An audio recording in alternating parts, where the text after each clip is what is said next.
Hey guys, tonight we walk the sand-breathed alleys of medieval Timbuktu, easing into a city where gold rides the air like pollen and secrets cling to every courtyard wall. Your sandals crunch, your throat feels dry, and your curiosity is louder than the cicadas. Don't worry, I've packed a smarter route than your camel does, and a better sense of humor than your water skin. So, before you get comfortable, take a moment to like the video and subscribe, but only if you genuinely enjoy what I do here. Tell me your city and the time on your clock in the comments so I can imagine the caravan of us stretching across the map, one sleepy light at a time. We're slipping into the twilight market where gold dust moves like friendly mischief, and the idea of a guild comes with a Sahelian accent. Now, dim the lights, maybe turn on a fan for that soft background hum, and let's ease into tonight's journey together. Across the twilight market, lanterns stitch gold into the dusk, and your steps fall in with a tide of barter that looks choreographed from the rooftops. Stalls lean together like gossiping elders, baskets sigh with dates and cola nuts, and somewhere a stringed ngoni picks a lazy melody while children turn clay beads in their palms. You pass a stack of salt slabs from Taghaza, gray, glittering bricks that smell a little like ancient oceans, and a woman with a strict eyebrow counts cowries by touch without looking down. Traders test touchstones, breathe opinions about purity, and tilt their heads like birds when a price lands. Nobody hurries the math that keeps trust alive. Already you sense that the craft here has social gravity, pulling kin and customers into orbits that feel orderly even when they aren't written down. Under a reed awning, a smith's apprentice shapes wax with fingers patient as a prayer, his knuckles burnished with smoke. Tiny curls fall from the model like shavings of moonlight. He nudges a spiral, blinks, and offers you a half-smile that says, "Yes, you're allowed to watch, but no, you're not allowed to ask about the final recipe." A brazier mutters beside him. Bellows flex like lungs, feeding the embers animal hunger. The master's hammer sleeps for the moment, face down, respectful, because this stage depends on quiet conversation between wax and intention, not noise. Between guild and family, boundaries blur in ways your notebook doesn't expect. A European guild you've read about might draft charters in a hall and fine members for breaking bylaws. Here, loyalty runs along cousins, marriages, neighbors, patrons, and the promise that you will not embarrass the household whose gate you use every morning. If there are written rules, they are often brief and pragmatic. If there are unwritten ones, they are thick as the dust that softens your sandals. Historians are still debating this question, because records murmur instead of shout and courtyards remember differently than chancelleries do. Beyond the awning, a scale balances on a split log, its cords braided, its pans darkened to a polite mat. The weights look like river pebbles, but each one hides a memory of standardization. Bits of brass, measured and remeasured until the Muhtasib, the market inspector, nods. You sprinkle a test pinch of dust onto one pan with a feather quill, and a man across the table tilts his head as if listening to the metal speak. The stones settle.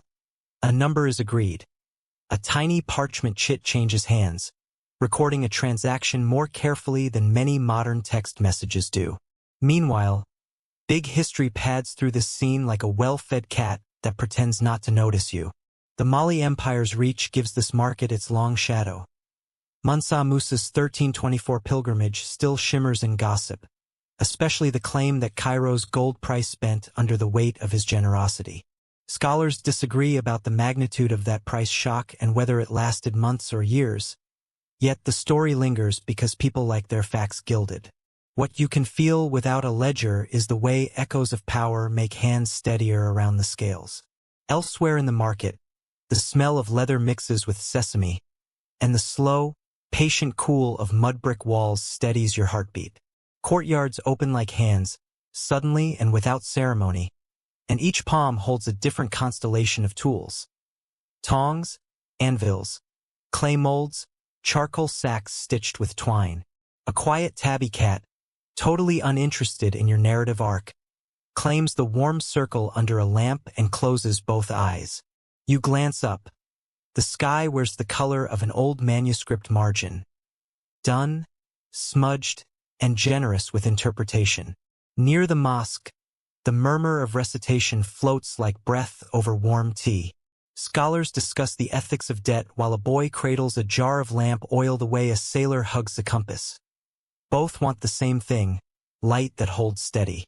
The guild courtyard next door is its own syllabus.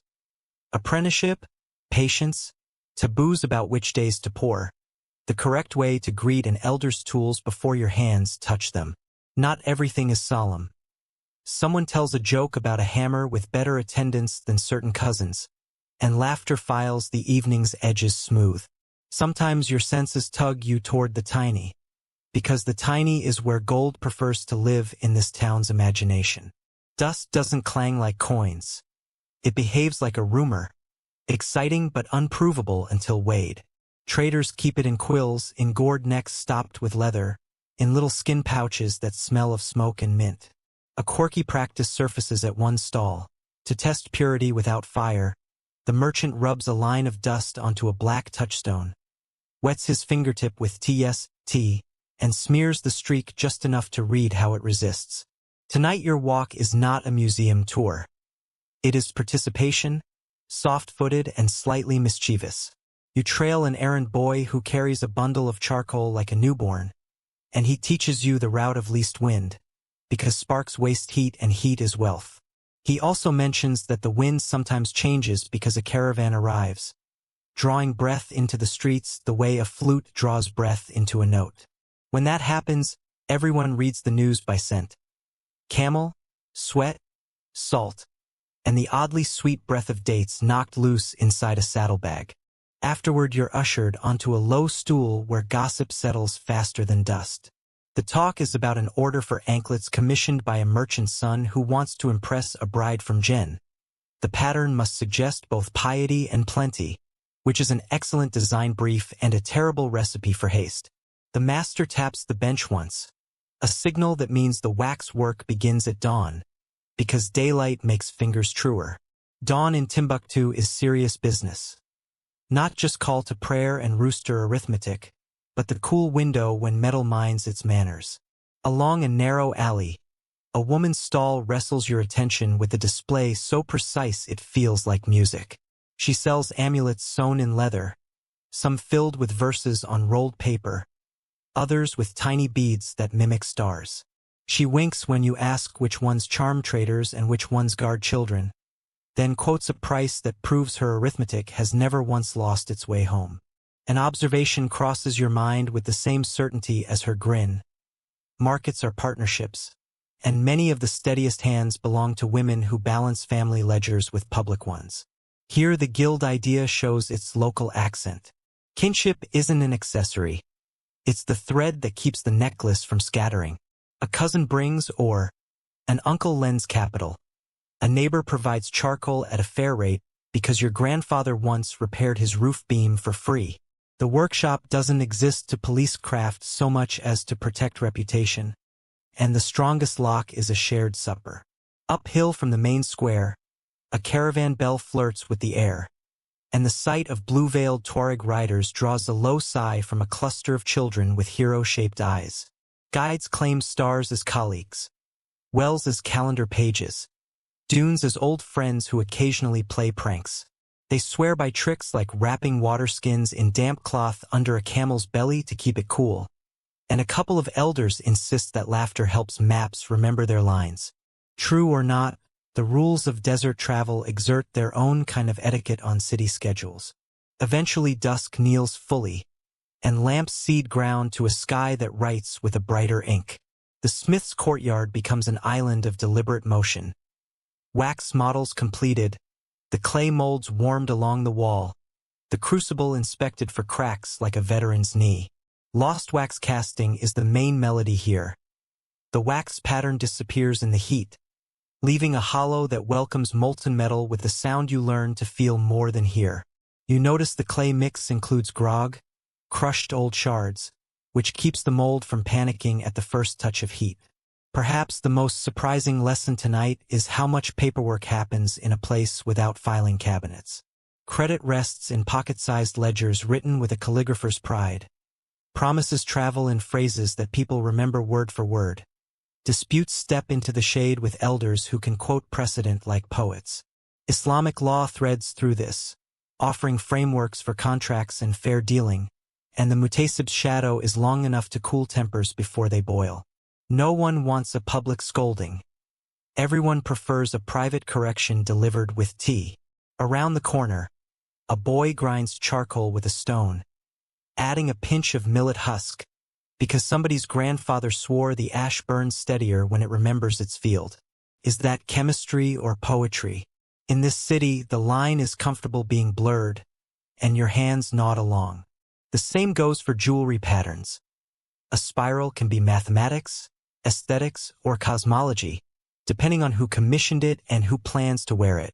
One style popular tonight threads tiny granules along the edge of a crescent so the piece looks like it is breathing. Finally, you earn a seat near the master as he inspects a tray of finished pieces with a gaze that could flatten a lie. He checks solder seams as if listening for gossip. He tests hinge pins with a pressure that whispers, "Behave in public." His approval is not stingy. It is calibrated, and when he nods, the workshop exhales. An anklet chimes. A pendant's filigree pretends to float. A ring carries a verse barely thick enough to cast a shadow. Before the night wanders too far, a student from Sankor strolls in with ink on his fingers and wonder in his mouth. He wants a ring carrying a line from a text on justice, the letters snug but legible, the band modest but steady. The master and the student conduct a pleasant duel of quotations while you silently time how many heartbeats it takes to agree on a price. The result pleases everyone, especially you, because it says out loud what the city usually implies. Scholarship and craft are neighbors who borrow sugar daily. Outside the gate, drums trade rumors with the wind, and those rumors taste of arrivals. A merchant from the forest belt shows off a nugget shaped like an accidental bird. Someone counting coins mutters a prayer under their breath that sounds like gratitude steered by habit. A camel kneels with a noise like an old door remembering its youth. A child imitates it perfectly and is paid in laughter. The city feels tuned for these small exchanges. A lute pricked and ready even when no song is scheduled. Inside your pocket, yes, your pocket, sits a scrap of paper with a sketch you made of a pendant shaped like a leaf. The apprentice caught you drawing and said the veins are wrong. Then he handed you a real leaf, told you to trace the lines of the world before you invent new ones. That is a guild lesson if ever there was one. Tradition first, then flourish, and no flourish without the backbone of technique. You adjust your sketch, and suddenly the design breathes like a small, happy animal. Beside the common well, two elders debate whether higher walls keep dust out or just make it sulk and drop in heavier. Their conversation slides into trade routes, then into whether Wang-era traders really guard mine locations like dragons sit on hoards. One elder insists the paths are no secret at all, just work, while the other swears certain valleys teach silence to compasses. You tuck the disagreement into your pocket with a smile and the mental note that even certainty here walks with a friend named Doubt. Amid a lattice of palm ribs, an older woman ties knots in leather with a speed that suggests time owes her interest. She explains, without looking up, that knots remember promises, and that's why you never untie one while angry.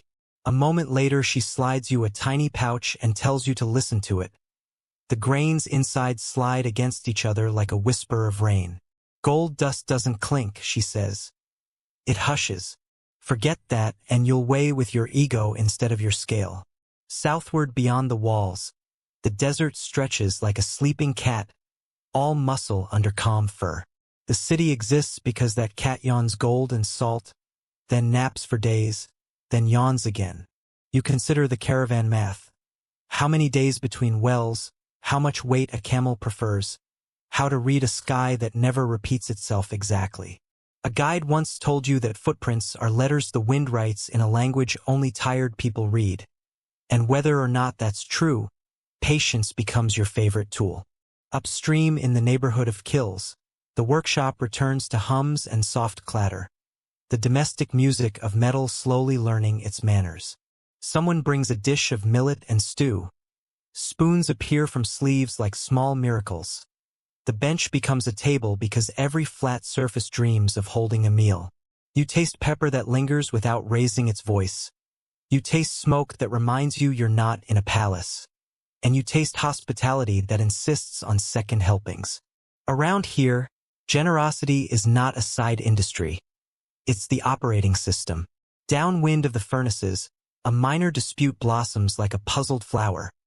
A customer claims a bracelet's granulation is uneven. The apprentice defends his dots with a poet's conviction. The master resolves it by tilting the piece toward the lamp and asking for silence while the light offers its verdict. The room listens. The lamp speaks. A compromise appears as naturally as dew. This is both a craft lesson and a governance model. Let the standard be something impartial, light, weight, scripture, shared memory, and pride will usually fall into line. Overhead, the moon climbs just high enough to supervise, and shadows grow sensible. You help the apprentice stack cooled molds, and he quizzes you with a grin on vocabulary you didn't know you were learning. Sprue, investment, quench. You pass because he wants you to. The real test is whether you arrive tomorrow without a reminder. Learning here is less exam and more osmosis. Doors open because you keep showing up with decent manners and a willingness to carry things that aren't yours yet. Seaward thoughts tug for a moment, because distant markets along coasts will one day tilt trade in new directions. But tonight the Sahara remains the main road. You picture ships that use waves instead of dunes, holds instead of panniers, winds that taste of salt rather than dust. That future hums far away. The present is a small, perfect mold cooling on a bench while a cat pretends to guard it. Change is always in rehearsal somewhere, yet the stage here belongs to steady hands. Inland breezes practice their scales along the alleys, and the market answers with the soft percussion of tools being put to bed. A porter folds a mat with the same respect he gives an elder. A scholar dots a final letter like a candle being pinched to silence. A child counts cowries backward because it makes the numbers taste new. You file these small gestures as proof that culture is 100 little good habits rehearsed daily. Sideways from your plan, practicalities nudge the poetry again, and you take notes on fuel. Charcoal stacks in careful pyramids so air can play its part. Clay vats sleep under cloth so they don't wake too fast and crack. Water is rescued from the day's heat and taught to be cool again.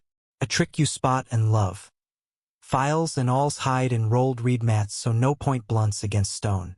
Probably the same brain that invented granulation also invented not stubbing toes. Genius is versatile that way. Northward, the city's soundscape thins until you can hear your own pulse negotiating terms with the air.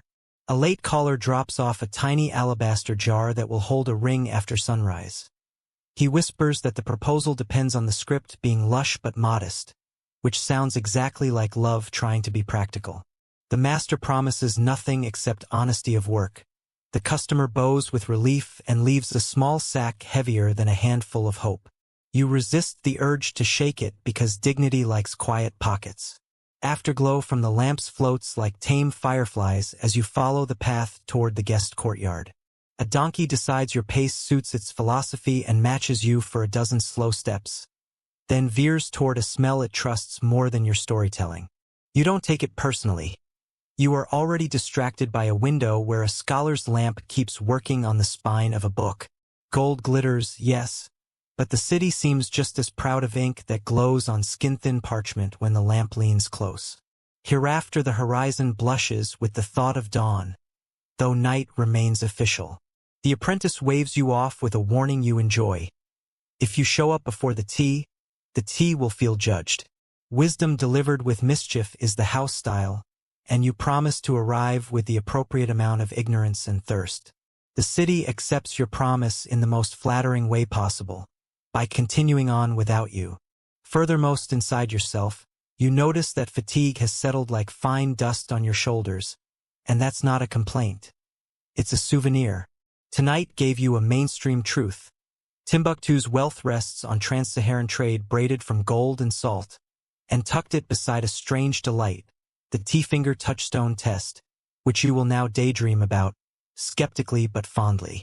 It also handed you a mystery, the debate over guildness versus kinship craft houses, and you leave it open on purpose because questions make excellent travel companions. Eventide chooses a sleeping mat for you and lets the night pour itself around your shoulders like warm sand that learned manners. The fan hums the same pitch as the bellows you heard earlier.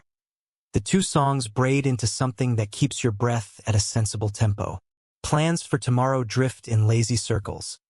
Watch the molds crack to reveal their bright fossils. Follow a ledger to the person whose handwriting could moonlight as jewelry. Ask the Muhtasib whether fairness ever naps. Sleep arrives the way caravans do. Slow, inevitable, bearing gifts you only open in the morning. Dawn leans over the walls with the soft confidence of someone who knows every alley by its footprint, and the city answers with a low stir of movement that turns shadows into errands. Sleep lingers in your bones, but the promise of caravans draws stronger than a pillow ever could. So the sandals go on and the notebook rides your hip like a small, nosy bird. A boy with a sack of charcoal jogs past and grins, because he can smell a newcomer's curiosity the way goats can smell millet. The plan is simple in that heroic famous last words way. Head out with the salt train, keep it together until the river port, learn how rocks become money, and try not to lose a single grain of gold dust to your own clumsy breathing. Sand reads the morning like a ledger, taking note of the first hoofprints that curl toward the north gate. Tuareg riders in indigo glide in, their veils dyed deep enough to lend their cheekbones a whisper of midnight, and a foreman's voice stacks orders into neat piles you can almost see. Taghaza salt blocks lie in a tidy monument to weight. Gray-white, streaked like old parchment, cut into rectangles that look perfectly reasonable until you try to lift one and your spine writes a stern letter to management. The smell is faintly oceanic, as if the desert keeps a pet sea somewhere and only lets it out on cool mornings. Ahead, a camel punctuates the day with a bray that could be mistaken for philosophy if you squint. The hantlers are all wrists and rhythm. Ropes go taut, bells settle, loads slide into balance with a choreography learned from wind and stubborn experience. A veteran caravan man shows you a trick. He tucks a single pebble into one pannier to compensate for a slightly wider strap on the other side, and the whole animal becomes calmer by half. Your camel, the one you are borrowing with more optimism than skill, examines your water skin with the patient gaze of a banker reading your credit history. Nearby, the talk starts to braid today's business with yesterday's rumors. Someone swears the flood on the Niger has begun to fall, which means the shallows near Kabara will behave, and the big pirogues can approach without scraping their bellies raw. Another voice says an order of kola nuts from the forests came in late and half-fermented, sending prices sideways in the market until a scholar's ruling calmed the argument. The debate leaves you with a practical sense of the timeline. The desert has its own calendar. The river has a competing one, and your job is to negotiate between them like a translator who likes both poets. Eastward the path flattens into a patience test, and the caravan stretches into a dotted sentence that the horizon keeps trying to finish. A guide hums a tune under his breath to keep the pace honest.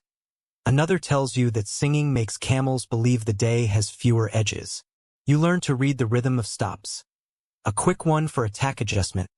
A slightly longer one when someone hears a whisper of a bad strap. The longest when tea appears because time obeys kettles. The first cup tastes like smoke and math. You try not to count sips loudly with your face. Beneath the indigo of the riders, conversation slides toward the mines that fed the gold routes. Wang-era traders make cameos in these stories like skilled ghosts, always 2 turns ahead of anyone's map, always arriving with dust that behaves perfectly under a scale. Whether the gold came from Bambuk, Bure, or farther south in Akan territory depends on who your informant's grandfather admired. The answer shapeshifts like heat above a dune. Historians are still debating this question, not because they enjoy mystery for its own sake, but because the sources murmur and the minds guard their biographies with admirable stubbornness. Around midday, the caravan crests a low rise and the city behind you shrugs into distance, while the open country steps forward, calm and unapologetic. Road isn't the right word, there's a suggestion of road, a preference, the memory of wheels that never belong to wagons because wheels sulk in soft sand. Walking becomes a conversational partner. Your feet ask for even ground. The desert offers compromise. The sun listens without intervening. The handlers keep the line taut but relaxed. Each bell answers the next with a polite nod you can hear. Past a cluster of thorn trees, a salt block slides an inch and a handler is on it with a speed that proves impulse can be trained. He loosens the strap and tightens another, checks the animal's flank for heat, and gives the camel's ear a serious talk. These animals tolerate a degree of salt in their water that would give your tongue a lecture for a week. They also insist on fairness from their loads, which is basically a moral philosophy you can respect. You take notes, which is code for learning by pretending you're not learning. Midway between city and river, an impromptu checkpoint materializes. Not a fort, just 3 men, 2 spears, and the authority of people whose cousins keep this road polite. They collect gossip and a small toll that everyone has budgeted for. The receipt is a phrase repeated aloud for witnesses, the rough equivalent of an invoice written in air. There's an elegance to the trust calculus here. Too little oversight births mischief. Too much oversight scares trade into detours. The balance is a living creature, fed daily with ritual words and honest tea. Further along, the last dunes soften into a carpet of coarse grasses, and the smell of water arrives before the water itself, like a rumor that refuses to be wrong. Birds make a brief, dramatic entrance and then behave as if they've always been here. Your shoulders lower a couple of centimeters without permission. The river doesn't shout its presence. It is a curve of muscle under brown-green skin, with eddies that look like they're making up plans. A quiet thought taps you on the shoulder. Deserts teach patience. Rivers reward it. Westward the caravan peels toward Kabara, Timbuktu's river port, which sits like a hinge between 2 different ways of moving wealth. Wharf isn't exactly the term. Think long shelves of beaten earth, stacked with baskets, timbers, and the useful chaos that only makes sense to people who live inside it. Pirogues sit long and narrow, ribs exposed like well-behaved fish, and crews check their seams with the intensity jewelers reserve for clasps. You meet a boatman whose hands look like goddesses of grip. He claims he can read the river's mood by how the air tastes when he inhales over the surface. Cresting the bank, a supervisor from the Muhtasib's office appears with a neat beard and an expression that would make wild geometry think twice. He inspects weights, peeks under covers, and listens to the rates being quoted as if the numbers are lyrics and he is the chorus. If a quarrel flares, he cools it with a spoonful of procedure and a dash of scripture. Credit is extended with care because the river accepts interest but not nonsense.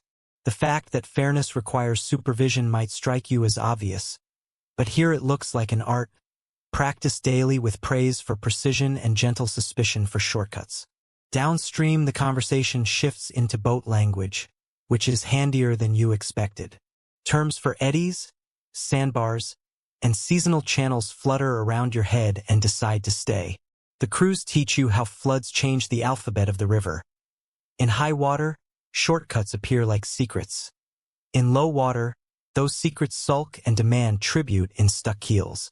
Everyone pretends to dislike running aground, but the humor with which they prepare long poles tells you it's just another verse in a familiar song. Upriver, a messenger arrives with news that the current is good and the fishing has been kind, which means dried fish moving toward the city will meet salt moving away from it, a romance older than paperwork. A trader introduces you to the idea of splitting a cargo, half by river, half by desert, so that if one route misbehaves, the other smiles. This kind of redundancy looks like wisdom borrowed from ants and scholars at once. It also suggests that the city's wealth sits on 2 chairs and likes to check their legs. Sideways from the main bustle, you learn how to translate a salt block into smaller, behaviorally improved pieces. A worker traces a line with a wet finger, marks the slab like a baker would a loaf, and then wedges a slender wooden tool to encourage a clean break. Smaller blocks get kissed with a stamp, a symbol identifying the caravan or the house that guarantees this salt story, and suddenly the rectangles feel communicative. You hold one long enough to feel the skin on your palm talk back. It says, "Respect wait," in a deeply persuasive dialect. Overland trade meets river trade in a ritual of swapping guardians. Camels kneel, boats sidle, and the cargo changes shoulders like a well-rehearsed dance passing a melody between instruments. Your job as a guest of the process is to not stand where people need to walk, and you accomplish this heroically, by which I mean barely. A porter laughs and tells you that cargo doesn't remember faces, but it remembers elbows. So tuck yours in unless you want a nickname that will follow you for years. Sometimes you hear the old story about silent trade, the fable of setting goods down and wandering away, so the other side can add their offering under the supervision of the universe. The version retold here has all the charm you expect and just enough skepticism to taste like a good stew. In these parts, bargaining is a spoken sport, performed with courtesy and daggers sheathed in proverbs, and silence is reserved for respect, not negotiation. The myth keeps walking the world because it wears pretty shoes. Reality gets the work done in sandals. Otherwise, logistics stretch into the afternoon and you're allowed to see the paperwork that runs without paper. Ledgers exist, for sure, narrow books with scripts beautiful enough to start a small religion. But much is also memorized, chunked into phrases repeated aloud during the handover. 4 blocks to the boat with the carved bird. 2 baskets to the cousin of the woman with the blue scarf. 3 quills of dust under the care of the man who never smiles. You repeat them under your breath and discover you like how a city can be both library and choir. Meanwhile, the gold dust makes its move, carefully and with an entourage of concern. Out comes the scale, the weights shaped like patient pebbles, the quills sealed with neat plugs that look improvised until you realize they've been perfected by a dozen generations. The test streak on the touchstone behaves, the Muhtasib's assistant nods, and such a small amount of glitter decides the fate of so much salt that your sense of proportion asks to sit down. A woman supervising the transfer smiles when you catch your breath. She knows the thrill of small, dense wealth is part of the city's charm offensive. Here the river gives another lesson. There's a time to float and a time to shoulder. When the flood swells, boats glide directly to stockyards and make promises to the shore they can keep. When water sulks, cargo travels by human patience and ox-cart argument, with the last stretch measured in stories rather than miles. Crews joke about learning to read mud with their toes, and you believe them because the footprints ahead of you make choices you didn't know feet could make. The land is not a background here. It is a collaborator with strong opinions. Beyond Kabara, the talk tilts toward downriver cities. Jen with its mudbrick pride and markets that wear colors like confidence. Gao where authority once draped itself in administrative calm. Smaller towns that hoard specialties like sneaky geniuses. Your ears collect proper nouns the way your pockets collect tiny bits of grit. Both are likely to travel home with you and surprise your laundry later. Somewhere in the naming you sense how trade creates memory. Routes become rhymes, rhymes invite songs, and songs make distances behave. Underfoot the ground changes from firm to forgiving and back again, as if testing your talent for balance. Porters stride past with a grace you envy. Each carries what seems indecently heavy but does so with a posture that lectures your slouch into compliance. They play a game called Beat the Shadow, arranging to finish a load before their own outline moves an arm's length. And the laughter tells you that winning matters less than pretending it does. Work here wears humor like a charm. It prevents pride from smudging the arithmetic. Overhead a kite circles with evolutionary patience, watching the choreography of loading and unloading as if it's waiting for a moral instruction to drop. The air is busy with useful sounds. Rope creaks, shallow water gurgles. A blade knocks against a rim while a man trims a wooden peg to just the angle a boat likes. You catch a phrase about fees for docking after midday. The rate shifts with the sun, reminding you that clocks can be made of light just as easily as gears. The system inputs weather and outputs fairness. Imperfect, yes, but constantly tuned. Later, a scribe joins you on an overturned basket and turns the conversation into a seminar with the politest chalk dust.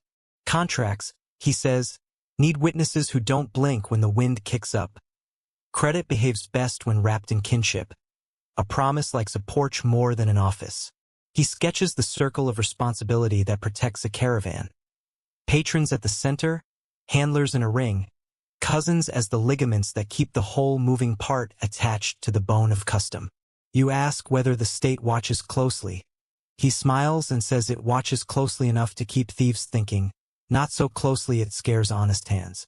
Finally the pirogues push off, noses pointing like patient arrows, and the river admits them with a shrug that looks like welcome.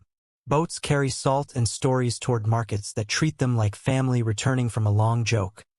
The caravan begins to unspool in the other direction.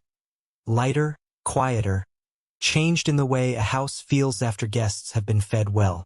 You step back from the bustle and realize the hinge has worked. Desert gave, river took, and the city orchestrated the handshake without raising its voice. Nightfall slides down the banks in thin layers, and the last chores take on the tenderness of routines that mean sleep is allowed soon.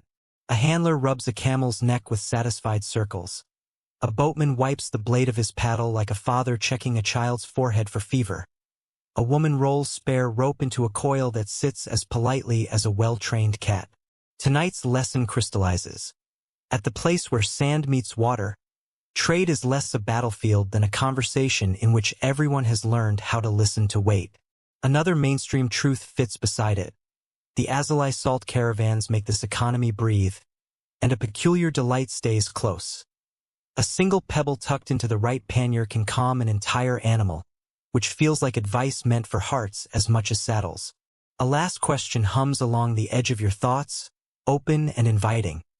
Was Timbuktu merely a transit point or a commanding conductor of routes both wet and dry? The sources disagree just enough to keep your curiosity awake, and the city seems perfectly content to let that argument rock you to sleep.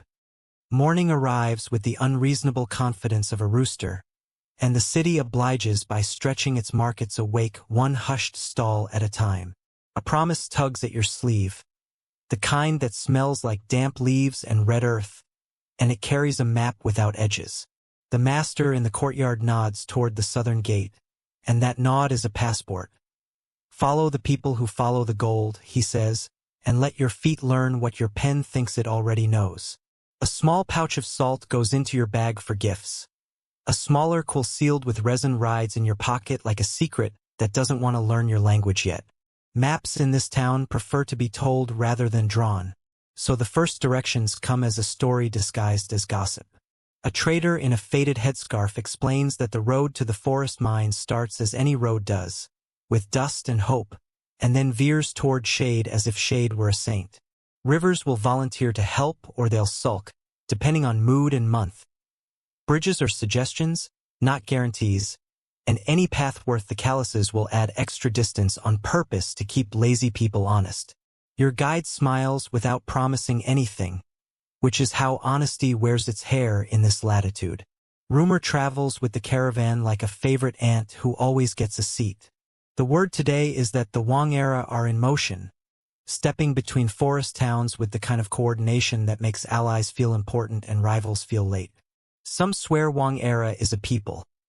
Others say it's a profession that anyone can join if they're brave, polite, and capable of keeping a secret in their mouth without chewing. Historians are still debating this question, because the archives prefer fixed labels while the road keeps printing its own. Either way, the instructions are the same. Follow the dust to the hands that understand it. Tracks loosen their discipline the farther you go from the city, widening into routes that flirt with the horizon and then dart for cover behind stands of thorn and acacia. Camel hooves print hieroglyphs in the path. Goat tracks write annotations in smaller script. Your footsteps try to look like they belong, which is the first rule of travel even when it isn't written down. A woman leading a donkey sings a song that counts wells, and you copy the melody because numbers travel better when they wear music. The tune mentions a place where the ground darkens with iron flecks and ants grow ambitious enough to carry whole seeds. That is where the caravan expects to find shade. Westward winds bring the whisper of cola nuts, and a porter taps the pouch at his waist with the pride of someone carrying both fuel and conversation. The exchange rate in your head starts to juggle figures you didn't know you were storing. Salt for fish, cloth for cola, stories traded for safe passage. A boy keeps the camels amused with claps and clicks that sound like punctuation marks learning to dance. You realize the caravan moves at the speed of consensus, not impatience, and your shoulders settle into the rhythm as if they've always known it. Guides of the road prefer proverbs to schedules, and today's proverb is full of shade. Hurry is a shadow that makes daytime smaller. It explains the frequent pauses without apology, and you learn to treat these stops as inventory checks for your senses. The smell of changing soil warns that the desert's vocabulary is giving way to words borrowed from the forest. The hum of insects adds a new letter to the alphabet of afternoon. A trader picks up a handful of earth and tastes it like a chef. Later he will tell you it's not the taste that speaks but how the dust rests on the tongue. Understory gathers as the trees thicken, and the air learns a sweetness that seems designed to embarrass your earlier ideas about comfort. Leaves float down with the deliberation of judges. Red earth rises up as if it wants to make a friend of your sandals. The path narrows into courtesy and you discover why caravans shrink when they approach forest towns. Long files and tight turns agree on little. Near a clearing, a woman sells palm wine from a calabash, so elegant it looks like a successful poem, and the cup she hands you tastes like an apology from the sun. Haggling resumes under the trees with a new set of metaphors. In the north, prices wobble like heat. Here, they sway like branches. The words are different, but the song remains a cousin. Fairness negotiated with smiles that have teeth. Promises repeated aloud so that listening trees can hold people to them. A man offers to trade a coil of copper for 2 bracelets worth of dust once you reach the mines, and the rate he quotes is a weather report in disguise, predicting how news has traveled and which rumors have decided to hatch. Between forest clearings, stories flicker about the mines in Bambuk and Bure, and about deeper green farther south where Akan towns shape gold dust into a kind of daily grammar. Chiefs appear in these stories with the calm of seasons. Priests step in to remind the impatient that the earth enjoys courtship. Digging is described as a conversation with soil. Dig too quickly, it sulks. Dig respectfully, it yields. Forget to say thank you, and the next pit will teach you manners. You file away names: Bure, Bambuk, Bandu, darker forests beyond, like a pocket full of bright pebbles. Farther along, a trader unwraps a box of brass weights so tidy they look like a travel-sized museum. Tiny animals, geometric steps, abstract forms you can't name. They sit on the cloth with the poise of small dignitaries. He balances a sliver of dust against a weight shaped like a lizard and grins when the pans kiss level. These weights remind you of Akan sets you've read about, a bramuo that measure out dust with the confidence of law, and while not every set here copies that style, the kinship feels close enough to nod at. The road does not just carry goods. It transports standards.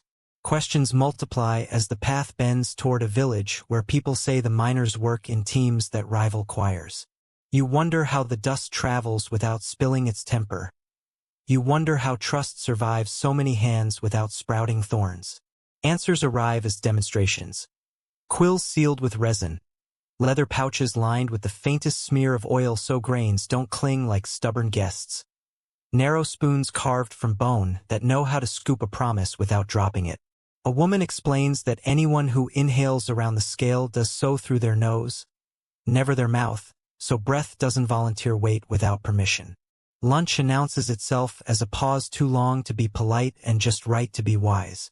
A pot of stew winks at the world from a low fire, and the conversation steers itself toward work that starts tomorrow at dawn.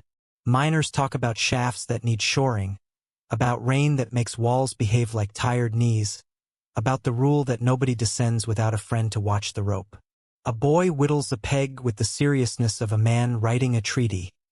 The peg will hold a ladder rung that will hold a life. Risk management here wears wood shavings on its shirt. Silence in this place is not emptiness. It's cooperation. When the miners step into the cool of the shallow pits, the forest quiets like a court when a witness begins, and even the wind decides to whisper. The shafts are not the illustrated tunnels from a child's book. Many are shallow, sloped, supported by woven branches and planks that look humble until you remember how long humility has kept people alive. The technique is not a mystery but a discipline. Scrape, carry, sort, and bring the better soil to be washed where water is patient enough to filter it. Ledger nights happen on porches that also hold families and laughter, and the numbers written there feel like members of the household. Entries record baskets of or traded for cloth, for salt, for patience paid back in weeks rather than coins. Some accounts are insured by kin, others by reputation, a few by charms that live in leather pouches and make their case to the universe. The scribe's hand is steady, his letters tidy, and he leaves space in the margins for the kind of corrections that only a wise person knows how to write. Practice separates rumor from craft when the ore meets water. Shallow pans move with a rhythm that would make a drummer jealous, scooping, swirling, letting the heavier flakes declare themselves in glints that prefer to be discovered rather than announced. The gesture teaches your wrists humility. The water teaches your eyes to pay attention to the undersong rather than the chorus. Grains emerge that shine only when the angle is right. They resemble tiny thoughts that refuse to become words until the sentence earns them. Custom provides the social choreography that keeps the work from dissolving into elbows. Certain days are considered better for certain steps. Certain jokes are allowed only after the first successful wash. Certain elders can declare a pit tired and in need of a rest that looks like superstition and behaves like safety. Men and women parse tasks with negotiated fluidity, trade meals across households, and salt their instructions with reminders that respect weighs heavier than any basket.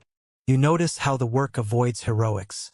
Nobody tries to be the single pair of hands that saves the day.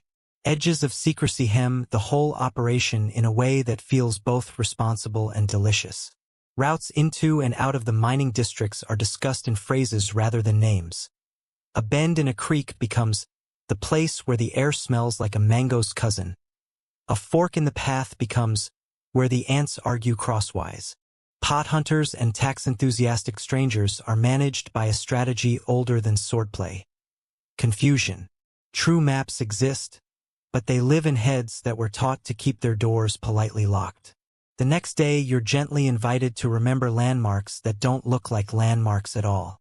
Rituals secure agreements where signatures would be impractical. A trader clasps a miner's wrist, and both speak a brief, melodic line that commits memory to service. Two witnesses echo the line, so the promise has a chorus. A charm is touched to the scale, not because the metal needs persuasion but because the people like to remind themselves they belong to a bigger story. When an argument teases the mood, someone recites a proverb that allows both pride and peace to leave the room with their dignity intact.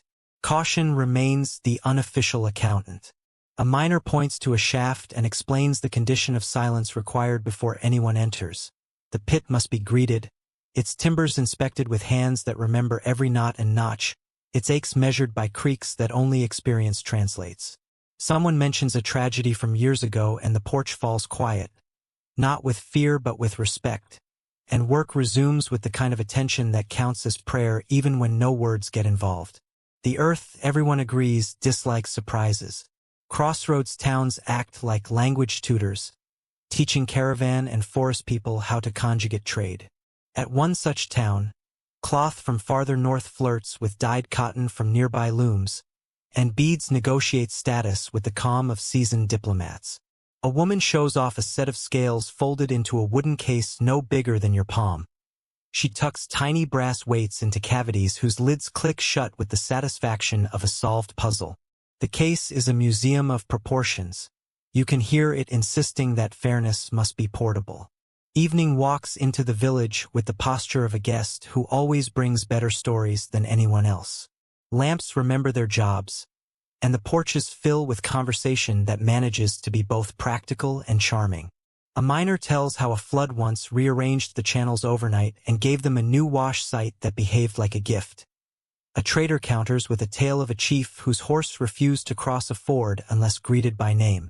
The laughter is gentle, the tea insistent, and the ledger checks become bedtime stories that conclude with the most soothing ending a market knows. Balance. Nightfall carries up from the forest floor like a song sung by dark leaves, and the crickets add tiny percussion that reminds you of granulation along a pendant's edge. The miners sleep in clusters, arranged by kin and work teams, their tools protected as carefully as children, their pouches of dust hidden in places that prefer silence. A guard watches the path with a spear whose blade looks undecided between stern and kind, and the dogs make promises with their noses. Your own rest arrives on a mat that smells of soap and competence. Northbound thoughts tug when the conversation turns toward Timbuktu again. Traders discuss which loads will travel with you. Dust measured and sealed, nuggets swaddled in cloth like proud secrets, debts wrapped into words that will unwrap at the city scale. The plan mirrors the one that brought you here but with the current reversed, and it becomes obvious that the return trip is never the same road even if your feet pretend it is. You'll avoid a ford that suddenly dislikes strangers.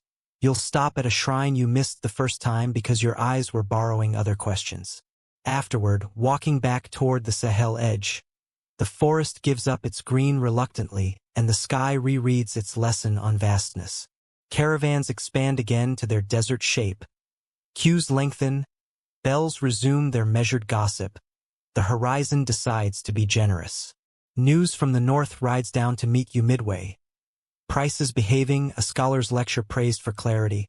A Muhtasib in an uncharacteristically good mood because someone finally standardized a set of weights that had been arguing with each other for months.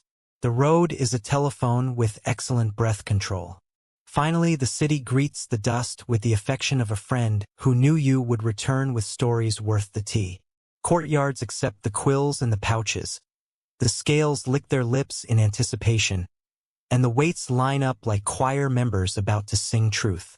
You set your small gift of salt on the master's bench, and he responds with a grin wide enough to qualify as a trade route. What you carry in your pockets is measurable. What you carry in your eyes has no unit, but it calibrates everything. A mainstream fact sits beside a peculiar delight. Gold dust likes bone spoons more than metal ones because the static behaves. A debate remains alive and useful. Whether Wang era is a people, a vocation, or a network that refuses to become a noun. The chapter closes the way a ledger does when balance has been achieved, quietly, with the promise that tomorrow the numbers will sing again. Morning folds over the city like a freshly shaken cloth, and the whisper of bellows calls you back through the lane you now walk by memory more than by map. A gate of palm ribs opens with the politeness of a well-trained instrument, and warm air lifts the tiny hairs on your forearm, charcoal, clay, and the faint metallic tang that always feels like a promise about to keep itself. The master gives a small nod that says welcome without wasting syllables. The apprentice with the quick grin points you toward the reed awning as if a stagehand cued the next scene. Everyone here knows their entrances. Courtyard space is choreography long before it is property, and the floor reads like a diagram of intentions.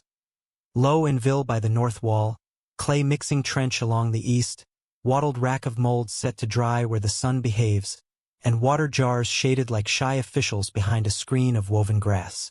A cat occupies the warm circle under the lamp as if appointed to the office of decider of comforts. Nobody challenges the appointment. Your place is a stool beside the wax table, where you can watch without tripping anybody's rhythm, which counts as advanced citizenship in a craft house. Under the awning, the first lesson repeats.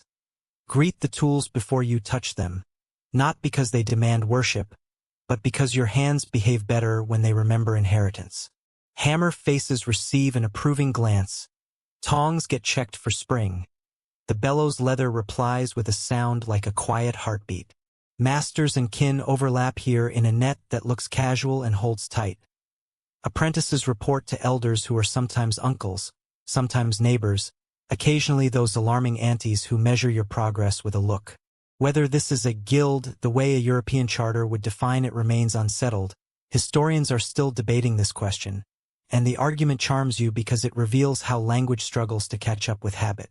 Apprenticeship makes the hours honest. A boy with shoulders newly claiming their width sands a wax ring until the rim sings smooth against a fingertip. A girl whose braid belongs in a cautionary tale for tangle sweeps filings into a jar with a flourish that tells you those specks will become tomorrow's luck. Early tasks involve carrying, counting, and learning the geography of light. Where glare lies, where shadows reveal, which spot near the door tells the truth about polish without flattery. Progress is measured in access. Today you are allowed to anneal wire. Next month you may saw the inside of a ring blank.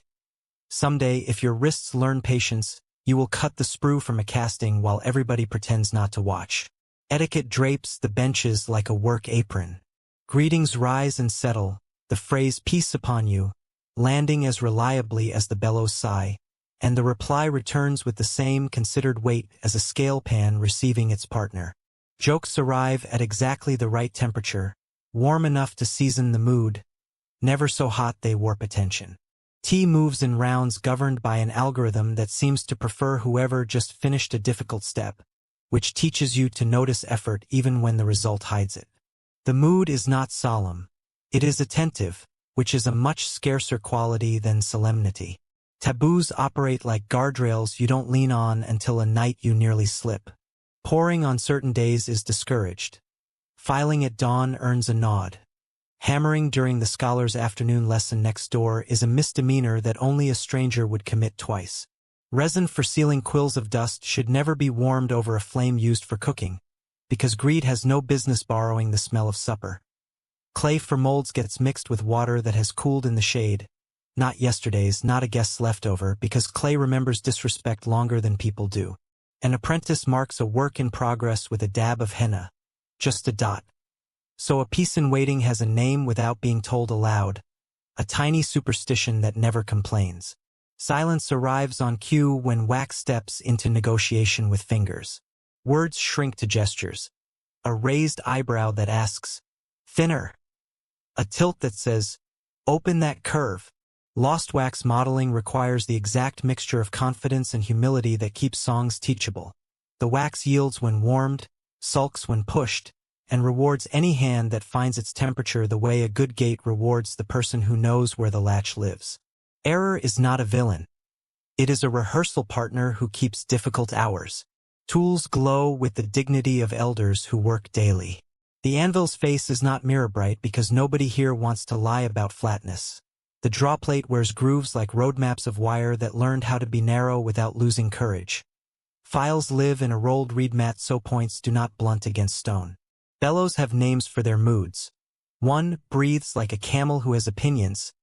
Another sighs like a grandmother according to weather. And each apprentice learns which leather hinge wants a drop of oil before breakfast. Charcoal piles stack in airy pyramids so fire can discover its manners. Mixtures for molds turn into chemistry that refuses to stop being poetry. Clay from a pit that hears afternoon birdsong gets sifted with river sand and grog, ground-up pottery that remembers its former life, then kissed with a touch of baobab sap to remind the clay how trees stand together. According to a proverb that pretends it isn't technical advice. Some workshops swear by a thumbprint of shea butter. Others add a whisper of ground millet husk for resilience. The recipe is published to apprentices in a language called demonstration, with stage directions like, stop when the paste listens and enough when the spoon stands. Casting day doesn't begin. It breathes. Molds, now dry and dignified, sit throat down in a bed of ash so they warm without surprise. A sprue, the wax channel that once let air wander, will carry metal now, and vents carved with a bone all give turbulence a place to leave quietly. The crucible gets inspected the way a doctor checks a pulse, and the alloy's mood is predicted by color. Dull straw promises, bright mirror brags too early. When the pour happens, the sound is a hush pronounced by fire, and everyone stares not at the stream but at the way the mold accepts it, because etiquette applies to molten conversations too. Filigree takes over once castings emerge with their sprues snipped and their first sulks dissolved in water. Wire is drawn by stages, annealed when it forgets to be kind, and twisted into pairs that braid without bickering. A comb-like frame keeps the lines honest as they curve and recurve into arabesques that would make geometry blush with pride. Solder finds its courage in the joins, a pinch at a time, so heat doesn't decide to run amateur races across the bench. The master calls filigree, writing with metal you taught to whisper. And the apprentice with the quick grin mutters that some letters still shout until they meet the file. Granulation looks like mischief until it becomes mathematics. Tiny balls appear when snipped wire bits tense up at heat and decide to become circles. Their favorite plan in life. And the trick is persuading them to sit in a constellation that pleases both eye and meaning. A glue of secrets holds them before solder commits. Some use gum arabic, some mix fish glue with a pinch of salt, and a bold ant claims a dab of honey, if the ants are polite this season. Historians are still debating this question in journals that don't smell like charcoal, and the workshop enjoys the scholarly uncertainty the way cats enjoy watching people think they're in charge. Design conversations make your head nod like a pendulum. Amulets ask to carry verses that read as protection without looking like vanity. Pendants want crescents that honor the moon without bossing the geometry. Bracelets enjoy zigzags that remember the river but don't trip the eye. What the city wears has rules no one writes yet everyone reads. Men keep certain pieces sober. Women can let filigree flirt, and Friday's quiet prefers understatement. A customer once requested a pendant shaped like a caravan bell and learned, with laughter, that sometimes a metaphor works better when it doesn't ring. Commission rituals play as duets. A merchant arrives with a bride's finger wrapped in embroidery floss, the length measured and knotted like a sentence with clauses. Tea appears, and praise for families travels the room before numbers do. Credit is extended through kin who vouch with eyes. Repayment dates align with caravan schedules, not calendar pages you can't see while you're mending a saddle. The master sketches on a shard of pottery, charcoal lines that curve as if the shard were thinking, then wipes the idea clean with a thumb and draws it again more patient, which is the workshop's definition of love. Ledger practice shares a desk with poetry even when nobody admits it. Contracts lean on Islamic law for bones, witnesses, terms, the right to correction, and sit fleshed with local trust that prefers a good memory to a bad seal.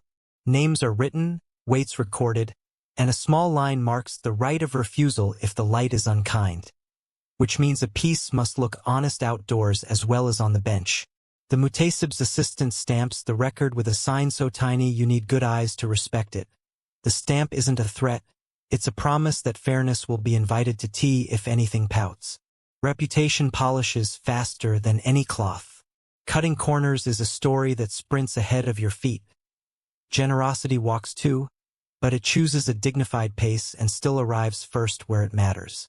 Masters protect the workshop's name as if it were a child's wrist crossing a busy street, steadying it with rules that prefer conscience to spectacle. If a client's joy makes a noise, that noise puts bread on tomorrow's bench. If a clasp fails in public, the disappointment echoes like a drum and nobody can pretend they didn't hear it. Disputes love to rehearse in the open and perform backstage. A customer thinks a ring weighs light. The scale shrugs, the touchstone whispers, and the Muhtasib's assistant suggests a test in sunlight. The master invites a committee of eyes, yours included, and the verdict emerges with the patience of a boat leaving mud. A tiny adjustment, a fair apology, and a free polish next market day. Pride keeps its dignity. Fairness keeps its job. The workshop's threshold keeps its welcome. Governance, it seems, can wear an apron. Visitors from other routes turn the courtyard into a polite collision of catalogs. A trader from the north lays out silver that prefers cooler flames and tells a story about draw plates cut from harder steels. A traveler from farther west brags about copper alloys with a temperament suited to bells that sing without sulking. Techniques cross-pollinate like clever bees. One workshop adopts a new stance for sawing curves. Another learns to secure molds with braided grass that behaves like a silent friend. The guild, if that's what this is, changes shape without changing promise. Training often means letting a mistake finish its sentence so the correction knows what it's forgiving. An apprentice saws too quickly and the wire snags into the saw's teeth.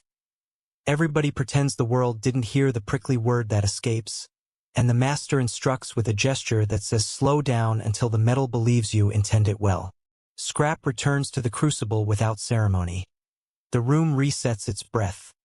The apprentice reaches for a new length of wire with hands that have learned one more synonym for patience.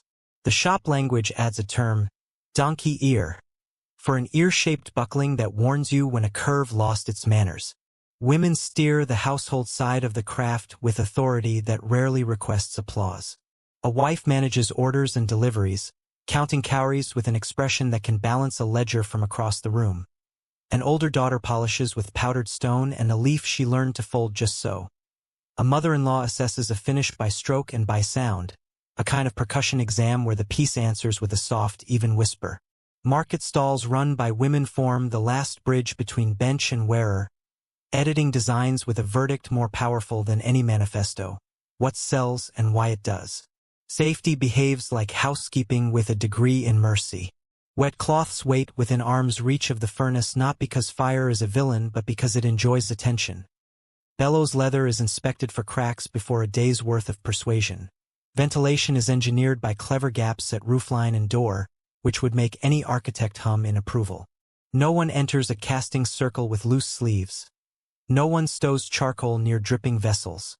No one jokes while a pour begins, because humor, like solder, has its temperature range. Secrets hide in plain sight and pretend to be shop talk. Recipes for investment clay change by half a handful according to season. The favorite flux shifts flavor when a cousin brings gum tragacanth instead of gum arabic. A polish learned from a visiting cousin uses the soft inside of an eggshell to coax a surface into behaving like calm water. Codes name unfinished pieces after spices, so the sentence "add 2 pinches of cumin" might mean 2 granulation clusters, not the pantry. Nobody says, "keep our secret." Everybody says, "do it properly," which is the same instruction wrapped in dignity. Rhythm carries the day like a trusted mule. Work surges before the first prayer, softens mid-morning, swells again after tea, and settles into the low hum you now miss when silence gets ideas. Songs keep time for filing, verses keep pace for polishing, and the bellows murmur harmony while a student recites a line from a legal text nearby, the words slipping through the alley like kind water. The city feels designed by habit rather than decree, and the workshop proves that repetition isn't boredom when attention performs it. Evening enters as if it were always a member of the household. No knocking, just presence. Molds cooling tick like faraway rain. A pendant refuses one last burr with the stubbornness of a child who wants a later bedtime. The ledger receives today's final numbers under a lamp that impersonates a small moon. The master thanks the breath of the bellows with a pat. The apprentice tucks tools into their roll with a tenderness usually reserved for birds. The cat approves, then pretends not to. Outside, commerce is still practicing its scales. Inside, craft concludes with a bow. Lastly, the takeaway rides home with you in the quiet under your ribs. A mainstream truth sits solid.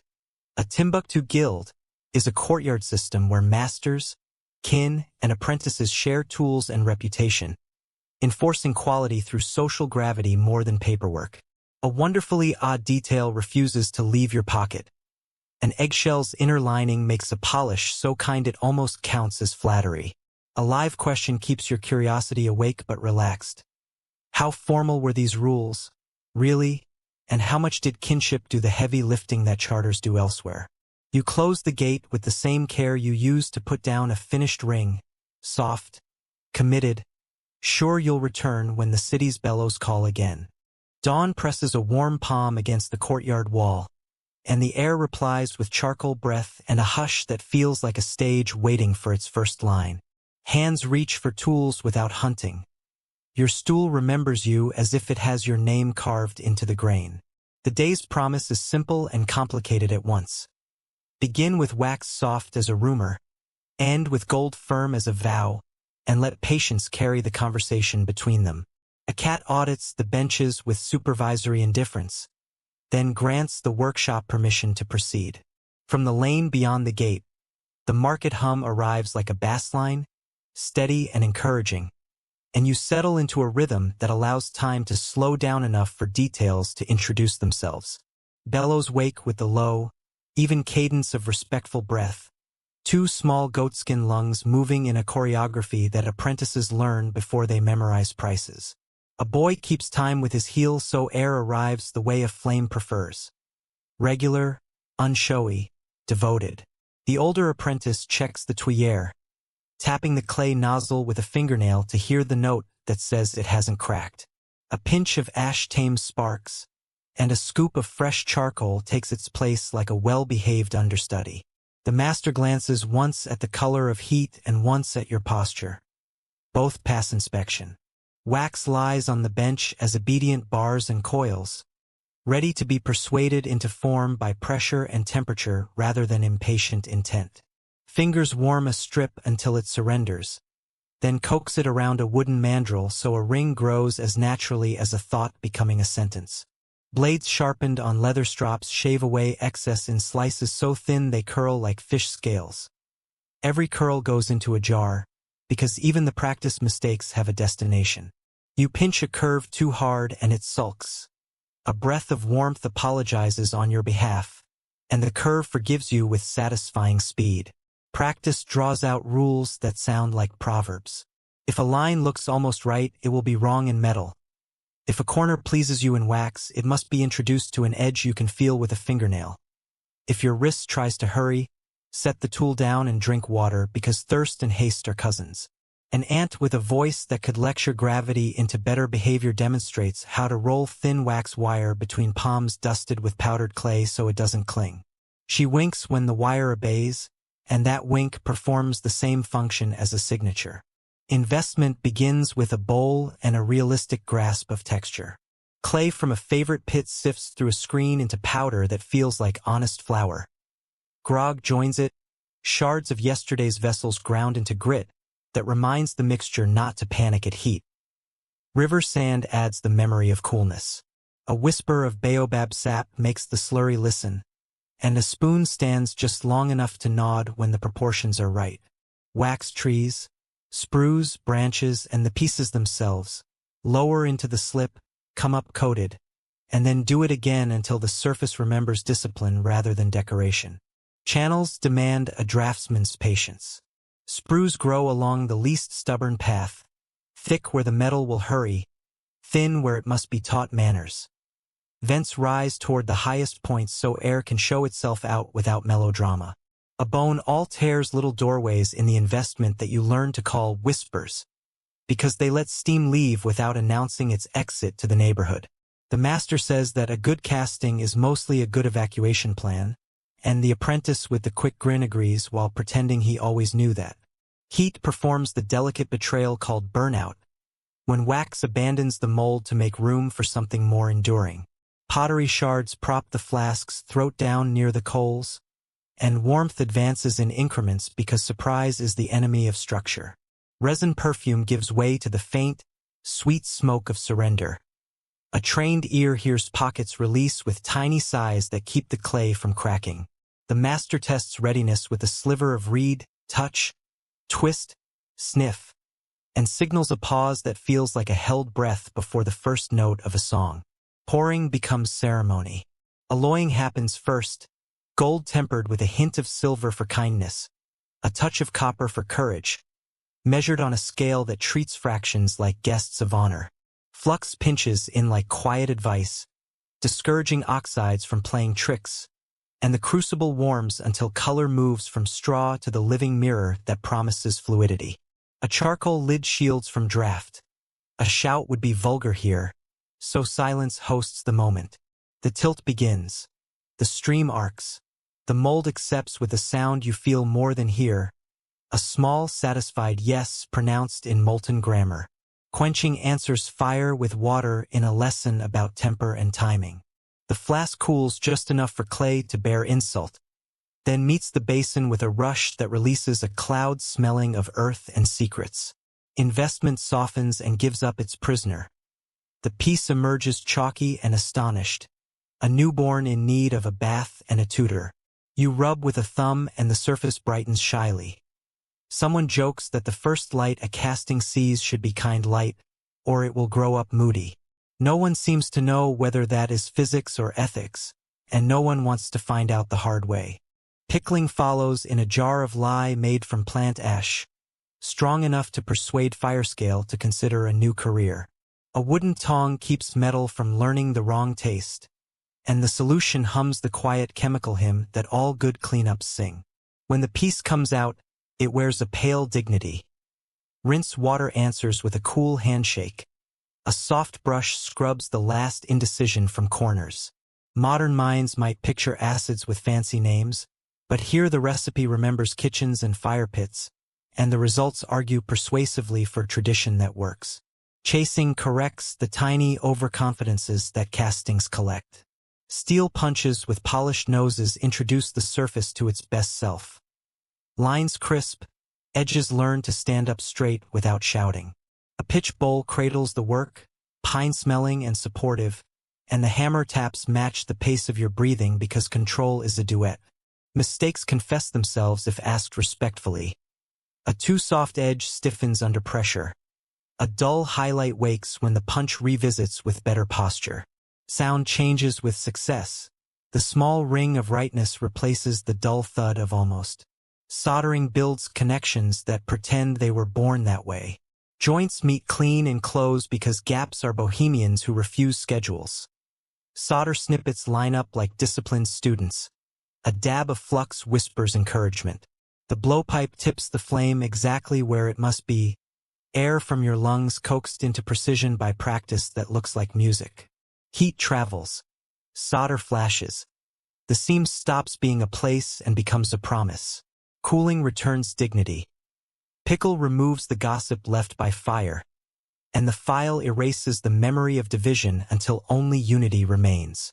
Filigree writes cursive in metal. Wire drawn to the width of a patient hair coils on a frame that believes in geometry, then unfurls into scrolls that teach the eye about balance and pause. Tiny bridges tack the lines to a rim. Solder arrives in dust so fine you're almost afraid to breathe. Heat tiptoes across the pattern like a careful dancer who refuses to step on anyone's feet.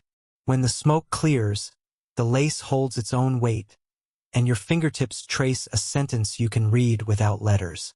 Granulation answers lace with stars.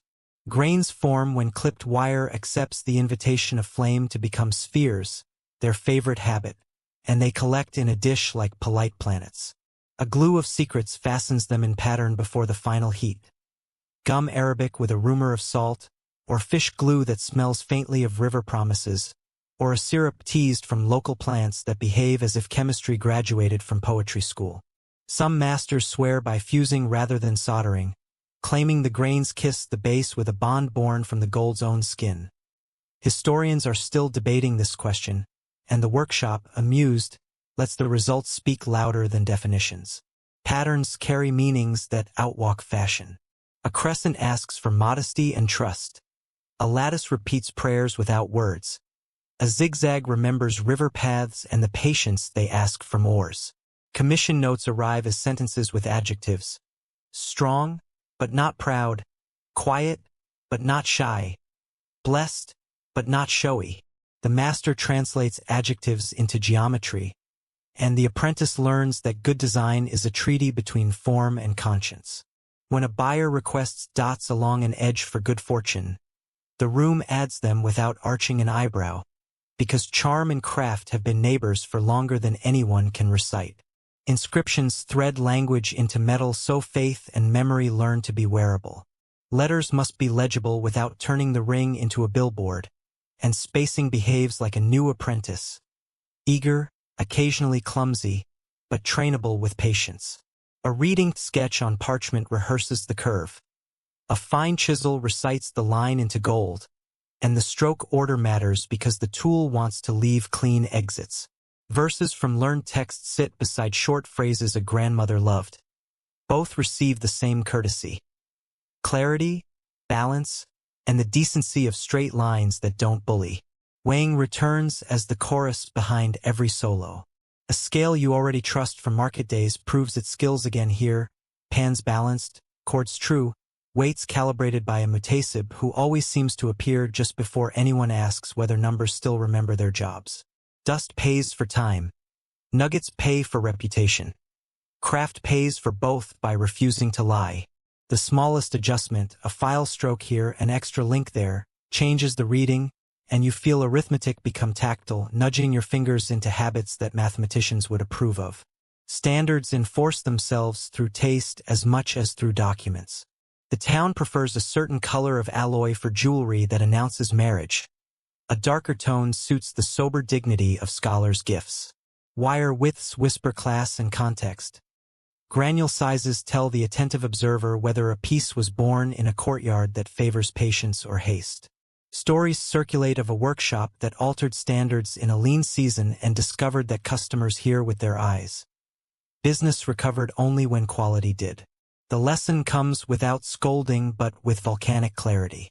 Accounting spreads itself across the day in calm, small rituals. Entries in a narrow ledger track hours, materials, favors, and the occasional miracle. Credit extends along cousin lines like a vine, anchored by elders whose eyes do not forget. Repayment aligns with caravan calendars and harvests, not arbitrary dates. A canceled debt earns a quiet blessing and a louder note to self about who keeps promises. Interest, when it appears, dresses as gratitude rather than aggression. You sign your name in the margin when you witness, not because your signature makes the world safer, but because memory appreciates footnotes. Safety looks like tidiness with a philosophy degree. Sleeves tie short before flames wake. Water waits within reach where it can help without panic. Charcoal stores away from damp so it doesn't sulk and spit at the first spark. Venting comes from clever gaps near the roof.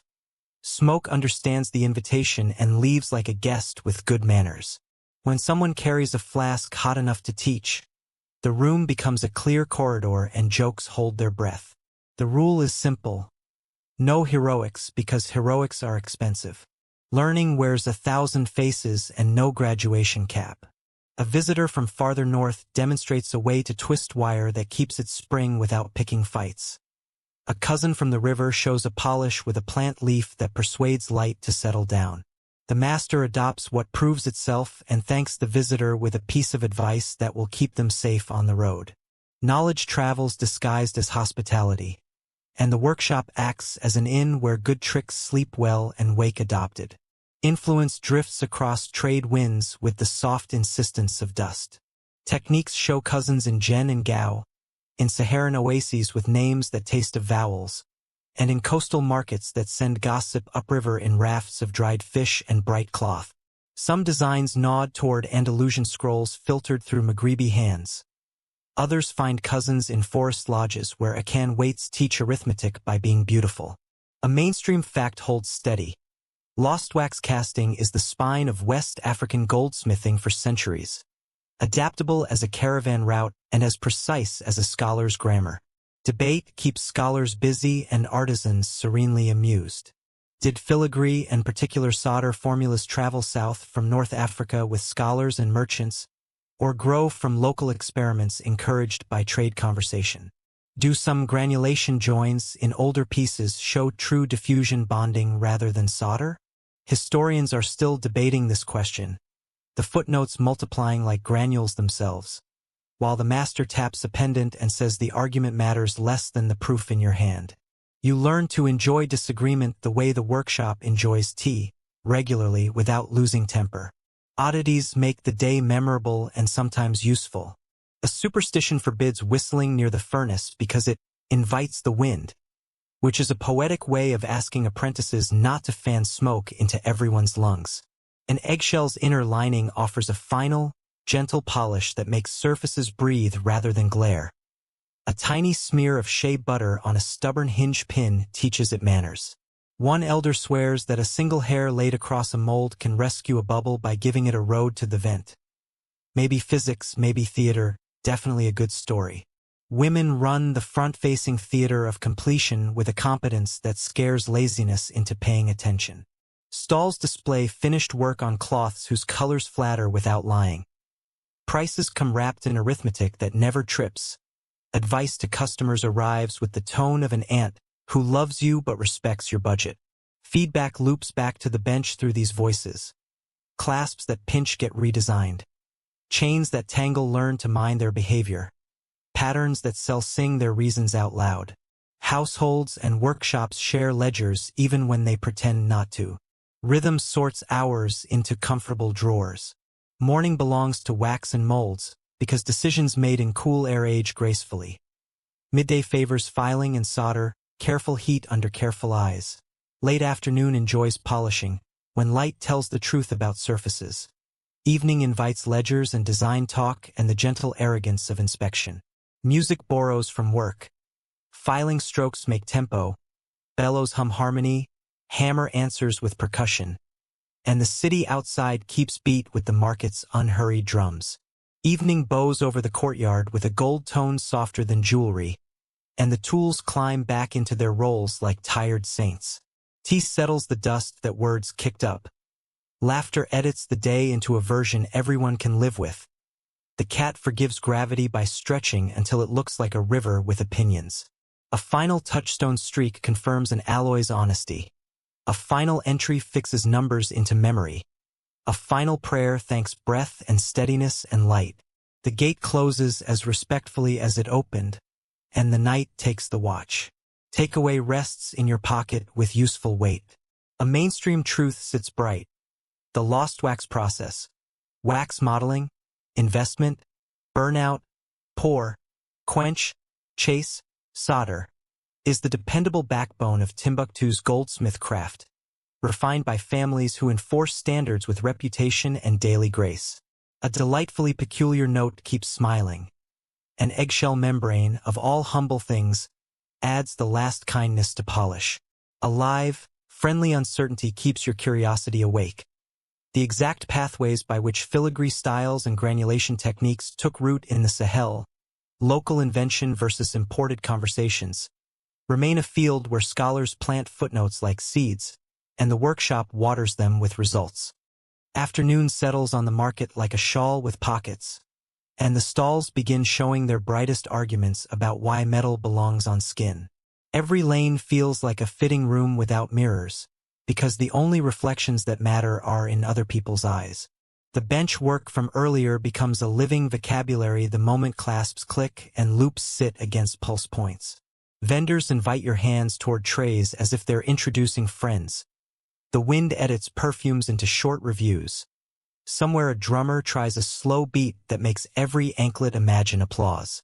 This is where craft turns into language, one wrist at a time, and where a tiny dot of granulation can say more about taste than a paragraph written in ink.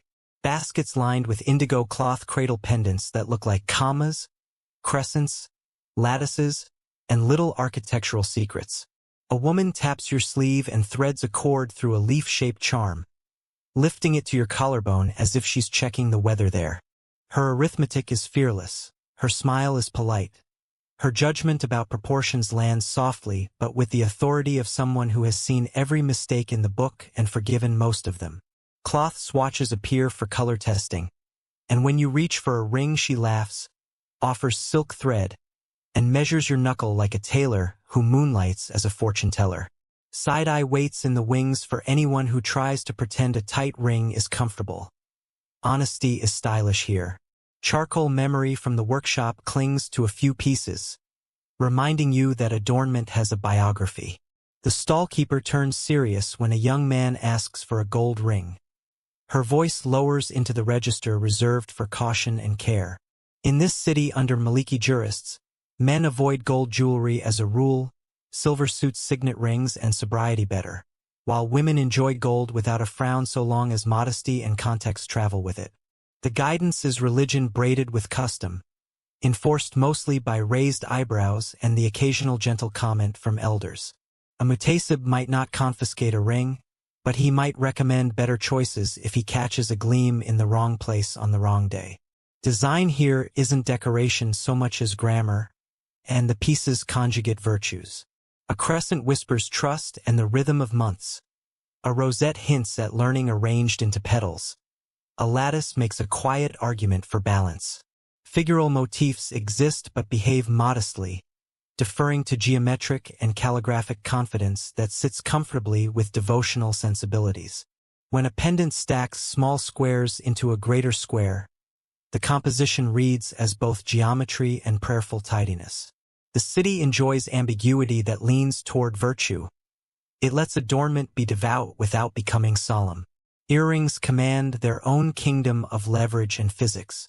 Weight distributes through hoops, clever ear wires, or carved plugs that ask the lobe to share responsibility with cartilage. And mothers teach daughters the trick of mass that looks light. Tiny bells hide inside a few hollow drops, a baby's favorite sound when sunlight turns into music, and the stallkeeper claims a rattle also tells a parent where wandering feet have wandered. You try on a pair shaped like petals stitched with filigree veins. The world gets a frame it didn't know it needed. Fashion happens, yes, but what you feel most is conversation. Metal asking ear, ear consulting neck, neck voting for yes. Friday drifts closer and the market adjusts accordingly. Not with scolding but with a measurable softening. Jewelry destined for the prayer courtyard leans toward calm tones and modest profiles. A scholar's wife chooses filigree that behaves like a whisper. A merchant's daughter tucks away a bolder necklace for the afternoon instead of the morning. Nobody bans beauty. The city simply encourages it to arrive at the right volume. The Muhtasib's assistant walks through like a note in a scale, noticing weights and prices, nodding at pieces whose elegance doesn't audition for distraction. Piety and polish keep each other good company. Gold on a bride registers as a public announcement in a language everyone speaks fluently. Anklets chime like small, well-raised opinions. Bangles stack into a gleam that says her household has breath to spare. A pendant carries a verse that hopes kindly over the threshold of a new life. The dowry isn't a costume. It's a strategy, portable value that listens better than promises on paper. Families perform a practice duet, one side praising thrift that still sparkles, the other insisting that sparkle can be thrifty when designed by trustworthy hands, and the duet ends in a key called mutual respect. Houses become galleries once the door curtain falls behind the last guest. Private pieces emerge that never audition for the street. Talisman cases worn skin clothes, anklets that carry family jokes in their pattern, a ring whose inner surface hides a name. A mother demonstrates how to rest a pendant under cloth so it warms to body temperature and feels like encouragement rather than armor. Children learn the difference between show and shelter, between what glitters for a crowd and what listens for a heartbeat. The separation is not secrecy, it's intimacy.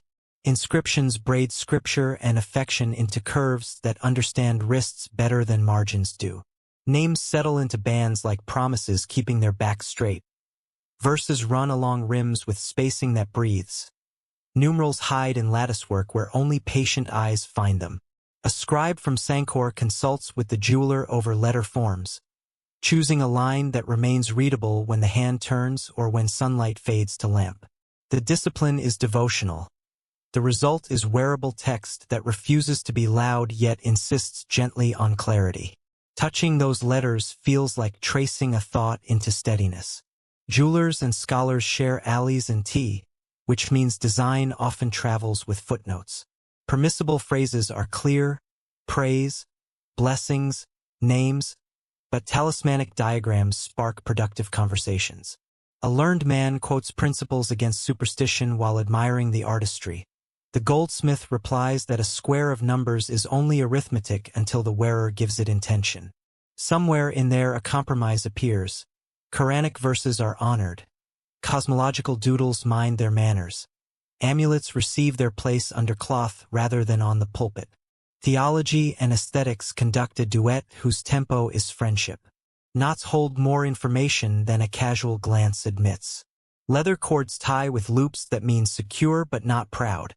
Silk threads finish with a small tuck tail that means ready to adjust.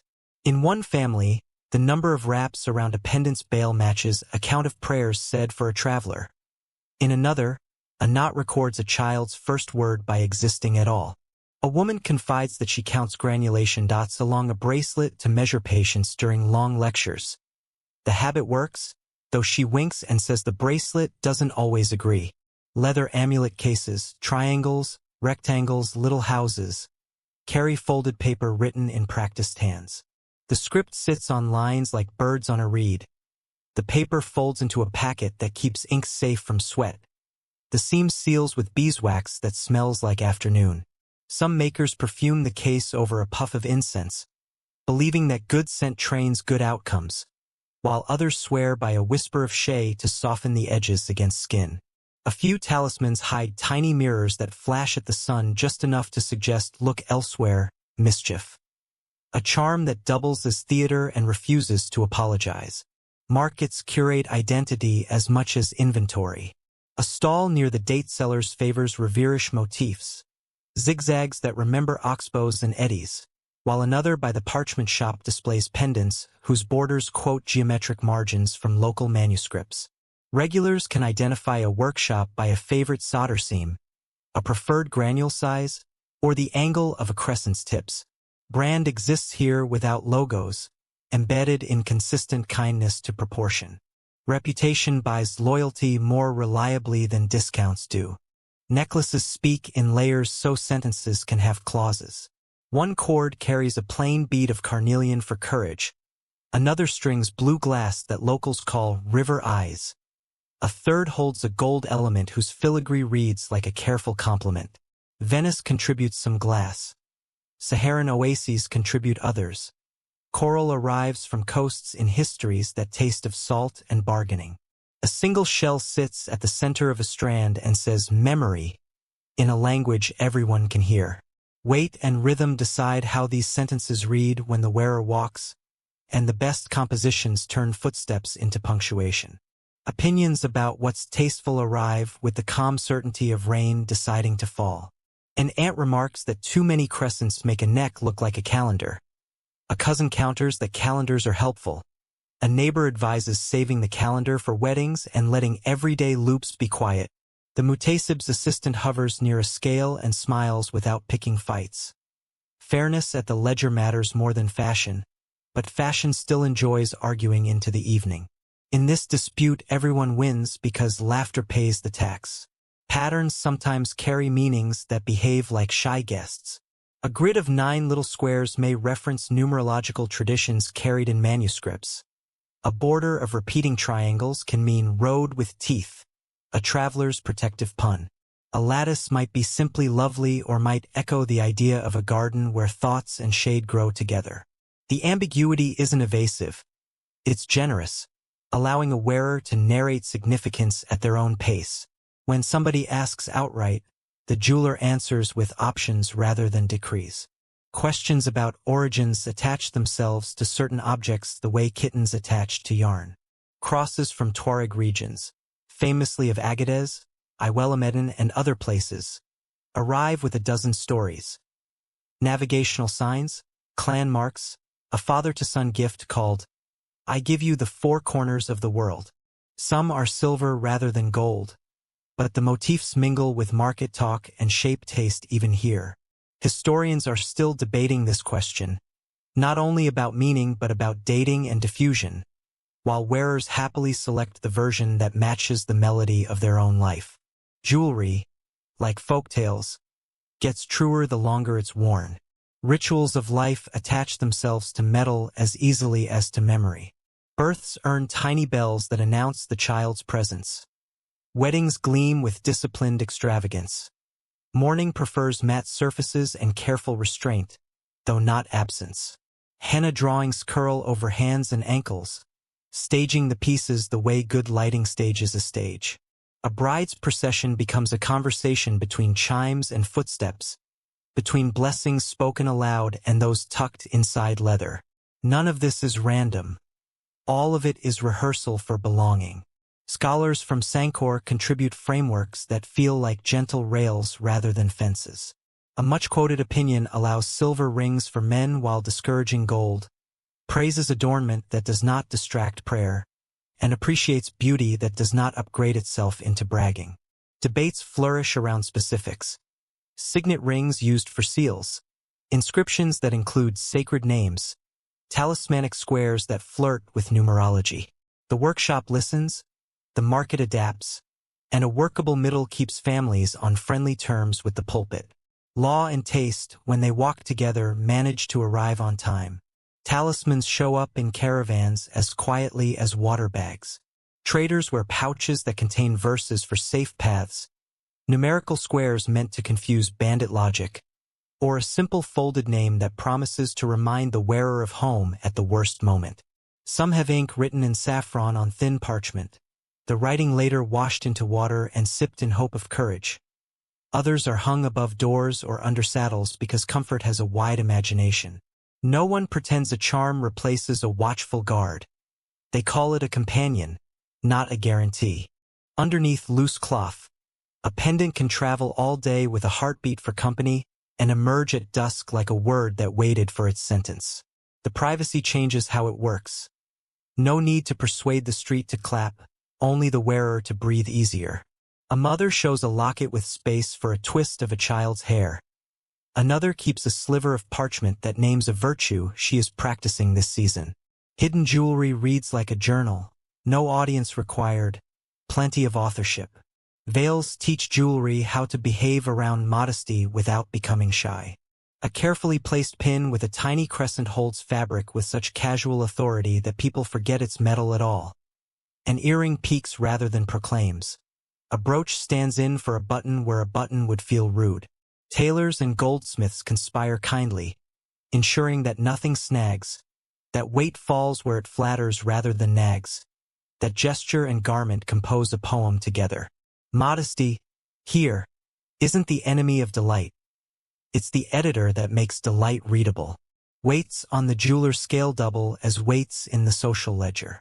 Fairness at measurement proves character, and character sells faster than shine. Cheats exist like mosquitoes, brief and annoying. The system treats them with attention, not hysteria. The Muhtasib checks stones and smiles when numbers remember their jobs. Apprentices learn that a beautiful piece with an ugly weight is a public contradiction. Reputation is the currency you cannot mint at the bench, only earn at the counter. Xylophone notes from a nearby griot practice spill into the lane and turn anklet chimes into a rhythm section. Music trains the market in pacing. No one crashes through decisions when a melody is teaching patience 2 stalls away. The jeweler times a final polish to the soft clatter. A customer nods in time before nodding at a price, and the day's soundscape becomes a script about agreement. Somewhere a child tries to make a bracelet out of reeds, failing with spectacular optimism. Laughter upgrades the attempt into a memory worth polishing later. Youth across the quarter treat adornment like a mirror that talks back. Apprentices save for their first respectable piece the way scholars save for their first full manuscript. Each purchase says, "I'm learning to measure myself with care."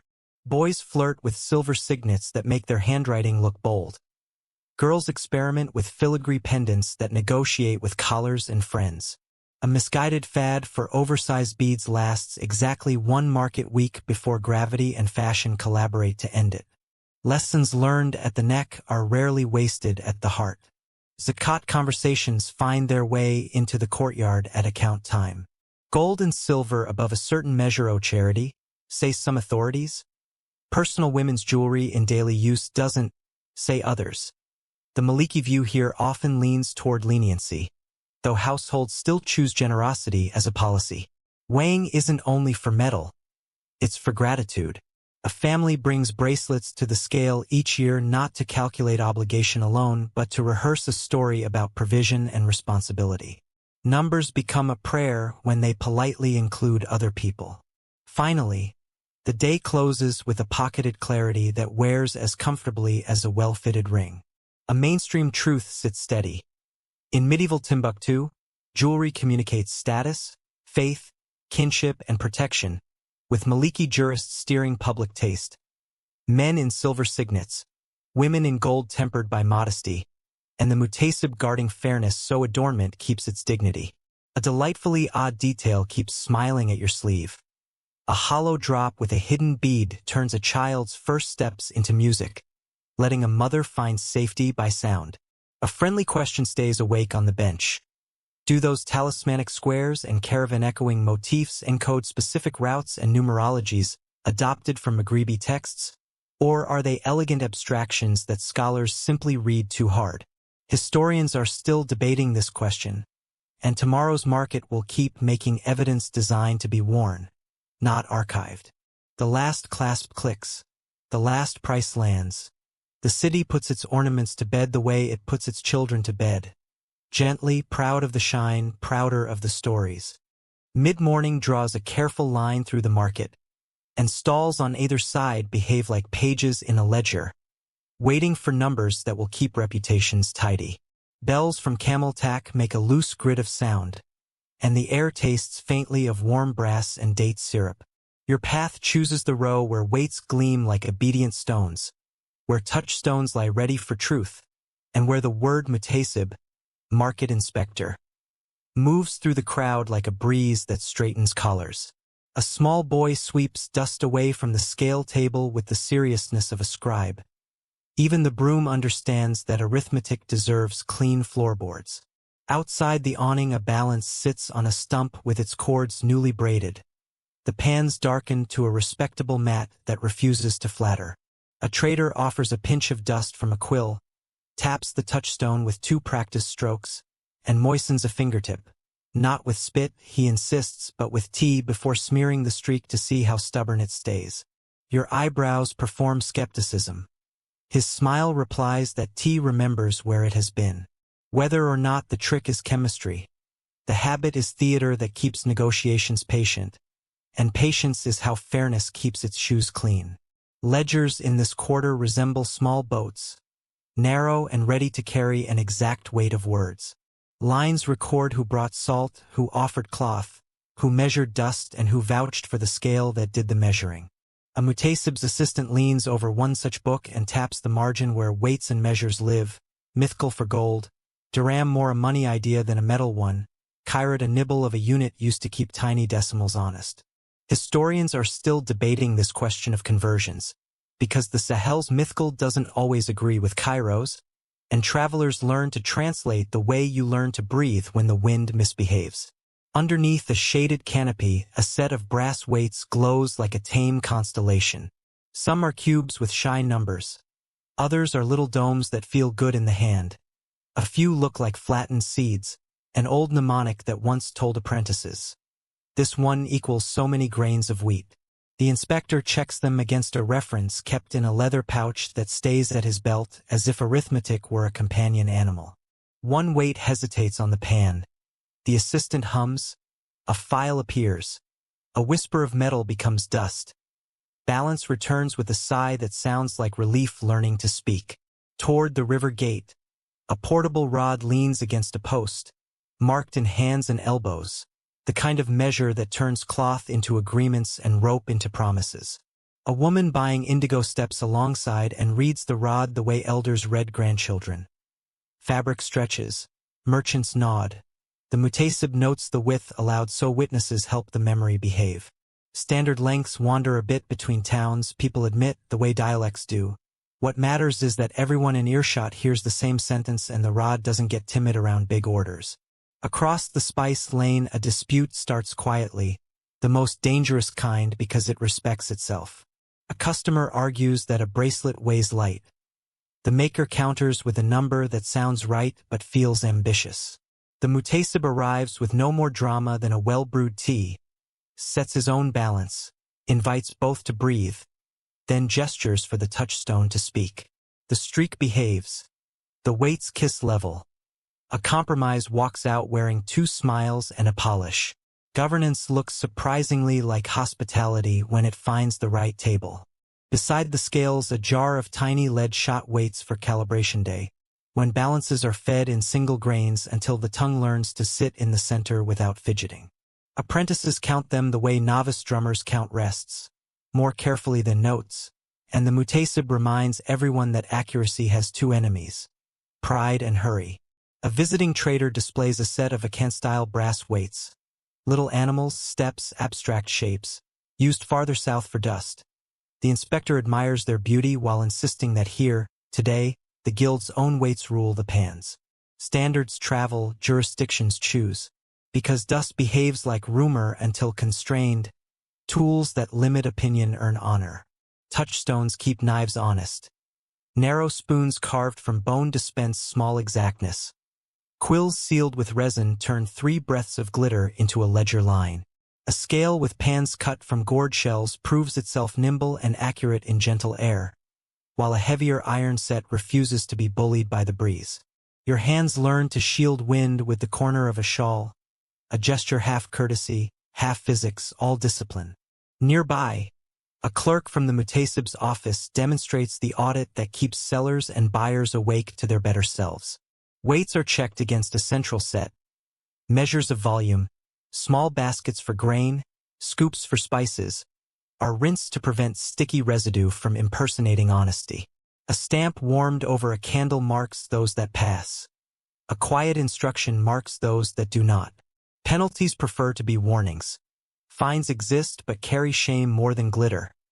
Expulsion from the market is the threat everyone respects because business is a team sport disguised as competition. Meanwhile, a scholar with ink-stained fingers quotes the Hizbah tradition, the administrative duty to enjoin good and forbid wrong, with a focus on markets that keeps bread uncheated and scales untricked. Maliki jurists give this city its tone. Fairness as habit, moderation as style, public correction as last resort. Debates bloom where they should, around the edges where custom meets law, while the center stays calm. Do not dilute spice with sawdust. Do not lighten weights by filing and pretending you didn't. Do not sell gold with a swelling story and a shrinking number. The inspector prefers teaching to scolding, and his smile is the kind that invites compliance from pride as well as conscience. Between caravans, the city practices a ritual of recalibration that looks like a festival for quiet people. Reference weights are aired and reweighed. Touchstones are cleaned with oil and lime. Rods and ropes are checked with a scribe's ruler that swears it hasn't lied since the last flood. Merchants bring their sets to be compared. A small fee changes hands with the same courtesy as tea. The inspector records who attended and who sent a cousin with a plausible excuse. Reputation increases the way granulation does. Dot by dot, evenly spaced, luminous without glare. Overhead, cloth awnings billow like lungs, reminding everyone why measurement prefers shade. Heat changes air changes scale behavior, and sunlight flatters edges that glow more than they should. The Muhtasib arranges his table where the breeze is honest and the light tells the truth, and he treats weather as a participant rather than a background. Customers learn his habits. Cheaters study his route and decide the day looks unprofitable. Today, a caravan from farther east unloads silver coin among the quills and bracelets, and the conversion conversation begins with the care of a delicate surgery. Dinars and mythicals share ancestry but not always current address. Dirhams vary according to story and season. Local credit can float value across a week like a well-mannered boat. The inspector does not set exchange rates, but he polices the math that justifies them, and he prunes any attempts to rebrand fiction as arithmetic. Your notebook fills with ratios and corrections, and your respect for people who do this all day grows taller than the date palms. Further along the lane, a tinker sells standardized scoops that stack into each other like family portraits. Measure for spices, measure for grain, measure for oil. He brags that his sizes match the Muhtasib's rod, and that his scoops pour cleanly enough to make envy thirsty. A woman buying millet asks him to demonstrate. The tinker obliges.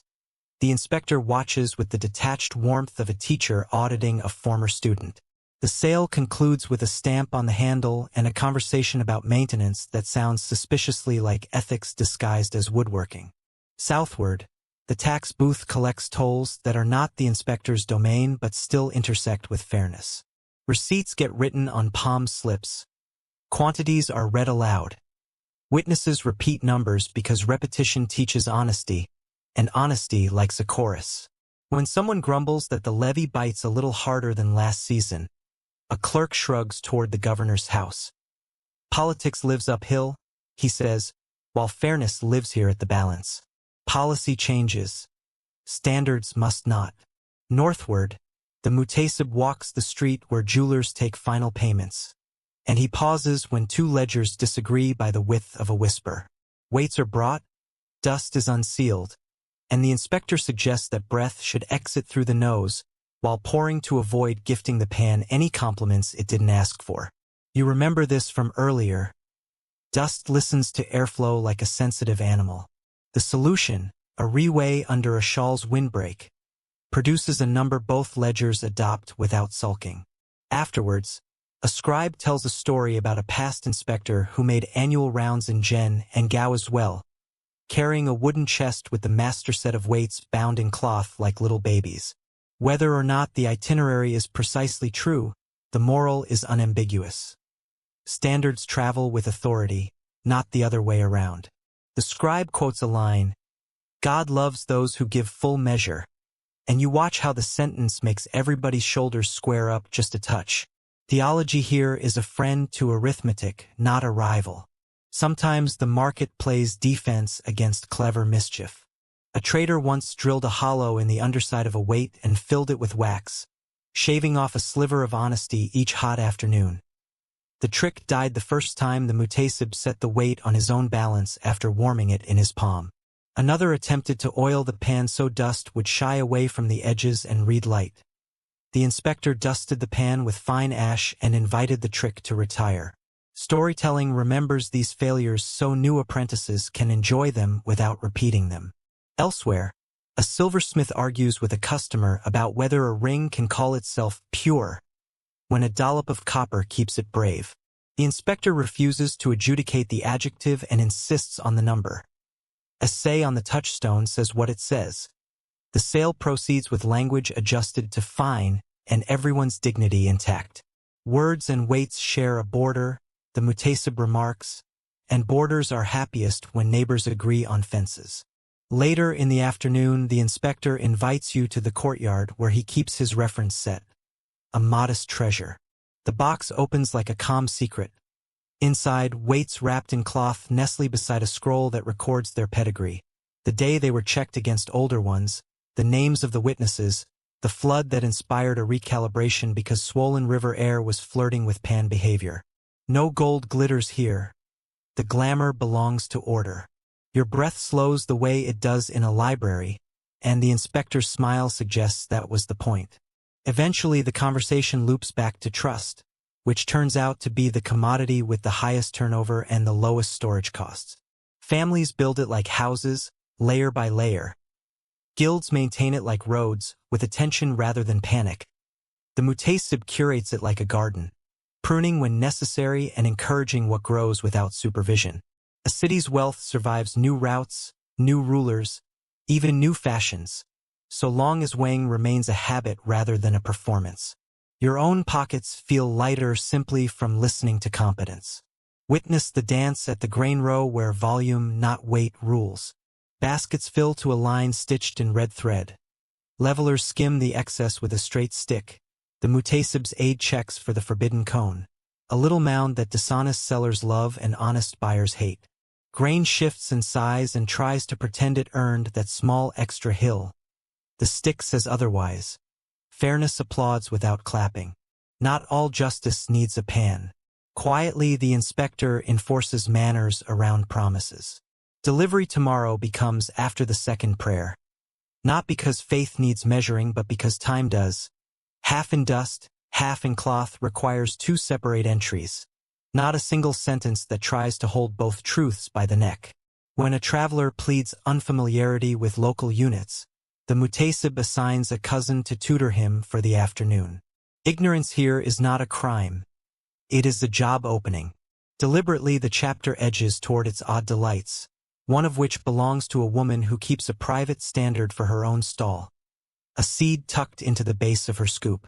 She claims her mother did it, and her grandmother before that, to make sure the scoop neither grows proud nor forgets generosity. The inspector knows and approves. He says an extra seed's worth of kindness has never bankrupted a market. Your grin arrives before your pen finishes the sentence. Thereafter, a practical question gets asked about floods and droughts. How do measures behave when seasons throw elbows?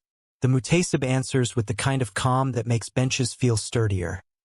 Lengths remain lengths, weights remain weights. Prices wander, but standards sit still. In lean years, he says, we weigh character too. In fat years, we weigh restraint. Numbers do not fix hunger or vanity, but they keep arguments from pretending they are famines or triumphs. Lastly, Light slopes toward evening and the day decides to close its ledgers.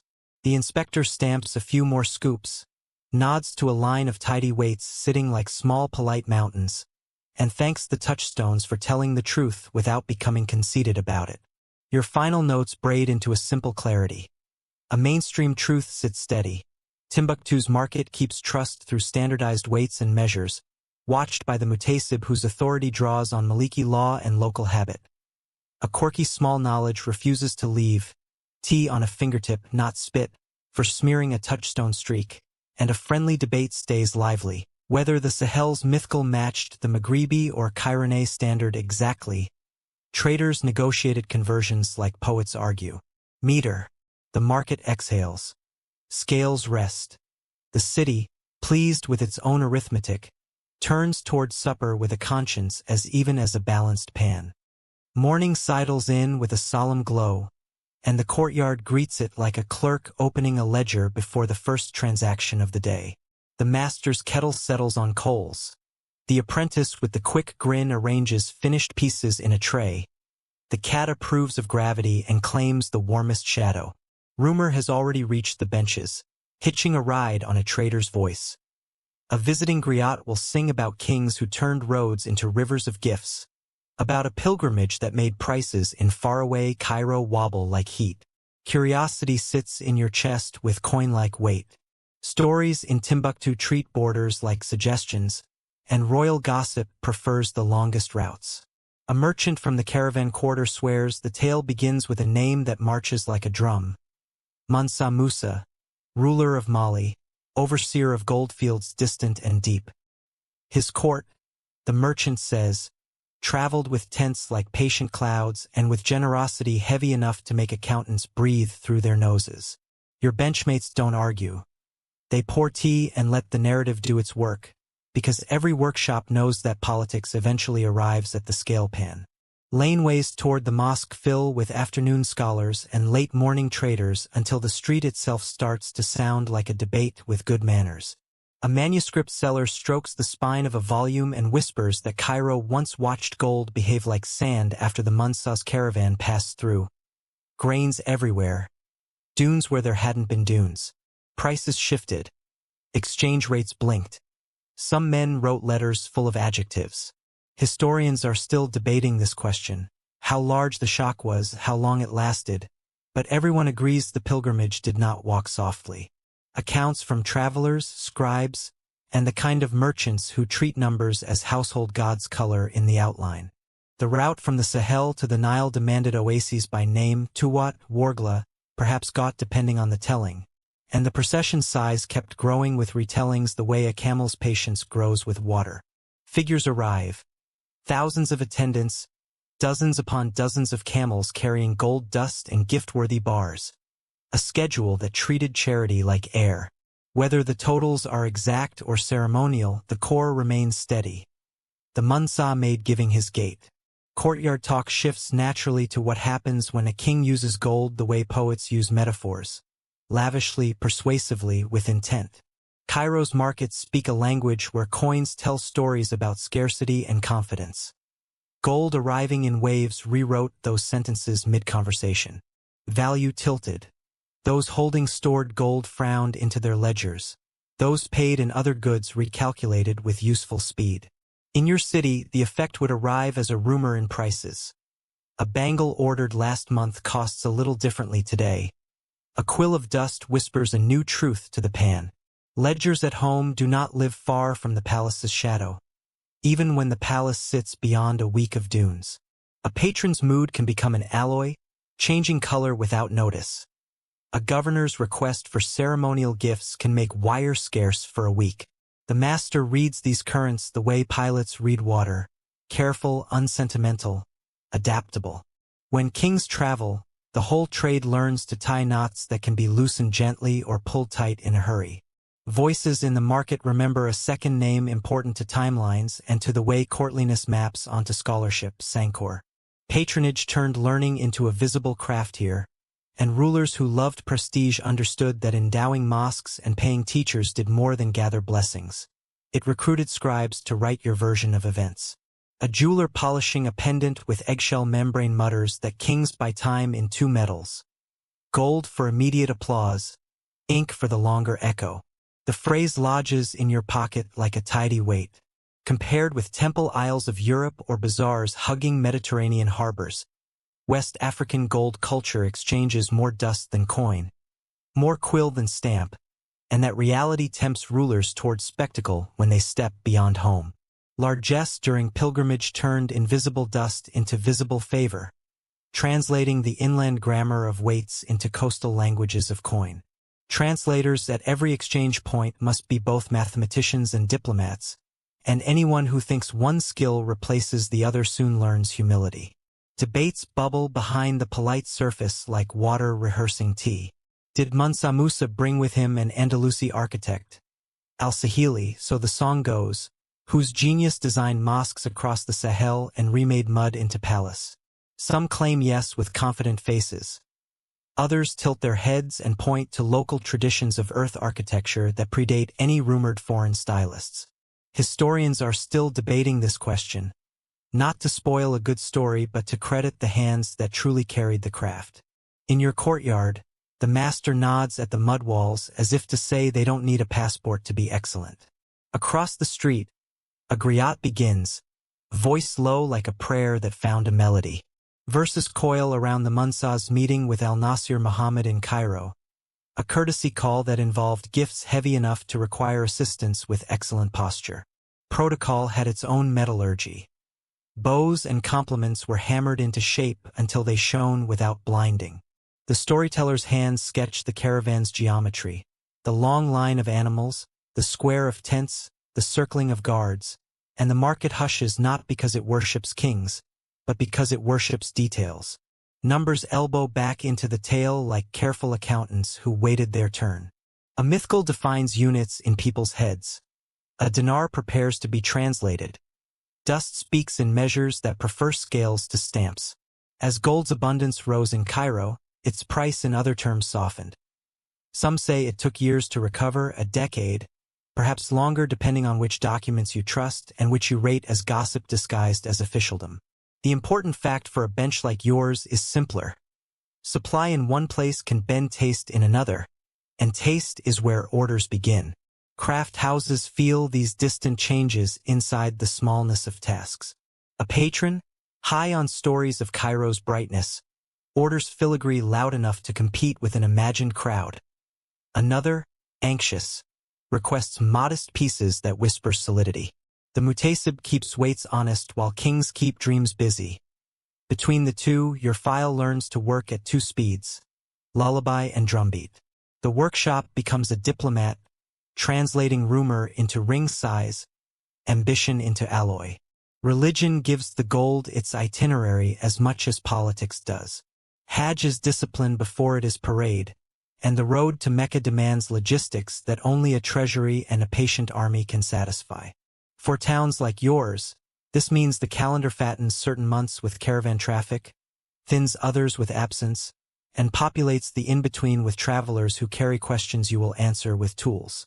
Pilgrims stop for repairs and buy amulets that promise both courage and humility. Both are good customers. Memory of other rulers edges into conversation the way a secondary melody sweetens a song. Askia Muhammad of Songhai, people recall, also went on pilgrimage a century and a half later, bringing with him respect for books and a bucket's worth of administrative reforms. His travel, too, made echoes. New scholars came north and south. Scribes followed. Markets behaved differently under the gaze of a man who prayed and taxed with equal seriousness. Goldsmiths learned to engrave titles that carried more syllables. Scales learned to endure more inspections. Household ledgers register the softer aftershocks. A craft family married into a merchant family to buffer against price swings. Apprentices were trained in both silver and brass so they could pivot when gold trafficked in moods. One aunt convinced the master to keep a modest reserve of finished plain bands, the bread of jewelry, because ceremonies refuse to cancel just because politics sneezes. Insurance here never calls itself by a fancy name. It introduces itself as prepared kindness. A curious small knowledge sneaks into the day courtesy of the boy who fetches charcoal. He claims that some caravans use dummy boxes at the end of the line, beautiful, locked, and heavy with sand, to persuade would-be thieves to run the wrong race. Whether or not the ruse is common, the idea delights the bench, and a pendant design appears on a shard of pottery. A little chest, lid ajar, revealing a granulation treasure inside. Humor becomes ornament, and ornament becomes a memo to caution. Royal visits, even the stories of them, trigger the etiquette that keeps a city from pretending tomorrow depends only on applause. Guilds or courtyard networks with guild-like manners, if you prefer the ongoing debate's phrasing, coordinate offerings for dignitaries. Finest filigree, faultless scales, a demonstration pour that behaves like choreography. Every piece must pass the light test outside the workshop door. Every seam must reject any ambition to exist. Politics may set the stage. Craft guarantees the performance won't embarrass the local accent. Archives scattered across travelers' books and local chronicles carry scraps of these moments the way a cloak carries the memory of fires it has sat beside. Tariq writers in later centuries will name kings and reigns, turning oral clarity into written confidence. Merchants' letters will mention prices and delays with the frankness that coin purses demand. The blend matters. Without accounts, myth fattens unchecked. Without myth, accounts forget their purpose and starve. Your notebook lives at that intersection, happy to copy the footnotes and the flavor both. One market afternoon you watch a demonstration of generosity scaled to local budgets. A wealthy merchant orders anklets for a wedding entirely in gold. His quieter brother commissions 3 simple silver rings and earmarks a portion of their price for the mosque lamp fund. Both purchase types keep the workshop stretched in useful ways. Kings set examples. Towns make them sustainable. Scholars at Sankor take the gold question as invitation rather than threat. Seminars open with verses about scales and measures, then swerve into discussions about fair wages, dowry customs, and the moral risks of conspicuous gift-giving. A jurist politely refuses to condemn ornament outright and instead interrogates motives, an exercise that leaves everyone rinsed in nuance. The Goldsmiths approve. Nuance is the filigree of ethics. Budget meetings in the courtyard take on a festive sobriety. Coal costs, clay quality, borrowed sums, repayments aligned to caravan arrivals. The arithmetic lines up like obedient soldiers at inspection. The master adjusts prices a hair to cushion against faraway flux. Apprentices learn the sentence. Today's number respects yesterday's promise. Stability, like polish, relies on many light strokes rather than one aggressive pass. Sudden news can drop into the market like a bell from a careless shelf. A caravan from the Nile brings word that Cairo's rates have climbed back toward their old habits. A traveler adds that a new cohort of scholars has followed the wake of earlier kings. The result on your bench? Orders shift subtly toward inscriptions and sober pieces where names sit in even letters, as if wearers want to be remembered for clarity more than gleam. Trends live inside small requests.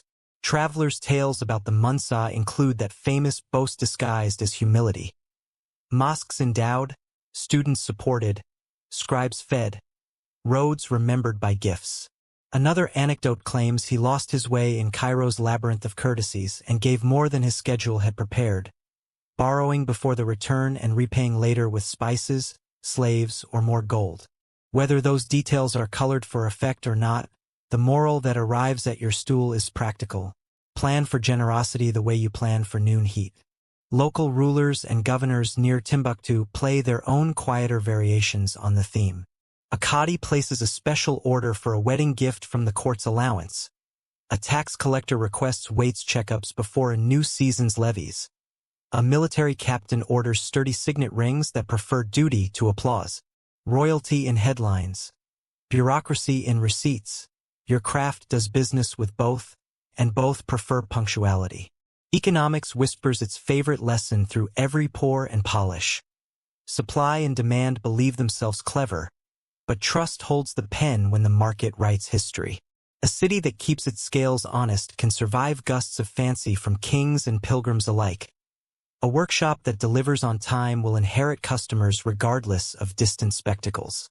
The master's cleanest proverb on the matter arrives while he inspects a clasp.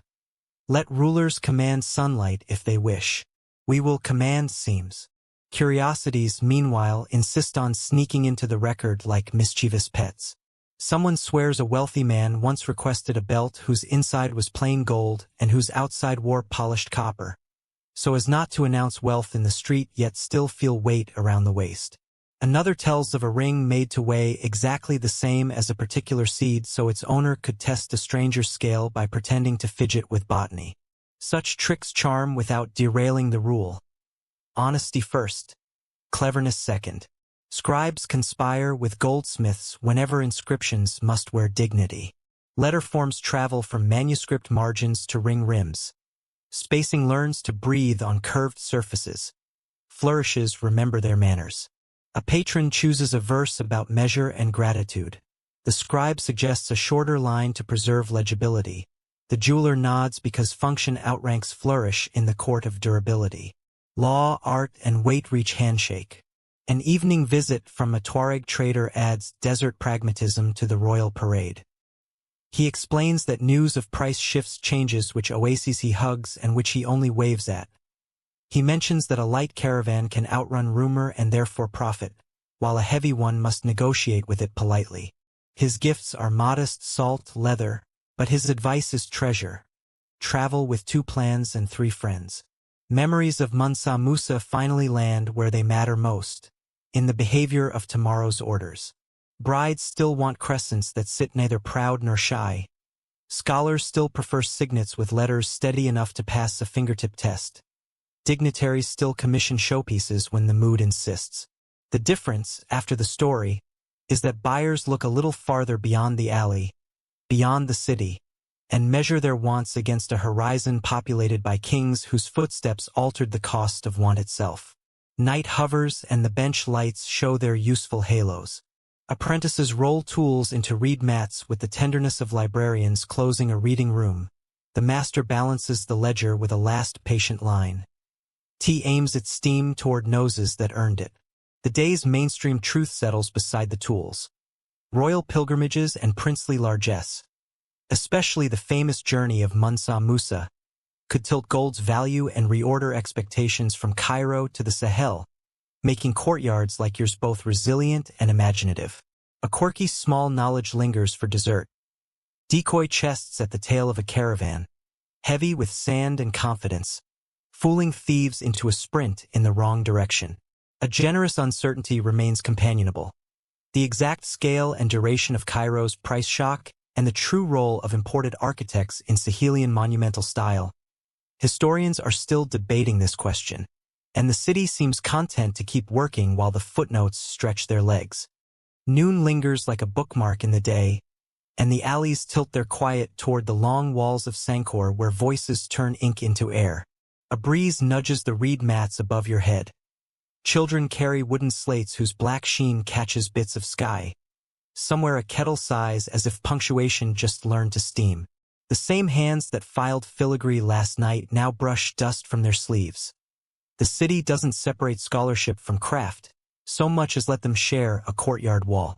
Curiosity pulls at your wrist in a way no bracelet could manage, and the gatekeeper smiles because he can see the question in your posture before it finds your tongue. Sankor hums in a cadence that feels older than blue dye and newer than your sandals. Teachers circle students like patient planets, each orbit a text. Law, language, logic, devotion. The transactions of daily life dressed in sentences that prefer neat endings. Lessons do not line up in desks. They sprawl into shade, organized by respect rather than furniture. A man with ink-stained fingers gestures with a reed pen, and his words feel measured like a jeweler's scale. Small increments, precise promises, no drama unless the grammar demands it. The room nods because grammar often does. Between the pillars, a low shelf of books waits like a spice rack of wisdom, marked with tags that mean more to locals than they will to any catalog. Volumes stand in goatskin wrappers, their spines unpretentious, their margins barely hiding the personalities of earlier readers. Some are glossy from careful hands.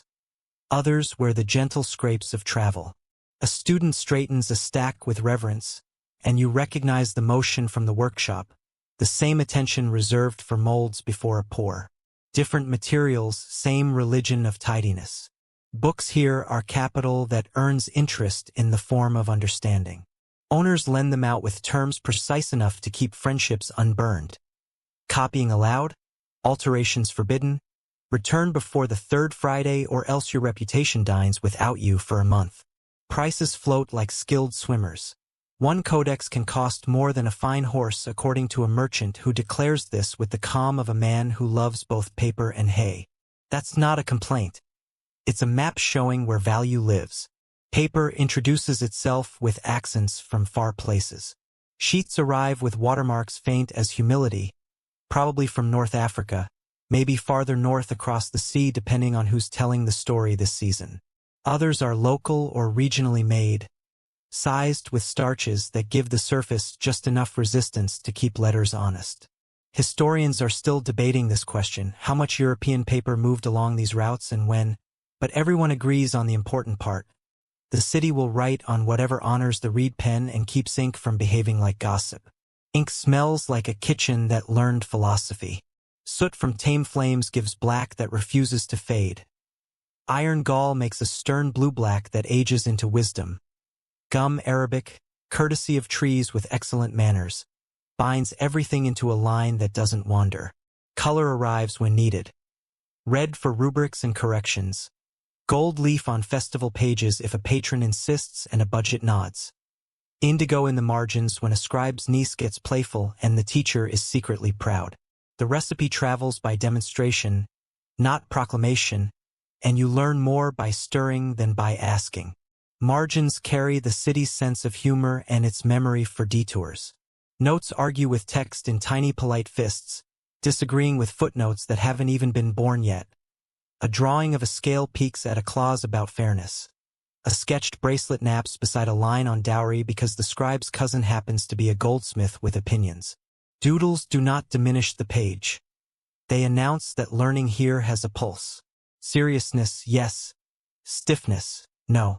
Lessons drift through open courtyards like music that decided to grow paragraphs.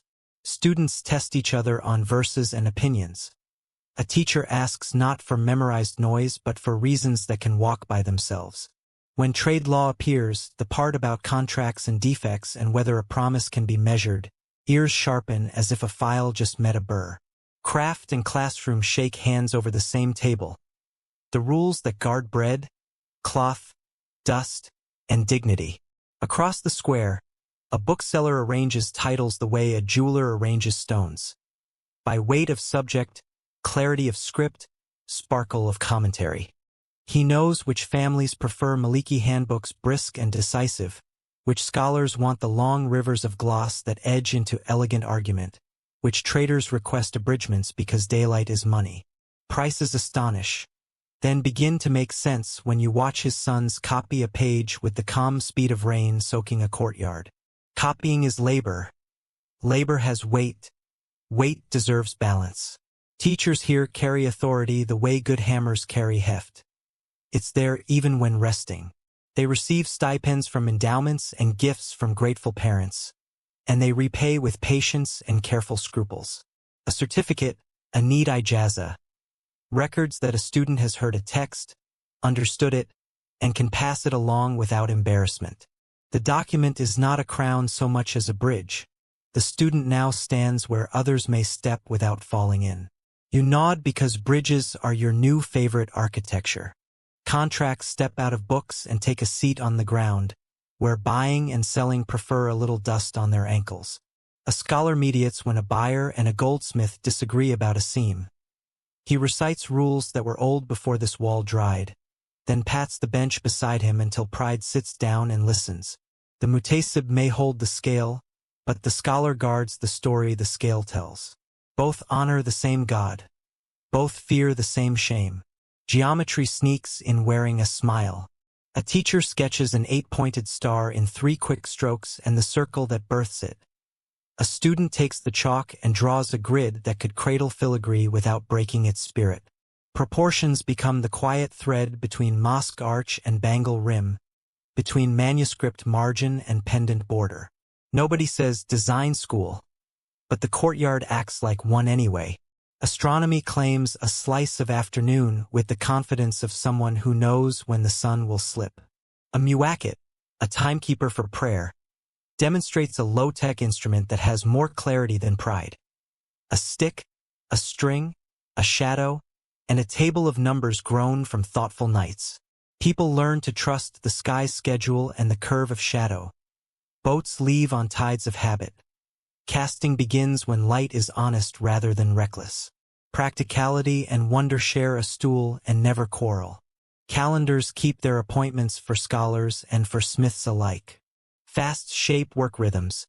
Feast days reshape demand. Harvest maps credit. Caravan seasons pace everything that can be weighed or read. A line in a legal text mentions delayed delivery due to flood, and a child in the back mutters that flood also delays bedtime. The teacher laughs without losing the point. Law here lives among errands, not apart from them. Debates bloom where rules bend. A student asks whether a contract written with poor ink is less binding. Another wonders about a signature that is a seal pressed in shea-softened wax. The teacher's eyebrows stage courtesy and his mouth stages answers. Historians are still debating this question. He admits what counts as a university in a place where classrooms sit on mats, and the class delights in the idea that naming is sometimes slower than learning. Labels chase realities. Realities jog at an easy pace. Ajami scripts make an appearance like cousins arriving for a festival. Arabic letters hug Songhai and Fulfulde words, guiding memory where parchment prefers conversation. A merchant's notebook shows prices and weather in a bilingual dance. A poem slips out of somebody's pocket, praising a camel with sincerity and a well-placed joke. The alphabet proves itself hospitable, and the city applauds hospitality like a creed. Griots cross the threshold with instruments that sound like rain trying to remember melody. Their genealogies and epics carry a different certification process. Audiences who threw fruit would have done so generations ago if the lines were wrong, and their precision complements the books rather than competes. One sings about a king whose ring never lied, a line that makes your bench hand itch to polish something honest. The teacher grins. The courtyard doesn't mind when a song grades a lesson. Proverbs hurry about like useful aunties, untangling egos with 4 words. Measure before memory, someone says when a dispute flirts with myth. The market has eyes, answers another when a student wonders if reputation really matters. The sayings stick because they fit in the mouth, and because the scale proves them true day after day. Scholarship absorbs them. Street wisdom recites them. Both agree they're older than either. Street corners pulse with teaching unaccredited but not unsound. A woman demonstrates the fastest way to untangle thread without letting impatience sit on your lap. A porter shows a boy how to balance a basket on his head so that the spine feels like a prayer. These are not electives. They are core curriculum that the city requires for graduation into decent living. The diploma is a life that doesn't drop things. Manuscripts multiply through copying sessions that look like meditation. 2 scribes face each other, one reciting line by steady line while the other writes. Then they switch because error fears monotony and flees from double attention. A third person checks vowel marks with a whisper and a finger, and the page gains both sound and silence in the right places. When the binding arrives, cloth and leather hug the leaves with an affection that refuses to be theatrical. Libraries hide in plain sight, inside scholars' homes and merchants' houses where timber beams lean their approval toward shelves. A guest mat doubles as a reading mat, a lamp as a footnote. Friendships start with peace and segue politely into borrowing. Loans are ceremonies with witnesses and dates, and returns taste like dessert. Books travel slower than rumors but arrive in better shape. Copies behave like children, similar and stubborn, and nobody expects twins to share every quirk. One scribe prefers angular letters that stand to attention. Another writes with a rounder hand that feels like hospitality. A third draws red marks that dance. Collectors learn to love these differences the way jewelers love distinct solder seams. And on winter nights, arguments about whose hand is truest keep tea kettles busy and boredom unemployed. Collectors do not hide their habits. They curate them. A merchant shows a shelf organized by author and season, claiming certain texts taste better under Harmattan winds. A judge arranges his by subject and scolding potential. A goldsmith keeps a small stack of practical favorites, contracts, weights, and a book of model letters for engraved inscriptions. The stack smells like gum Arabic and ambition. Scholars accept visitors the way good hosts accept weather, with courtesy and light adjustments. Tuareg riders arrive with questions wrapped in indigo. Songhai traders bring price data that doubles as social commentary. A traveler from the Maghreb argues that a certain legal opinion tastes better when brewed with Andalusian logic. Hospitality keeps the disagreement warm and the tea warmer. The city never met a conversation it couldn't seat. Bridges between bench and book get built at unexpected angles. A teacher asks a goldsmith to demonstrate how a touchstone tells truth. The class leans in. The Muhtasib's assistant brings calibrated weights like invited elders. A contract is drafted for practice, witnessed by students who will one day witness for real. The goldsmith signs with a steady hand because hands that chase filigree don't tremble for ink. Learning sighs with satisfaction at its own coherence. Scribes occasionally consult artisans on orthography of ornament. Letter forms that look graceful in margins sometimes sulk on curved metal, and a compromise emerges. Shorter phrases, firmer strokes, spacing that breathes like a patient. A chisel learns to follow a reed pen's rhythm, and a reed pen tries the chisel's honesty for a day. Tools become translators and discover they enjoy the work. Exams sneak up as recitations rather than performances. A student presents the logic of a contract about delayed delivery due to flood. Another recites a hadith and then argues its application to a complaint about misweighted saffron. The teacher asks again, "Where in the page is your evidence?" And the student taps with a pen and a finger, both. In the workshop you hear the same exam in different clothes. "Where on the seam is your mistake?" Workshop conversations wander into the madrasa and back like well-behaved cats. A visiting scholar watches a pour, eyes wide as a beginner's, then compares the patience of molten metal to the patience required in reading commentary on commentary. He buys a simple ring to remind his wrist that clarity weighs less than vanity. You engrave a short line about balance and pray the letters keep their spine. He nods, which feels like both grade and blessing. Etiquette keeps ideas from bumping shoulders too hard in tight lanes. When somebody quotes distant authorities with the steeple-fingered zeal of imported certainty, a local quietly invites the text to meet the street. If it survives the introduction, it stays. If it checks out early, nobody sues for heartbreak. The rule isn't foreign bad, local good. It's useful wins, and we'll know it by tomorrow's errands. Quiet authority lives in the Muhtasib's shadow and the jurist's lamp. One keeps weights sober. The other keeps words honest. Together they make a city where buying a bracelet doesn't feel like negotiating with chaos. Arguments happen, the market would be bored without them, but they end with sentences the neighbors can live beside.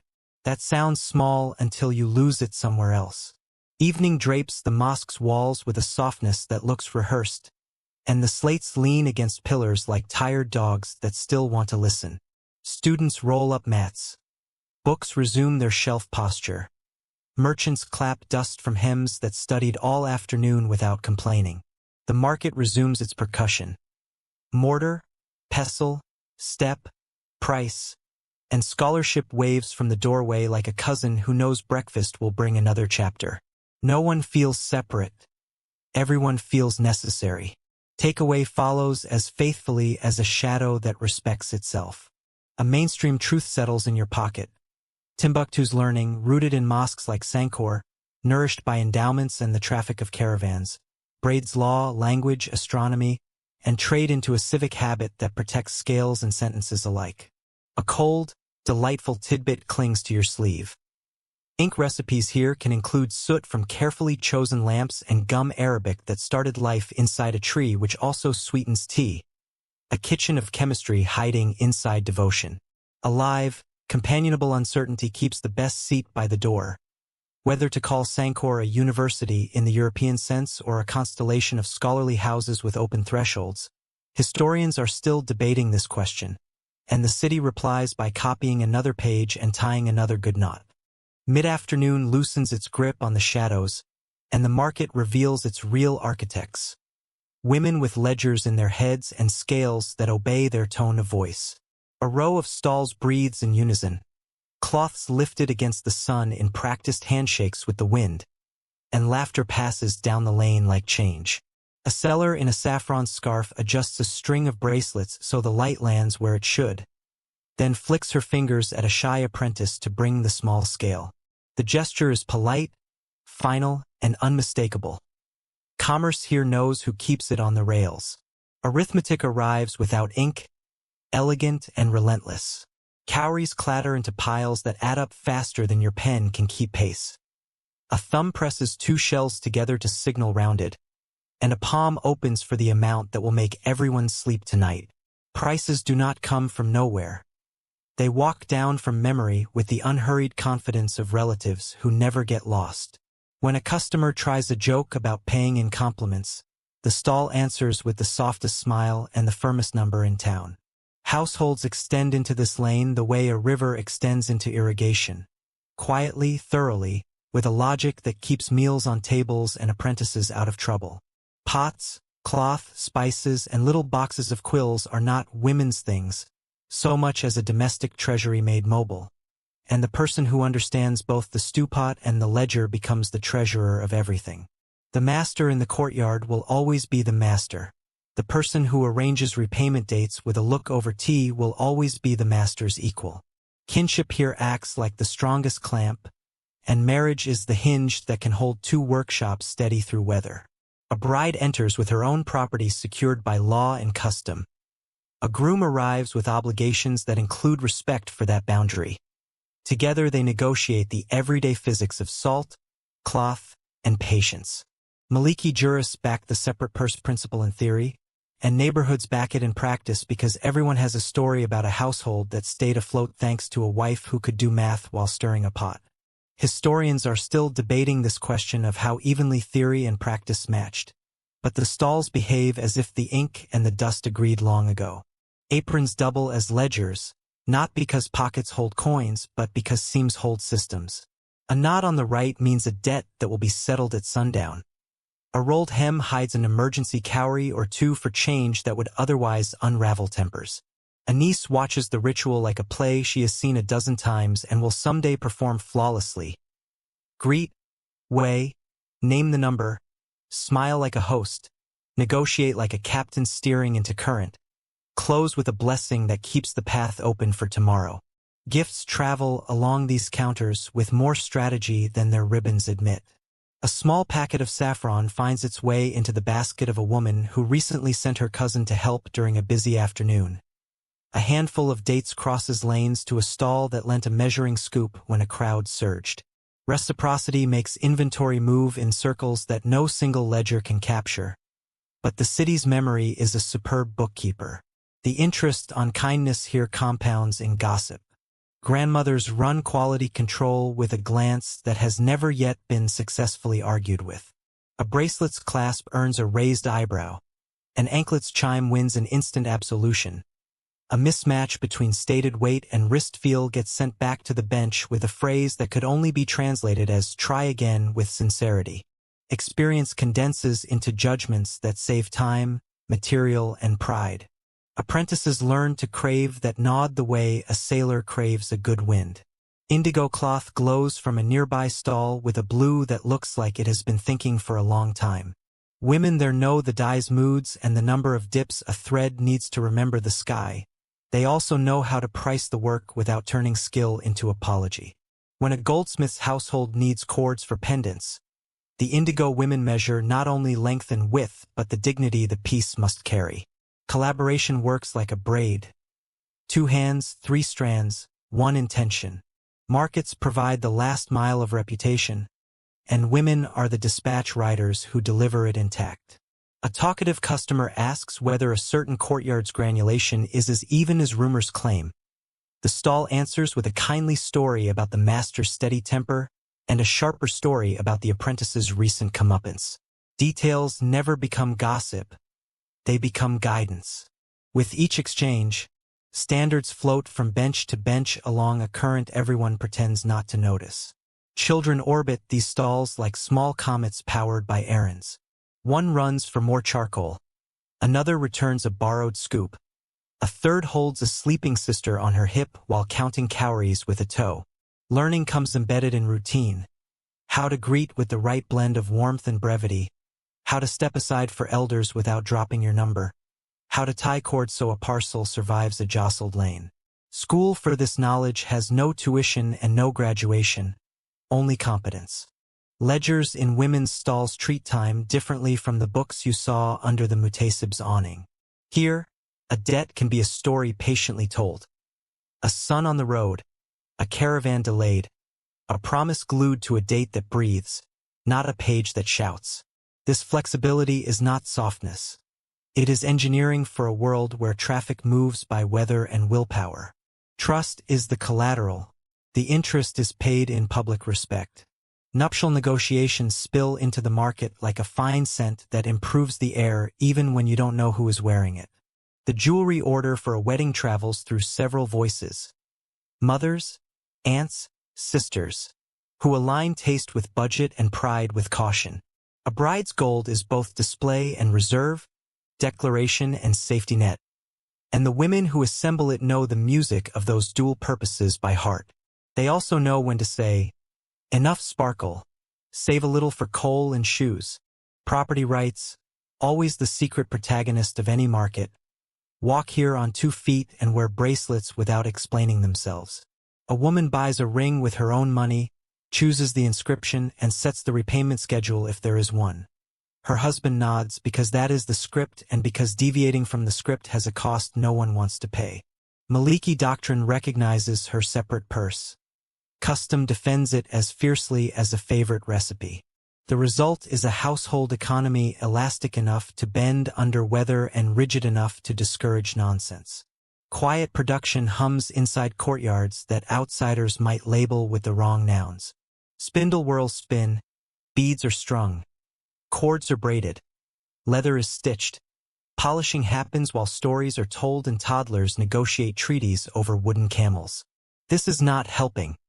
It is manufacturing, and its output flows to stalls where price and praise meet. The phrase "made at home" here signals quality control, not discount. Networks of women stretch beyond sight, weaving neighborhoods together with threads that carry more than gossip. A seller knows which cousin in another district has surplus carnelian beads. A dye mistress knows which courtyard used thickeners that will make a cord pout under weight. A grandmother knows precisely which scholar will explain a verse to a stubborn nephew in a tone he can hear.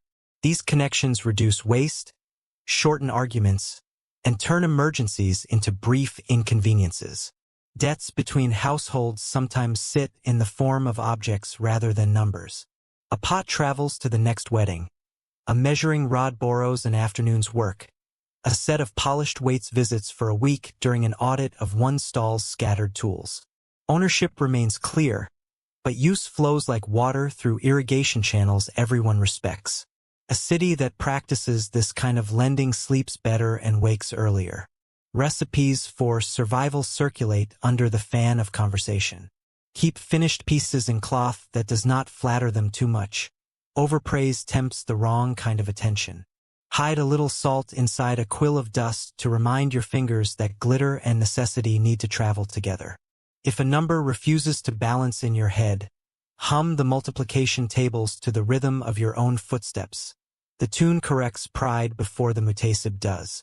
Wisdom here tastes like tea, strong, shared, and not fully explained. Apprentices from gold households learn to accept instruction from the stalls that will test their work. A girl with the quietest voice shows a boy with quick hands how to judge a class by sound, not just sight.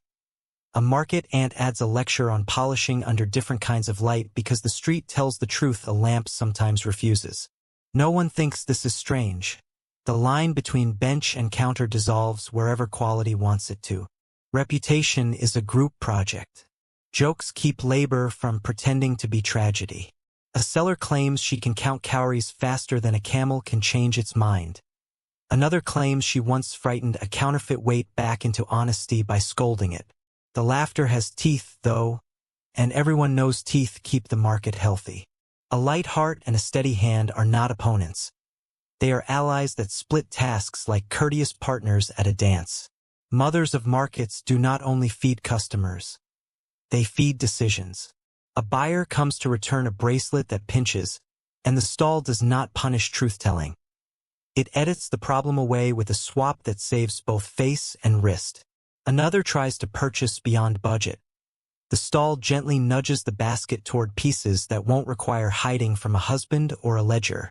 Skill here includes guiding desire into versions of itself that can pay rent. Names of marriage partners circulate in the same air as prices, and alliances take shape with decisive grace. A union between a leatherworking house and a gold house means straps with fewer tantrums on boxes that carry precious things. A match between a scribe's family and a stall that sells cords means better contracts on tiny paper that behaves like patient skin. Strategy does not hide behind romance. It stands beside it and carries the heavier bag. Questions about formal organization surface like fish that don't want to be caught. Did women maintain guilds in the sense that word prefers in other regions? Maybe here and there, say some, pointing to regular meetings and shared funds. Maybe not, say others, pointing to kinship networks that outperform charters. Historians are still debating this question, and the stalls do not wait for a verdict. The work proceeds with the kind of coordination that makes titles optional. Rules of modesty and visibility get negotiated in real time with intelligence and grace. A veil becomes a tool for privacy, not a ban on competence. A quiet voice carries authority that no volume can mimic.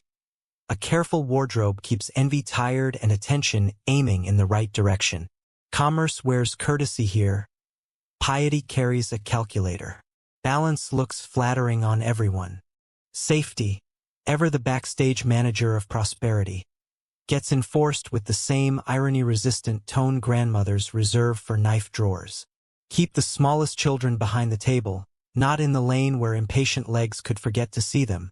Anchor the display cloth so wind cannot make a thief out of physics. Never leave weights on the edge where elbows pretend to be innocent. Disaster prevention is a craft too, and the stalls practice it without fanfare. Time management turns out to be choreography learned young. A vendor can sell, watch a pot, coax a toddler into not treating calories like snacks, and negotiate a delayed payment all within the breath between two calls to prayer. She will remember at sundown who owes what, who needs an apology, and which clasp wants another pass at the bench. Describing this as multitasking feels like calling the river damp. Accuracy uses bigger words. Training programs for spouses look exactly like supper. A wife teaches her husband the angle at which a chain refuses to tangle. He teaches her a shortcut in filing that saves wrists from sulking. They test each other on prices the way students test each other on verses. Playfully, intensely, forgivingly. A household that respects both kinds of competence proves remarkably stable under weather of all sorts. Unexpected storms roll in sometimes. Rumors from the north, illness in a family that runs an important stall, a caravan that arrives a week hungry. Women in the lane adjust prices gently, extend credit cautiously, and send a pot of stew to the courtyard that needs it without attaching a lecture. Mutual aid is not a theory here. It's Tuesday. The city's ability to handle surprise often looks like a row of aprons moving in the same direction at the same time. Unusual accounting tricks amuse and astonish in equal measure. One stall uses dyed beans in a bowl, black for debts settled, red for deliveries due, white for favors owed, to keep the day organized without pulling out a notebook every third sentence. Another ties 3 knots in a ribbon under the table and taps them with a toe as she tallies a complicated transaction. Her daughter can read the taps like a drummer reads a score. These are not games. They are mnemonic devices that work. Voices of customers carry respectfully in a lane designed for conversation rather than conquest. Complaints get heard, not punished. Praise gets stored like grain. Advice gets traded with the seriousness of weather forecasts. The market is a classroom without a bell. The graduates are people whose lives don't tip over when a number changes its mind. Workflows spill back into the gold courtyard at dusk, and the influence runs both directions. The master wants to know which clasps misbehaved and which lengths sold out. The stall wants to know which alloys tolerated sudden rain without sulking. A new pattern born under a reed awning meets a new price born under a palm mat, and both decide to grow up together. It's marriage, but with metal and arithmetic. Yields improve when trust increases, and women in this lane grow both like gardeners who know what to prune. A seller will refuse a sale to someone who looks unwell or desperate in a way that shopping will not fix. She will direct them toward water, shade, or a neighbor whose stock can answer that hunger with something better than shine. Profit is a good servant here, not a god. Zenith light softens toward the kind a clasp loves, and the last customers of the day arrive with faces that have already decided to be kind. Closing rituals begin. Cloths folded, scales tucked away, cowries poured into a pouch that will go under a mat where a grandmother's foot will rest. Blessings get spoken with a tone that suggests tomorrow is already watching. The city exhales like a house that has been cleaned properly. Summary gently folds itself into your pocket as the lane empties. A mainstream truth stands steady.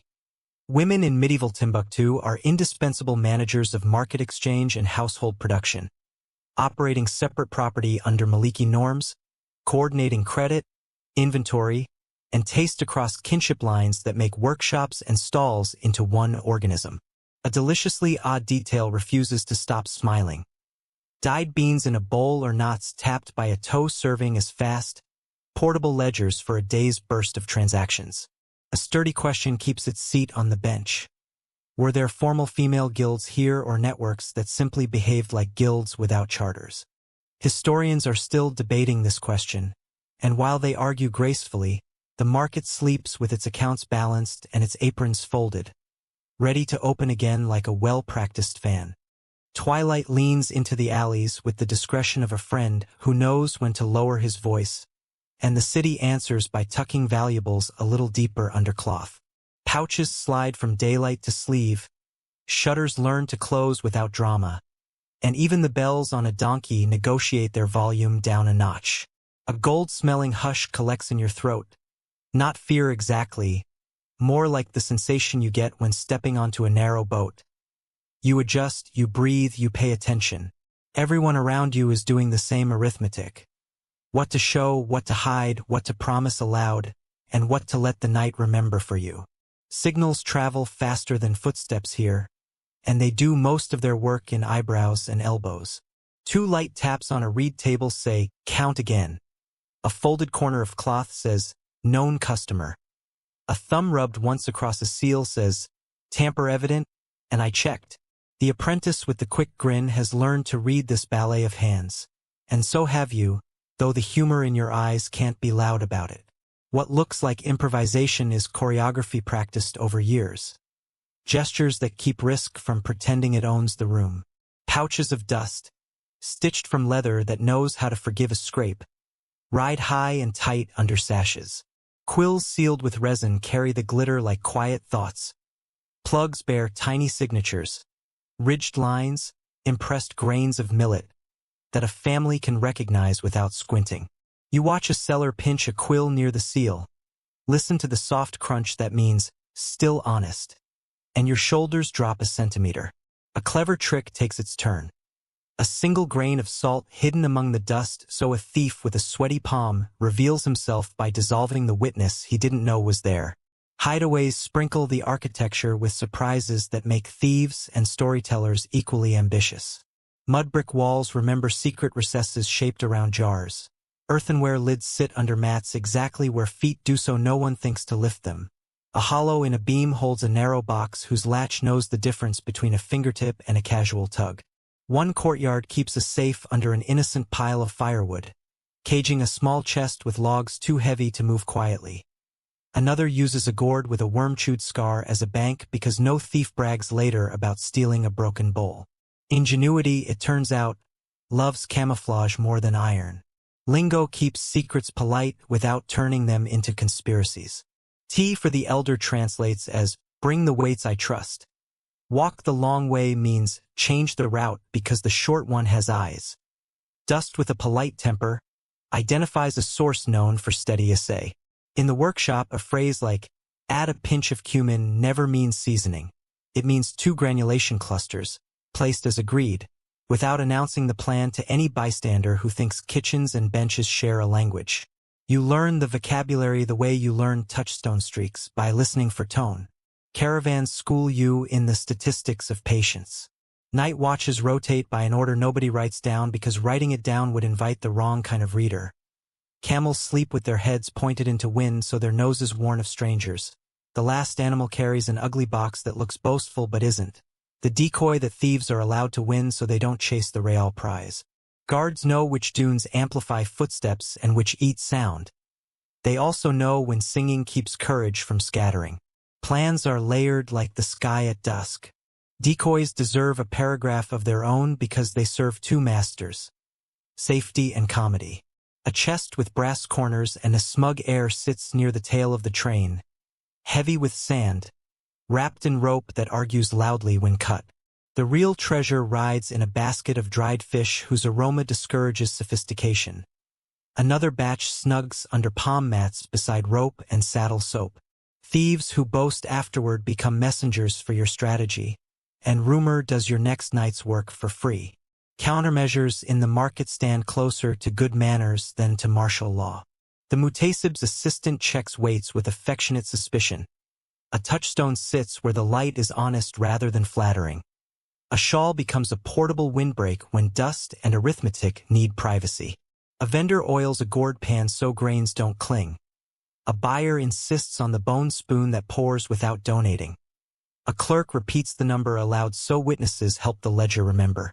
Prevention arrives disguised as courtesy and almost always works better that way. Credit behaves like a cat, affectionate in its own time and vindictive if disrespected. Families extend terms along cousin lines, and women in the stalls keep the clocks with a precision that outperforms bells. A delayed caravan pushes a repayment. Nobody panics. A note gets added to the docket. After second prayer, 2 days following arrival of salt, and the story continues. Default is rare because pride hates it. When it happens, mercy often costs less than anger and buys better behavior next season. Oaths carry more friction than locks and less wear. A promise spoken under a lamp with 2 elders listening acquires a texture you can feel, and breaking it scratches the hand that does it. Sometimes a recital from a legal text accompanies the exchange. Sometimes a proverb does the work. A scale hears truth if the tongue remembers it. You sign with breath and reputation long before ink and seal arrive. The city treats that order as a kind of spell. Hardware exists, of course, and it's not shy about proving its competence. Wooden coffers with sliding dovetails refuse random entry. Leather-wrapped locks keep dust out and curiosity in. Keys live as twinned pairs, one in the house, one with a cousin you can reach even if a flood teaches your threshold bad habits. A goldsmith's safe looks modest from the lane and complicated from the inside. Compartments for quills, drawers for finished pieces. A false floor that defers discovery until after the house rooster loses interest. Technology here is local, elegant, and very sure of itself. Embers, not burglars, ruin more wealth than people admit. So fire rules the workshop the way etiquette rules a wedding. Wet cloths sit within arm's reach of temperamental vessels. A boy whose job is only watch the spark does it with graduate-level seriousness. Bellows leather gets inspected like a horse's ankle. Casting circles are no-joke zones, no loose sleeves, no comedy during pour, no talking across the path of a hot flask. You quench more than metal.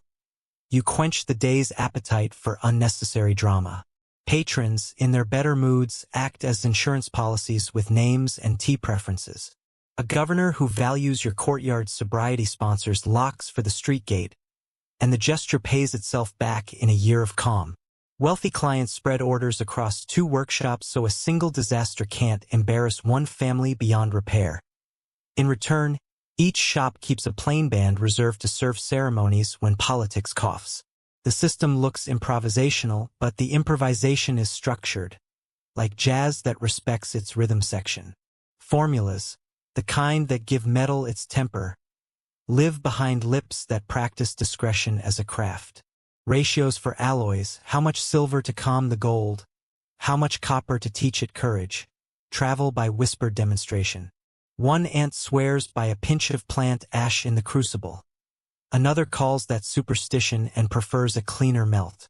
Historians are still debating this question of recipe origins, local evolution versus import by learned travelers. And the workshop cancels the argument each day by producing something that behaves beautifully under light. Ledgers straight talk in one hand and wink in another. A page tracks materials and time in sober numbers. A margin note says, "Kite at noon," which translates to watch for the inspector's easy mood. Some entries run in Ajami, Arabic script cuddling Songhai or Fulfulde words, so a cousin can read the tale but a nosy stranger cannot. Codes hide in plain sight without teeth. The goal isn't impenetrability but plausible privacy. Matriarchs manage risk the way skilled porters carry baskets, balanced and upright even on a slippery day. A stall mother can feed a rumor only the calories it can burn, steer a customer's enthusiasm away from a brand new apprentice who is still learning what steady feels like, and schedule repayments to land on days when temper is unlikely to be the guest of honor. Her eyebrows are famous. Her kindness, more so. She knows that safety has a laugh and she uses it. Letters of introduction smooth the jagged places beyond the city gate. A traveler carries folded words from a Kadi with a stamp that smells faintly of beeswax and authority. Another brings a line from a cousin of a cousin in Jen whose name is currency in its own right. Hospitality follows the paper like a patient dog. Lodging, a guarded corner of a storeroom, a watchman's extra round at midnight. Where trust is portable, locks can be smaller.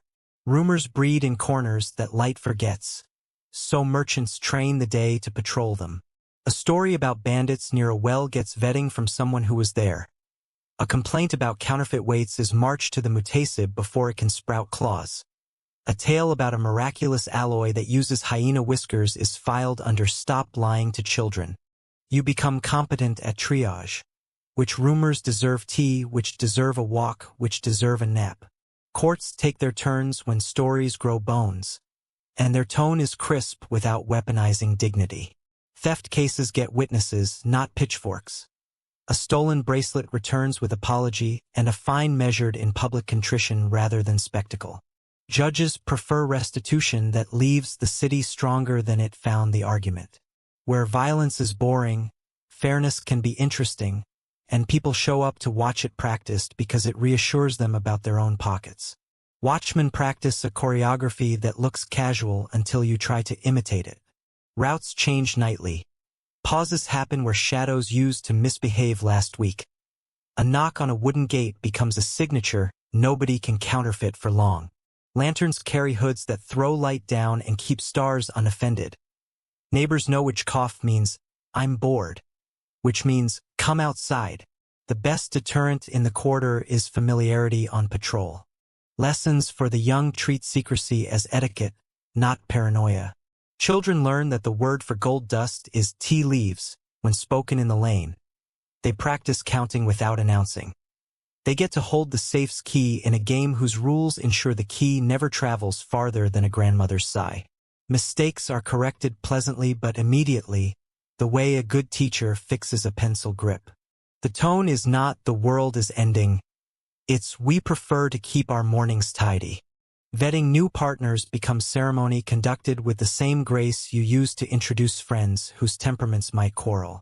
A small order tests punctuality. A minor secret tests discretion. A shared meal tests the ability to listen to a story longer than a price list. If someone brags about a trick too quickly, agreement moves at the speed of molasses. If someone discovers a shared cousin, Papers find ink faster than you'd think possible. Trust here is a curriculum. Festivals give the market both a grin and homework. Crowds grow thick. Purses grow friendly. Thieves grow hopeful. Watchfulness grows polite and pervasive. Stalls angle their tables to narrow the lanes. Small cords tie displays to what cannot be lifted without comedy. Extra stools mean elbows don't become arguments. You sell well, you praise moderation, you pretend you can't count beyond a reasonable number. And at the end you thank the night for being civilized. Floods, even when they stay far upriver, send memoranda to every safe in town. Mud learns how to pry. Jars find new opinions about uprightness. Keys go swimming unless assigned to ankle-level custody. Households rehearse the drill. Raise the chest, move the ledger, rebury the jar in a place the last flood didn't rehearse. Afterward, you open the box and discover two miracles. The dust still dry, and the story you'll tell when someone asks why you keep stones on the lid of a chest. Hedges against price mischief look unglamorous and work like heroes. Half the month you take payment in cloth whose value ignores Cairo's mood swings. A quarter you accept in salt which laughs at fashion. The rest in dust or coin, according to which way rumor is blowing. Customers appreciate a shop that refuses to panic in public, and your ledger appreciates not having to learn gymnastics. Risk gets bored when a city manages it without theater. Reputation, carefully tended, becomes the safest box in town because it can't be stolen, only squandered. A dozen small honesties, admitting a flaw before someone points to it, rounding a number toward the buyer when the pan wobbles, arriving when you said you would, stack into a wall bandits can't climb. Your sign is a smile that repeats itself. Your lock is a habit of not lying.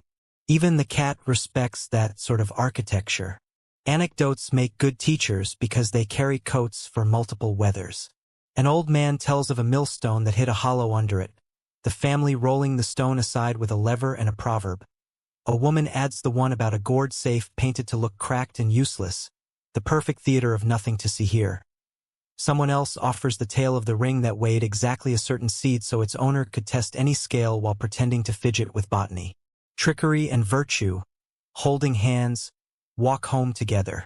Myths queue up at this chapter's door asking for room, and the one you hear most often is silent trade. The romance of goods left on a mat, exchanged without words by people too mysterious to speak. In these parts, bargaining like sentences, not miming. Negotiation is a sport played aloud with polite elbows. Historians are still debating this question in its particulars. Some versions likely existed in some forests. But the city's daily script prefers conversation, witnesses, and a ledger that knows your name. Silence here is reserved for respect and for casting. Cues between insiders turn risk management into a kind of music. A filigree pattern with an extra near the bale can mean deliver to the ant, not the apprentice. A rapping style tells a porter whether to walk the river or the ridge. A bead slipped into the knot of a cord says, open only at home. None of this hides from the law. All of it hides from entropy, which is the enemy markets fight most days. You catch yourself smiling whenever you decode one of these quiet songs. Finally, the night returns to its softer temperature, and the courtyard counts its breathing. Tools slide into reed rolls. Ledgers close with the small authority of things that did their job. A key circles once around a wrist before finding its hook. What rests in your pocket is easy to weigh. A mainstream truth. Timbuktu's craft and trade survive by practicing layered risk management, from hidden recesses and decoy chests to calibrated scales and social oaths, paired with a delightful oddity.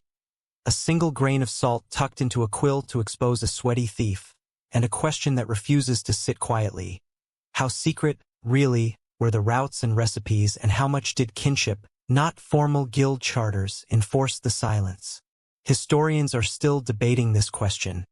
While the city closes its boxes, ties its knots, and sleeps like a household that knows where everything is. Morning arrives with the unhurried authority of someone who already counted the coins and found them balanced, and the market rises to meet that math. Stalls open in a choreography that pairs prayer with prices.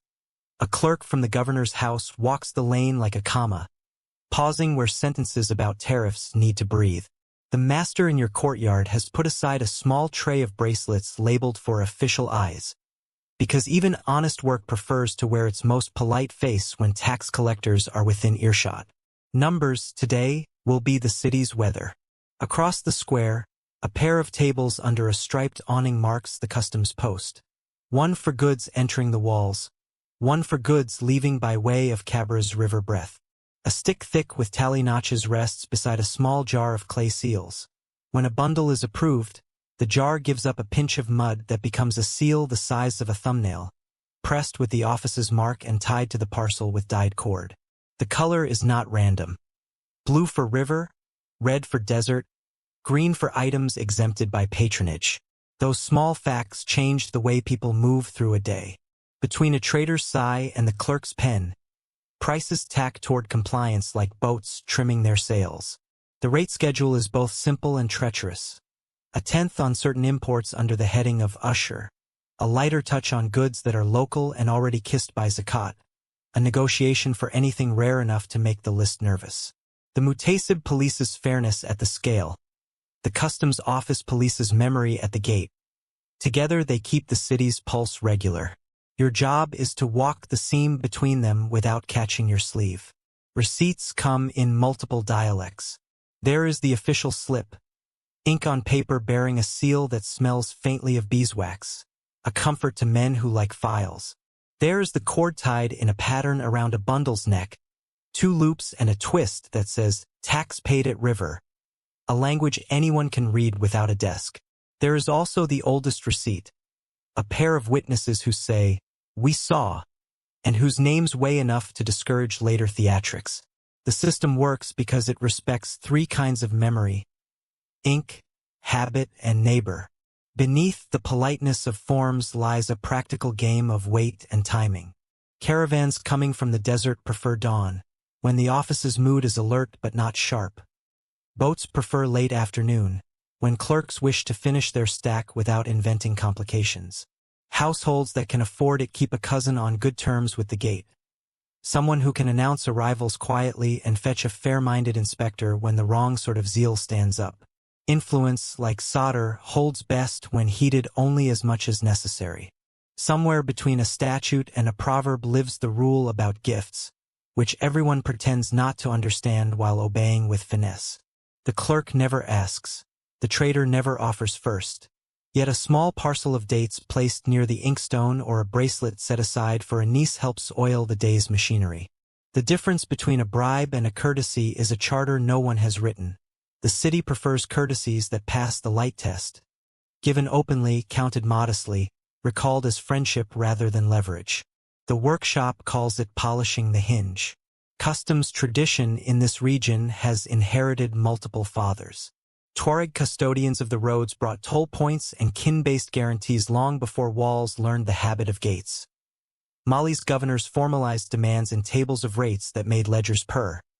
Songhai's administrators later widened the net, pairing taxes with patrols that made caravans breathe easier. Historians are still debating this question: how consistent those regimes were street to street and decade to decade. But on your bench, consistency means today's number won't surprise you more than once. Under the Mali flag, elder scribes swear, the Farba, the governor, posted deputies at Kabara and the North Gate who could quote rates in their sleep. Under Songhai, the Diwan, the office of record, thickened with men who loved lists, and receipts began to travel farther with caravans as portable reassurance. In Tuareg days, elders say, tolls could be light if kinship smiled, heavy if politics sulked, and negotiable if you arrived with the right poem. Each era played the same instrument in a different key. Your task is to tune your orders to whatever key the morning chooses. Over at the river, the scale of taxes has its own choreography. Salt pays a steady toll by block, goats by hoof, cloth by length of rod. Gold dust owes nothing as property in a jurist's careful view but spawns fees as service for inspection and handling. The clerk loudly insists the fee is for the scale, not the dust. The market pretends to believe him because pretending is cheaper than arguing.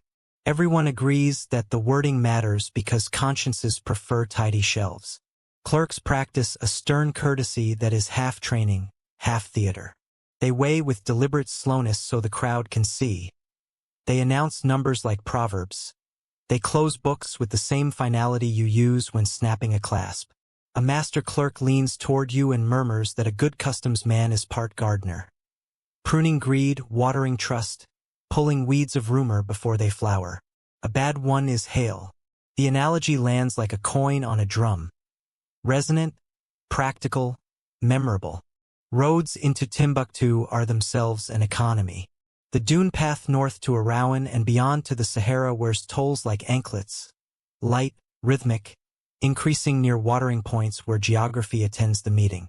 The southern route toward Jen and the forest edge pays by canoe and cart, by ferry and bridge, instruments that borrow fees from physics.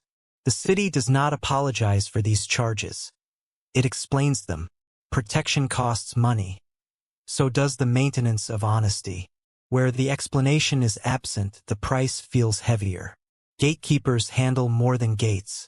They act as greeters, referees, rumor filters, and the first layer of insurance for people and goods who intend to spend money inside. They recognize faces faster than accounts can. They read a caravan's mood. They can tell by the arrangement of bundles which house has learned new tricks. A good gate is a courtesy with a spine. It deters opportunists and welcomes regulars, which is exactly the balance markets require to stay interesting without becoming dangerous. Documents carry tone. A receipt from the governor's desk tells the world that you paid in a way that the world can quote. A note from a Qadi promising arbitration if a dispute arises buys serenity for 3 districts. A letter of patronage from a noble household does even more, transforming delays into speed and suspicion into tea. The city is not cynical about paper. It treats paper as an extension of voice, and voices are judged daily for reliability. You keep your best slips wrapped in cloth like talismans because in a way they are. Gifts pulse along the same arteries as taxes but boast better manners.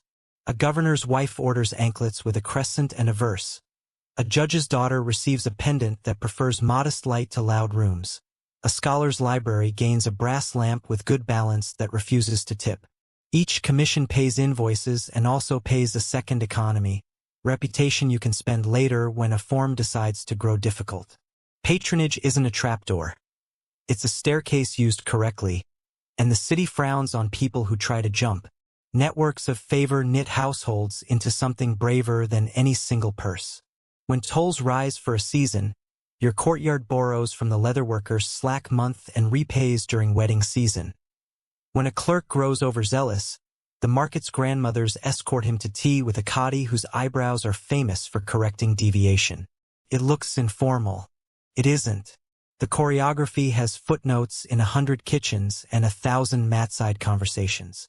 Patrons feel like seasons, predictable in the long view, moody up close. A Songhai officer appreciates a ring with letters that keep their discipline. A Tuareg notable prefers silver in shapes that carry clan memory. A Malian Farba orders gifts for a religious festival where generosity is visible even to tents. None of these tastes are secrets. All are public, quoted, debated, and sometimes imitated by customers with smaller budgets who still want to play in the melody. Taste travels down the tax road like a favored rumor. Workshops respond with both arithmetic and art. Prices accommodate new fees without insulting old customers. Designs balance patrons' requests without neglecting the market's quieter loves. The master keeps a reserve of plain bands because ceremonies outlast policies. Apprentices learn to file faster, not to cut corners, but to keep promises that taxes would otherwise make difficult. Craft here is crisis management with beautiful results. Rumor behaves like weather and sometimes drives policy for a day. News of a levy in Gao nudges traders to arrive a week early. A story about a road thief at a well 2 days west routes caravans through a costlier gate but a safer night. The customs desk adapts with signage no one reads and staff everyone notices. A clerk waves a new seal from his string. Dyed a temporary yellow that means, "We know and we're trying." It works long enough for calmer facts to arrive. Disputes tap the city's legal spine and discover it healthy. A trader claims an exemption for religious endowment goods, a wax lamp, oil, and paper. The clerk hesitates. The Qadi reads the documents, nods at the principal, and produces a rate that respects both law and the city's need to keep lamps burning. No one leaves thrilled, which is a sign the decision was just. Outrage would have meant vanity. Applause would have meant favoritism. Balance means the day continues. Seasons put their fingers on the scale without breaking it. When the Niger swells, ferries cost more because risk costs more. When the harmattan walks in with sand colder than pride, desert routes become cheaper because everyone wants to be done with them. Wedding months heat up the tax on gold because gold begins moving like a dance. Hungry months emphasize grain and fish. The rate table doesn't change ink. Interpretation changes breath. Clerks who read whether wrong learn humility quickly. Numbers have accents in this town. A mythical means one thing to a Cairo merchant, another to an inland caravan man. Conversion is a skill, not a slot in a book. The customs table chooses its version and defends it gently. The market chooses its own for private deals and defends it with smiles that can lift or drop a price by the width of a grain. Historians are still debating this question of unit standardization across zones. But commerce here cannot wait for dissertations. It teaches its clerks to translate instead. Tithes for piety and taxes for roads overlap without quarreling when handled by grown-ups. Zakat polishes conscience. Tolls pay guards. Endowments keep teachers housed so that contracts have referees with decent lamps. The city does not pretend that holiness replaces infrastructure. It lets both lend strength to the same spine. A bracelet sells. A teacher eats. A watchman buys sandals. A scribe sharpens his reed. Circulation is theology you can hold. Historians, ink-stained and cheerful, sometimes argue over who ruled best for merchants. Tuareg independence with kin-check tolls, Malian oversight with imperial calm, or Songhai administration with its reputation for patrols and paperwork. They count years, cite chronicles, weigh maps. Your bench measures instead the smoothness of arrivals, the civility of receipts, the time it takes to recover from a new decree. The answer, if one is necessary, is that the best ruler is the one who understands scales and stories are cousins. Meanwhile, the quiet reality of little extras walks the market with an innocent face. A porter receives coins for carrying a chest and a ring of dried peppers for his wife's stew. A clerk gets a cordial invitation to a naming ceremony because his patient's last week deserves a witness. A gatekeeper finds a pair of sandals on his mat after he guided a caravan through the flood. Gifts tie relationships into sturdy nets. Everyone understands which knots are binding and which are decorative.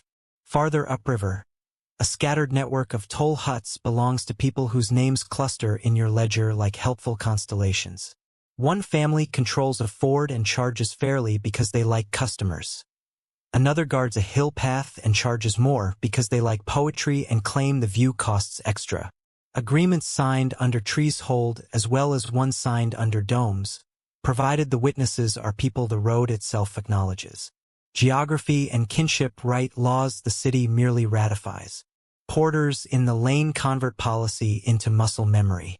When the rate on imported cloth edges upward, bundles shrink to invisible margins and cords tighten their languages. When exit fees dip for a festival, stacks grow bolder and songs get louder. The men and women who move weight for a living keep their own budget of risk, and they invest generously in information. A porter who knows which clerk woke in a good mood can lift twice his own body weight and save time. Accountants in households, many of them women with aprons that hide no nonsense, update strategies mid-sentence. If the tax on gold time is acting proud, they push more silver signets for men and more mixed metal anklets for brides. If ferry fees smile, they route more goods by water. If caravan rumors sulk, they diversify payments, half cloth, some salt, a bit of dust. So no single whim of policy can ruin a week. This is not trickery. It is expertise. Civic projects slip into the conversation whenever someone says, for the mosque's lamp, or for the well's wall. The city funds what charters do not cover the old-fashioned way. Persuasion and example. A judge pays for a timber and makes sure people see him carry one end. A merchant funds a teacher and refuses a plaque. A goldsmith donates a bracket, designed not to look clever, and makes certain it never fails in public. Taxes repair roads. Patronage repairs pride. Feasts bend numbers like musicians bend notes. During Maulid or at the close of Ramadan, exemptions bloom, partial, temporary, understood, and the market becomes a theater of forgiveness where debt schedules exhale. No one forgets obligations. They rehearse kindness instead. The clerk writes later more often. The Muhtasib smiles. The scale still tells the truth. Holidays here remember to be useful. Late in the afternoon, the governor's steward stops at your bench to inspect a commission, and the conversation moves as gracefully as a river around a sandbar. The steward mentions a visiting dignitary. The master offers a discount that looks like respect rather than hunger. The steward pays the current rate and adds a small item for his sister. Everyone leaves satisfied because everyone's dignity stayed where it belonged, upright. Lessons crystallize while the sun folds itself behind roofs. The city's economy survives because its taxes feel explainable, its tolls feel navigable, and its patronage feels like obligation's elegant cousin rather than its bossy uncle. Where any of that fails, gossip corrects the balance. Customers drift, clerks are reassigned, gatekeepers discover they like new bosses. Reputation, once again, proves to be the coin that never devalues. Finally, the ledger in your lap accepts its last line and the lamp acquires its evening halo. A mainstream truth lies comfortably on the page.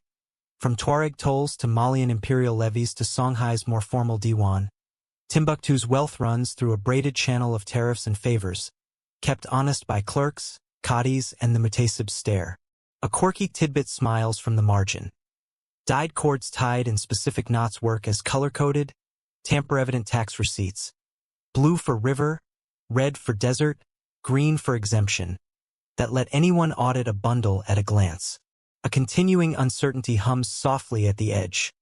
How uniform were those taxes across regimes and years, and how much depended on kin, season, and the mood of a single gate? Historians are still debating this question, while the city, pleased with its arithmetic, banks its fires and prepares for tomorrow's sums. Evening drifts over the city with that sly, uncertain light that turns every rooftop into a listening ear, and the alley talk changes timbre the way metal changes color before it melts. A word you haven't tasted in this story yet keeps popping up, with smoke on its vowels and swagger in its consonants. Arquebus. People say it softly, like a knife being wrapped in cloth. The master rubs his thumb along a seam he usually ignores and admits what your pulse already knows. When guns arrive, roads bend, and when roads bend, workshops have to learn new dances. Rumors arrive before soldiers do, as if the wind were scouting for them. Accounts of men in red leather, of Moroccan pashas with eyes like rulers' signatures, of powder that burns without asking permission. Every tale feels slightly taller than the last, and yet your skin hears a core of truth.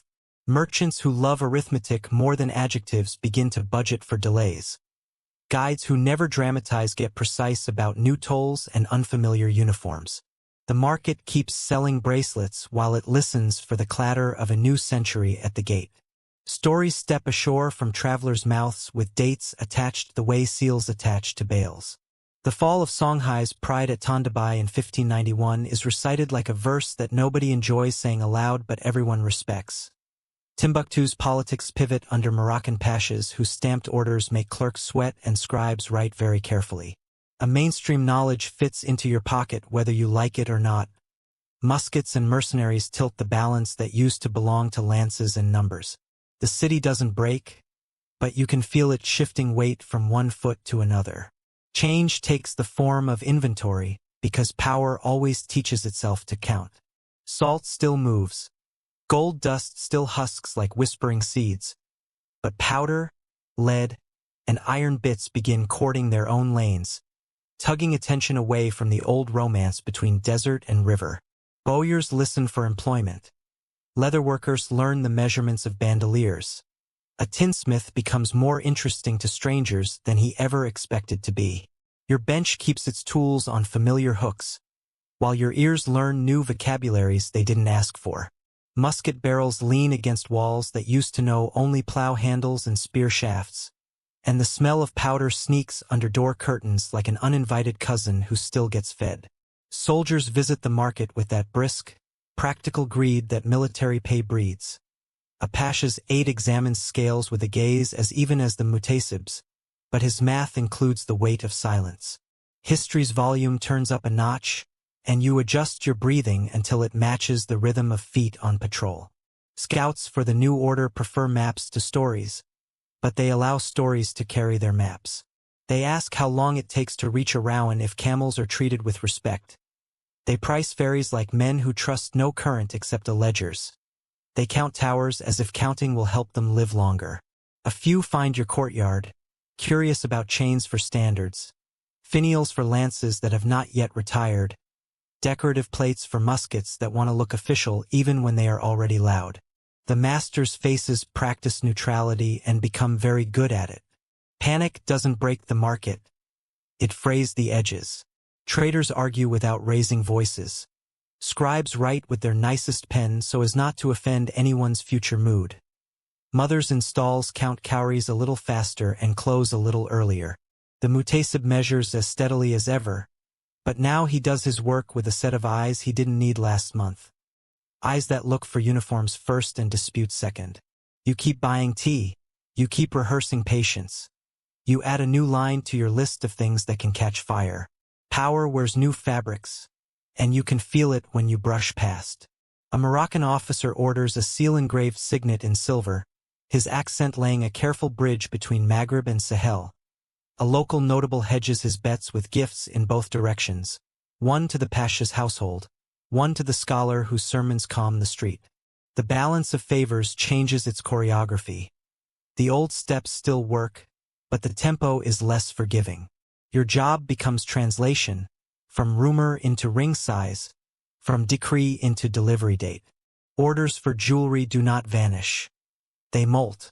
Brides still want anklets that chime their way into new rooms, but the motifs tilt toward quiet strength. Traders want pendants that speak of reliability when the air smells like argument. Officers want crest plates that hint at imported authority without insulting local eyes. The workshop learns a new design verb, temper, smoothing the pride off a pattern so it travels between camps without causing commentary. Your pencil becomes a diplomat. Workshops discover that survival is just a fancier word for inventory control. 2 trays of plain bands wait for ceremonies that refuse to reschedule. A drawer of silver coins sits ready to be melted into signets if currency shivers. A careful reserve of brass keeps lamps honest even when timelines misbehave. The master adds a rule you admire for its blunt kindness. If a neighbor's bench goes quiet, your bench does not. Share heat. Share hands. Split orders. A decade later, the rule will read like prophecy. Alloy recipes adapt as if metal can read the street. Silver gets a bigger role when gold becomes a skittish investor. Bronze, once a supporting actor in bells and buckles, tries out for sturdier parts. Iron offers its spine to fittings and finds a place in households that never used to speak of it with affection. Historians are still debating this question, how quickly ateliers shifted metallurgy in response to the Moroccan moment. But your file hears the answer in the work. Quicker than dignitaries admit, slower than panic demands. Silver finds a larger voice because distant coasts are clearing their throats. Coin from elsewhere begins to circulate in weirdly persuasive shapes, stamped with kings no one here plans to meet, and people test them on touchstones with a skepticism that borders on affection. A few end up melted into sober signets. A few rattle in purses like tourists. Most learn to pay for cloth and spices without changing anyone's religion. Currency, it turns out, is a talented polyglot. Clients adjust their manners in ways that tell you everything you need to know about their sleep. Some talk too loudly about stability and tip too carefully. Some whisper about leaving for Gao, Jen, even the coast where ships wear beards of rope and never seem to tire. Young men practice looking like maps. Old men practice looking like furniture. Both succeed about half the time. The women in the stalls tell you which families are moving stores into jars and which are pretending not to. Prices wobble the way honest boats wobble in good water. They do not capsize, but they encourage you to sit down. Powder is suddenly dear. Charcoal learns that it can ask for respect. Good clay for molds becomes a matter of politics because anything that can hold heat becomes interesting to men who hire other men to stand at gates. Your ledger develops new handwriting when you write the word, perhaps. Honest work hates perhaps, but it will tolerate it if tea is strong. Scribes record this season the way rain records roofs, thoroughly and with a bias toward gravity. Chronicles collect in quiet rooms. Letters ride along caravan ribs. A jurist's opinion reaches for the length that hard weather demands. The archives will later say what they always say: who ruled, who quarreled, which taxes tried to be taller than they deserved, but your memory will keep other details. How a cat learned to dislike powder, how amulets started to smell like cautious hope, how the wind got better at remembering directions. Supply lines discover that pride makes poor roads. The pashas want powder and pay for it with a pomp that keeps bookkeepers from yawning. The old trade wants safety and pays for it with routes that pretend to be new when they are really old roads wearing unfamiliar hats. Camels remain the best accountants. Boats remain the best poets. The city tries to love both equally and succeeds on Tuesdays.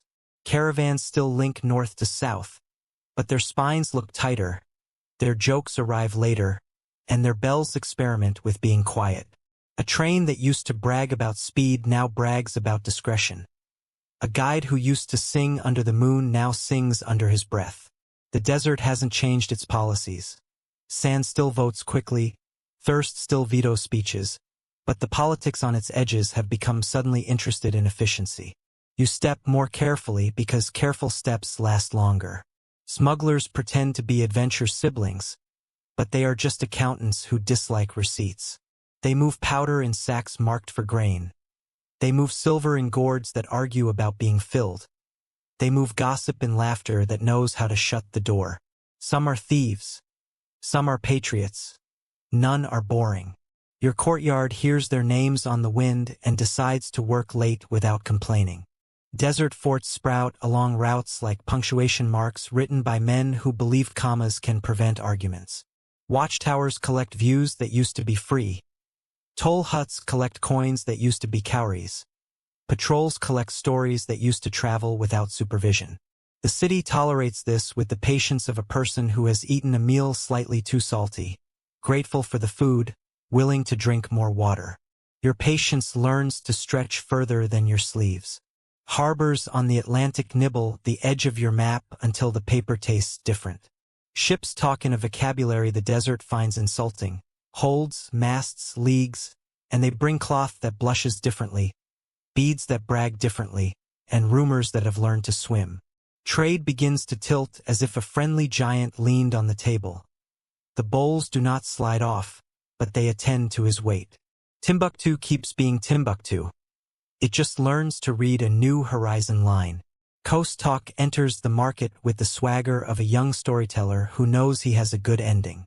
A cousin of a cousin returns with red wool, blue beads, a song about the sea that insists on being funny, and a dozen opinions about where money will live next year. You listen and nod, then look down at the dust in your quill and remind yourself what always matters. Who weighs fairly, who pays when they say they will, who keeps promises, who hires neighbors. The sea can be brilliant, the scale remains loyal. Echoes from the Moroccan conquest keep arguing in your ear, and they sound like debates at a table where everyone knows the food is good but cannot agree who paid for it. Was the city's later wobble caused mainly by guns and pashas, by the Atlantic's irresistible magnet, by climate teasing the river into moods, or by a tangle made of all four? Historians are still debating this question, and the bench takes the practical position. While the brilliant people decide, we will solder this hinge properly and deliver it on time. Makers adjust designs to fit a world that admires spectacle while pretending to respect quiet. Crests move to the inside of ring bands where lips can read them but eyes can't. Pendants expand their borders to include lines you can interpret three ways, depending on who is standing nearby. Talisman cases double their stitching in case the wearer forgets to be careful while walking past a new guardhouse. Beauty here is strategic. Modesty here is not an apology. Patterns remember to be brave without being irresponsible. A lattice that used to suggest gardens now suggests fort walls without abandoning the leaf it loves. A zigzag that used to sing about the river now suggests the path a clever person takes when men with uniforms want a straight answer.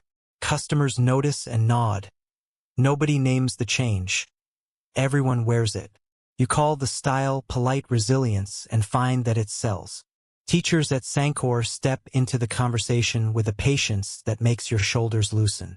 Sermons about justice do not suddenly include firearms, but they include more about anger learning to obey.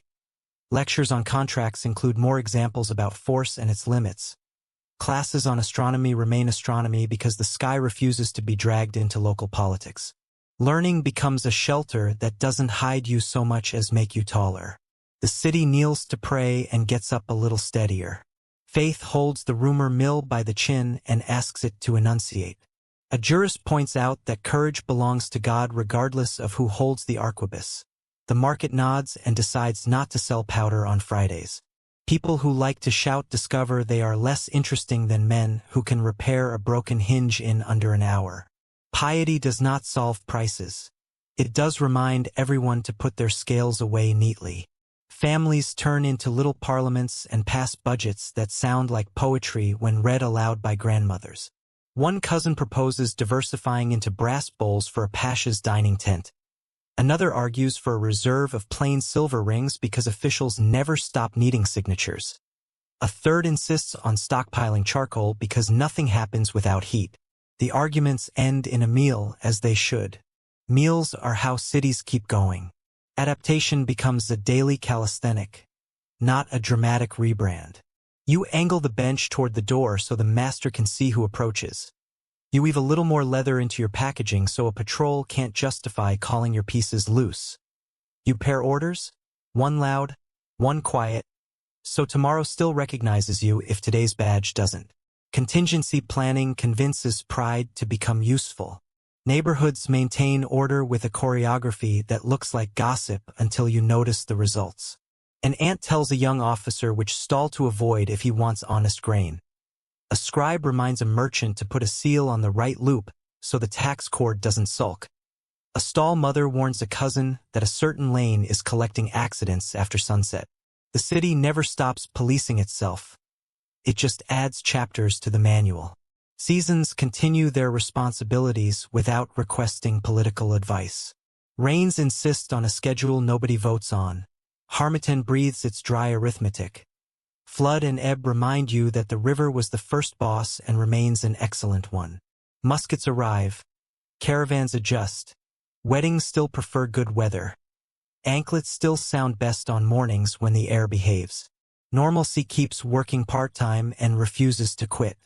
Children find ways to turn the new pieces of the world into toys they probably shouldn't play with, and their mothers develop the reflexes that keep everyone alive. A spent musket flint becomes a pretend amulet. A powder horn becomes a drum until someone stops that drum with a look. A scrap of red leather becomes a hero's cape until it becomes an apron because soup will spill and stains do not care about politics. Survival is a comedy with perfect timing. Memory begins to curate what should and should not be remembered loudly. People retell the old prosperity with kindness.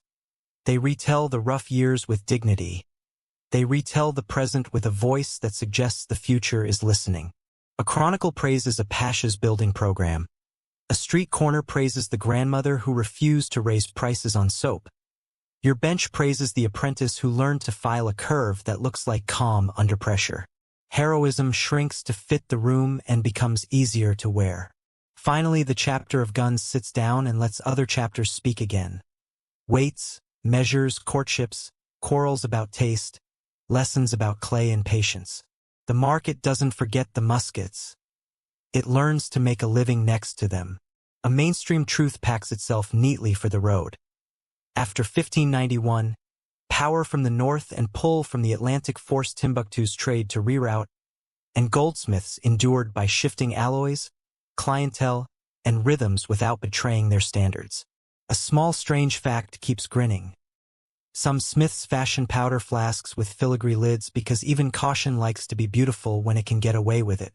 A companionable uncertainty stays awake by the lamp. Did the city's craft bend mainly to Moroccan policy, to maritime gravity, or to the quiet choices of hundreds of households who refuse to stop making excellent hinges? Historians are still debating this question, and while they do, your bench breathes evenly, your file sings softly, and the city proves one more time that steadiness is a kind of cleverness. Evening folds itself into the alleys like a well-worn map, and the market decides to hum in a key that suits journeys. Lamps bloom along the arcades, and the smell of leather, dust, and tea pushes memory out ahead of your feet. A trader from far north lays a small tray of silver pendants on indigo, and the shapes look at once foreign and suspiciously familiar, like cousins who swapped names at a wedding and never swapped them back. Across the first stall, a slim cross with flared arms catches your attention. Not a crucifix for churches, but the desert-born emblem travelers call the Cross of Agadez and its many siblings. Points stretch toward cardinal directions. A hole sits in the center like a moon. Edges hold patterns that remind your fingers how geometry travels better than armies. A woman explains that her mother wore a similar piece in the air, and a man insists his uncle's version came from farther west. Historians are still debating this question of precise origins and meanings. Navigation aid, inheritance token, blessing for safe roads. But the motif refuses to sign only one guestbook. Between piles of salt and bundles of dyed thread, silver talks with a different accent than gold. Northern caravans prefer metal that stays pale under the sun.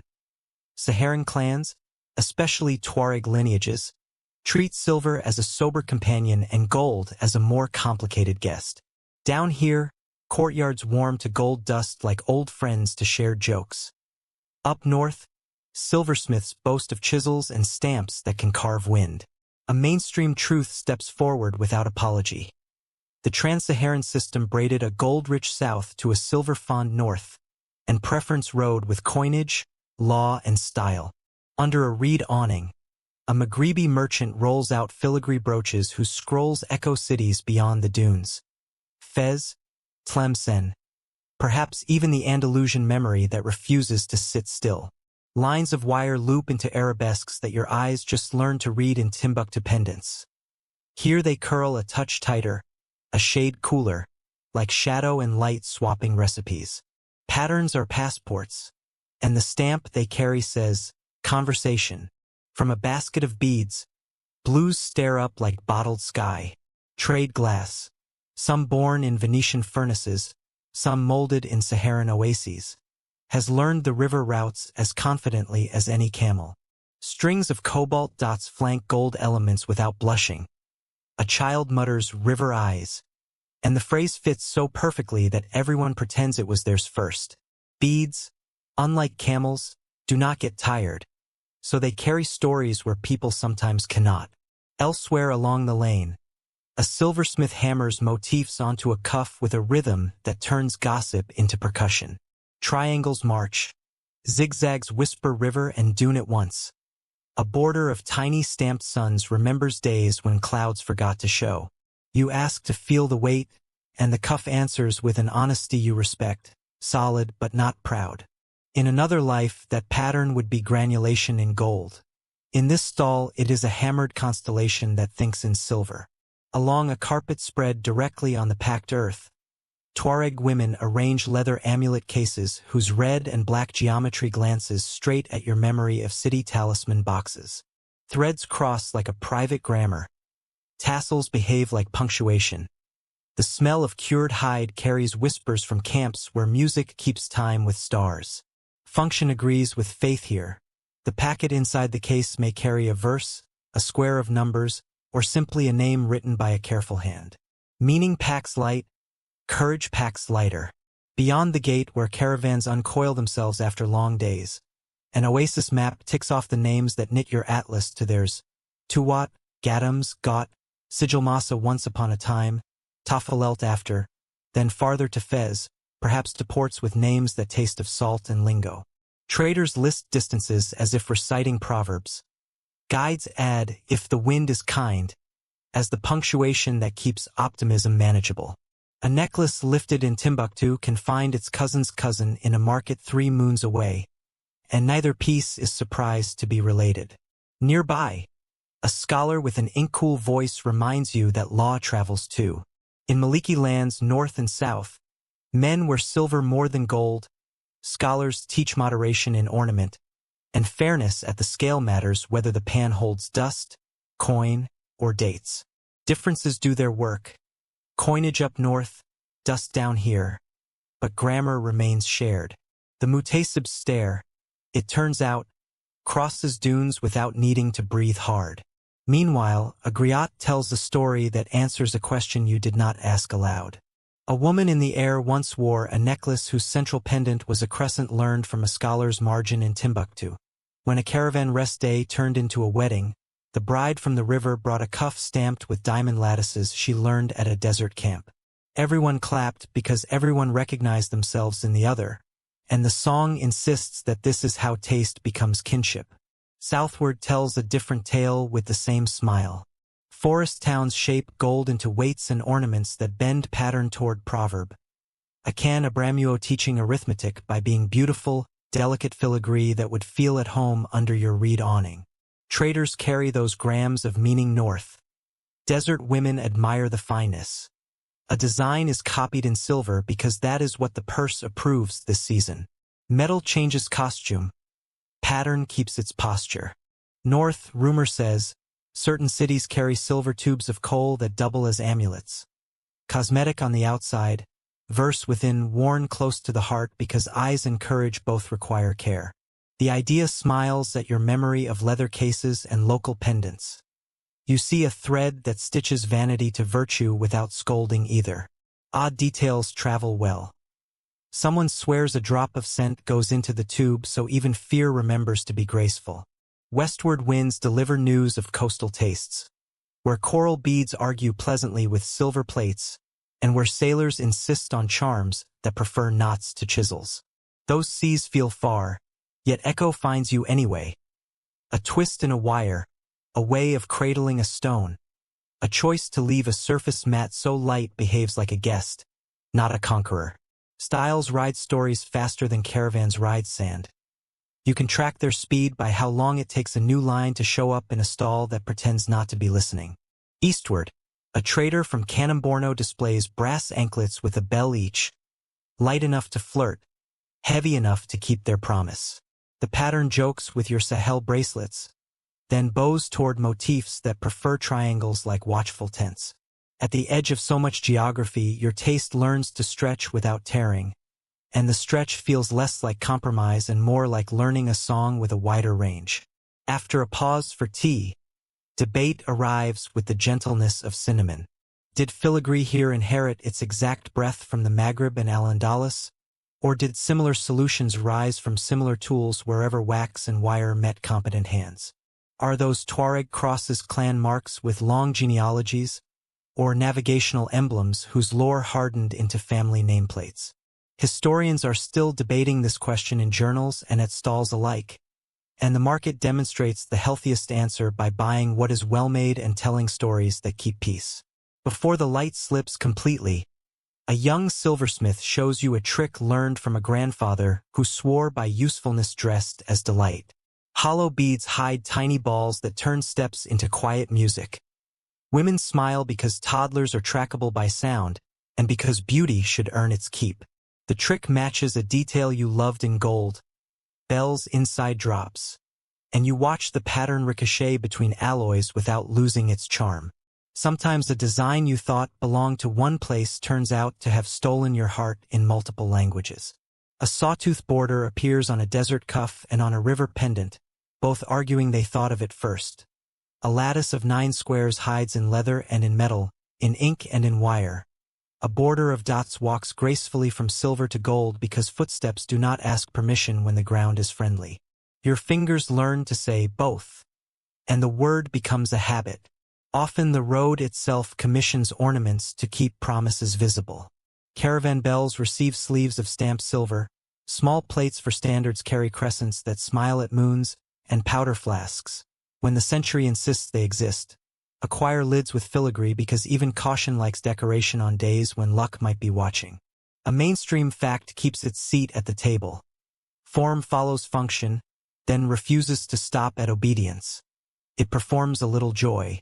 Later, in a lodging room with walls that learn to breathe, you spread purchases like stars on a low table. A ring from the river speaks gold. A cuff from the dunes answers in silver. A string of blue glass interrupts politely the way a drummer improves a conversation. Together, they prove the thesis your feet discovered today. Routes carry wealth, but stories carry taste, and taste gets there first. Finally, practical comparisons settle in like helpful elders. Gold behaves as a bank you can wear. Silver behaves as a signature that prefers daylight. Glass behaves as punctuation that never asks to be the main clause. Maliki advice regarding modesty keeps men's gold shy and their silver sociable. Women's choices dance inside dignified boundaries. The Muhtasib keeps all parties honest at the scale.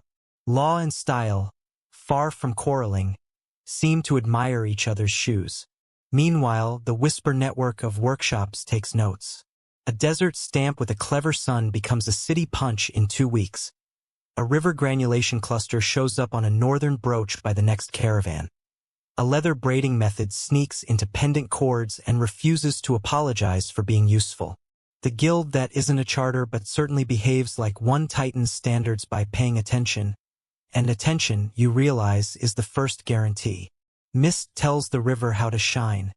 And under that gentle light, an old smith closes his hand around a piece that has traveled too far to admit fatigue. He tells you about Sigilmasa, where gold once met coin with gossip-level enthusiasm. He tells you about Fezon, where wells memorize caravans. He tells you a joke about dates that kept accounts better than men. His laughter lands like a stamp, soft, indelible, shared.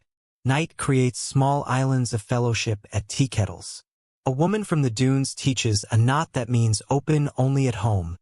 And a girl from the river answers with a rap that says, "This cord remembers weight." Tricks exchange passports. Loopholes in weather become common sense. A design you sketched in daylight meets a design she carries in memory, and both agree to become cousins. Collaboration in this town is a travel document. Candles under a scholar's lintel turn pages that won't brag. Chronicles note which pasha ordered what, which governor improved which wharf, which caravan made it home with patience and partial profit. The margins, though, are where your heart lingers. Sketches of ornaments, stray measurements for a stamp, a note that reads, "Blue beads sell faster during flood months." The city writes itself with every purchase and every footnote. Harmattan gusts bring a smell of iron riding the air like a warning with good posture. Northern tales of smiths forging tools from hard stones and scraps of meteor tail creep into benches chatter. Nobody overpromises. Everybody tries what works. Tool steel improves. Drawplates complain less. Saw blades sing a little sweeter. Whether the recipe came from oases or coast, the result is here now, behaving. Calendars, predictably, do their patient work. Feasts tilt taste toward modest light. Weddings during cool months prefer heavier metal because wrists forgive weight when air agrees. Caravan seasons decide which designs should be ready to flee the stall and which can afford to court the indecisive. Styles adapt with the flexibility of good manners. Nothing panics. Everything listens. Markets far from Timbuktu carry your fingerprints anyway. In a square 2 deserts away, a vendor holds up a pendant whose lattice counts your favorite way. In a coastal alley where gulls criticize prices, a ring shaped last year in your quarter glints back with confidence. In an oasis where palms talk to wind, a child's ankle bells sound exactly like your quieter afternoons. Evidence builds its own map. Scholars of taste, those not employed by books, keep their own archives under the skin. A porter knows which cuff belongs to which North Road house by the angle of stamped triangles. A dyer reads which workshop soldered a seam by how the metal takes indigo's attention. A grandmother recognizes an apprentice's early granulation by the way the dots stand slightly proud. Expertise, Uncredentialed but not invisible, keep standards honest. Seams between worlds never quite seal, and that is a blessing. Desert silver brings its cool logic to river warmth. River gold brings its patient fire to desert austerity. Glass beads refuse anyone's citizenship and collect affection everywhere. Caravans make the introductions. Friendships do the rest. You find yourself walking less like a buyer and more like a messenger who forgot what he was supposed to carry and decided to carry everything. Granulation returns to the bench tonight with a north-leaning accent. Dots arrange themselves in constellations that mirror stamped stars. Filigree leans toward tighter curls that remembered a brooch in Fez. A pendant border accepts a sawtooth it learned at a toll hut between dunes. None of it feels like surrender. All of it feels like fluency. Crafts learn languages faster than scholars admit. Last cups of tea grow generous at the bottom, and conclusions arrive with the politeness of warm sugar. A mainstream truth lands first. Across the Sahara, motifs, techniques, and tastes ricochet between gold and silver cultures.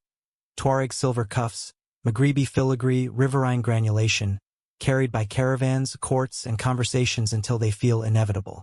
A quirky small knowledge refuses to leave. Hollow beads with secret rattles help mothers keep track of toddlers while turning footsteps into music. A practicality disguised as charm that migrates freely between alloys and climates. A friendly uncertainty pulls its stool closer. Whether a specific cross, scroll, or lattice began in this oasis or that city is less settled than the hand-to-hand proof on your table. Historians are still debating this question, and the stalls cheer them on while selling evidence that wears well. Now the lamps burn lower, the awnings sigh, and the market narrows its voice to a lullaby meant for people who spent the day walking farther than their sandals expected. Gold rests beside silver without arguing. Glass pretends to sleep and keeps one eye open in case a story wants to travel tonight. The city's image, desert and river, dust and dusk, echoes across distances that maps measure in days but hearts measure in patterns, and you find yourself learning a truth that the bells on an ankle already knew. Styles move at the speed of affection, which is faster than any camel ever admits. Dawn slides a pale ribbon along the courtyard floor, and the city wakes as if a careful hand lifts the lid on a familiar song. A kettle ticks, a broom murmurs to the dust, and a shy breeze flips a reed mat just enough to show yesterday's footprints. By habit rather than plan, your steps take you through lanes that already know your weight. By temperament rather than duty, your eyes collect small proofs that the past still keeps house here. A scale waits on its stump like a calm judge. A bellows sleeps with its mouth closed. A cat performs the morning audit of sunbeams and passes everyone. Market sounds stack into a tune you can hum without thinking, and the melody says continuity more than novelty. Vendors lift cloths from trays in a gesture that always looks like a magician revealing a friend. Apprentices run errands with the optimism of commas. Tea argues politely with the air before admitting it smells better hot. A woman in indigo tests a clasp and nods at your wrist, as if to remind you that jewelry never really belongs to one person. It takes turns with the generations. When she counts, cowries click like rain on a roof you trust. Somewhere, a scribe turns a leaf that knows how to keep quiet while being important. Margins carry last year's questions in small handwriting, and a fresh note names a price for paper that pretends not to remember drought. In the same room, a boy copies a clause about fair weights with a seriousness that would make the Muhtasib proud. Across the lane, a girl polishes a pendant with the same cadence. Books and benches inhale and exhale together. The lesson lands again without needing to be introduced. In this town, knowledge is inventory. Under a reed awning you recognize from your first week here, the master chooses a hammer the way a cantor chooses a pitch. The anvil answers with a note you've learned to hear as friendly and alert. Lost wax casting waits its turn like a patient elder who has already told every good story and will tell them again without getting bored. Wax to mold, mold to fire, fire to pour, pour to water, water to file. Historians will call this technique by names that, like libraries, your hands call it by the sound it makes when a sprue lets go.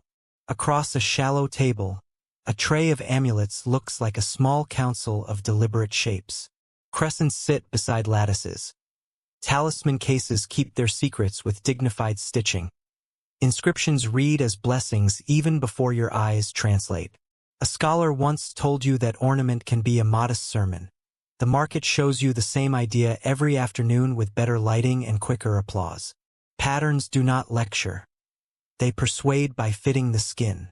Between the spice lane and the leather row, a set of weights carries its age like good posture. Domes and cubes feel cool in your palm and warm in your pocket, the way fair numbers do when they've had enough witnesses. A child reaches for one and is told to use both hands, because honesty is heavier than it looks. No one here doubts that the Muhtasib stare continues to be part of the furniture. Fairness is a habit, not an event. Beside a doorway whose lintel remembers 3 different paint colors, a grandmother teaches a first grader's hand to tie the knot that means paid. The cord snaps into a small reef of certainty. The child grins. The ledger sighs in relief even though it isn't in the room.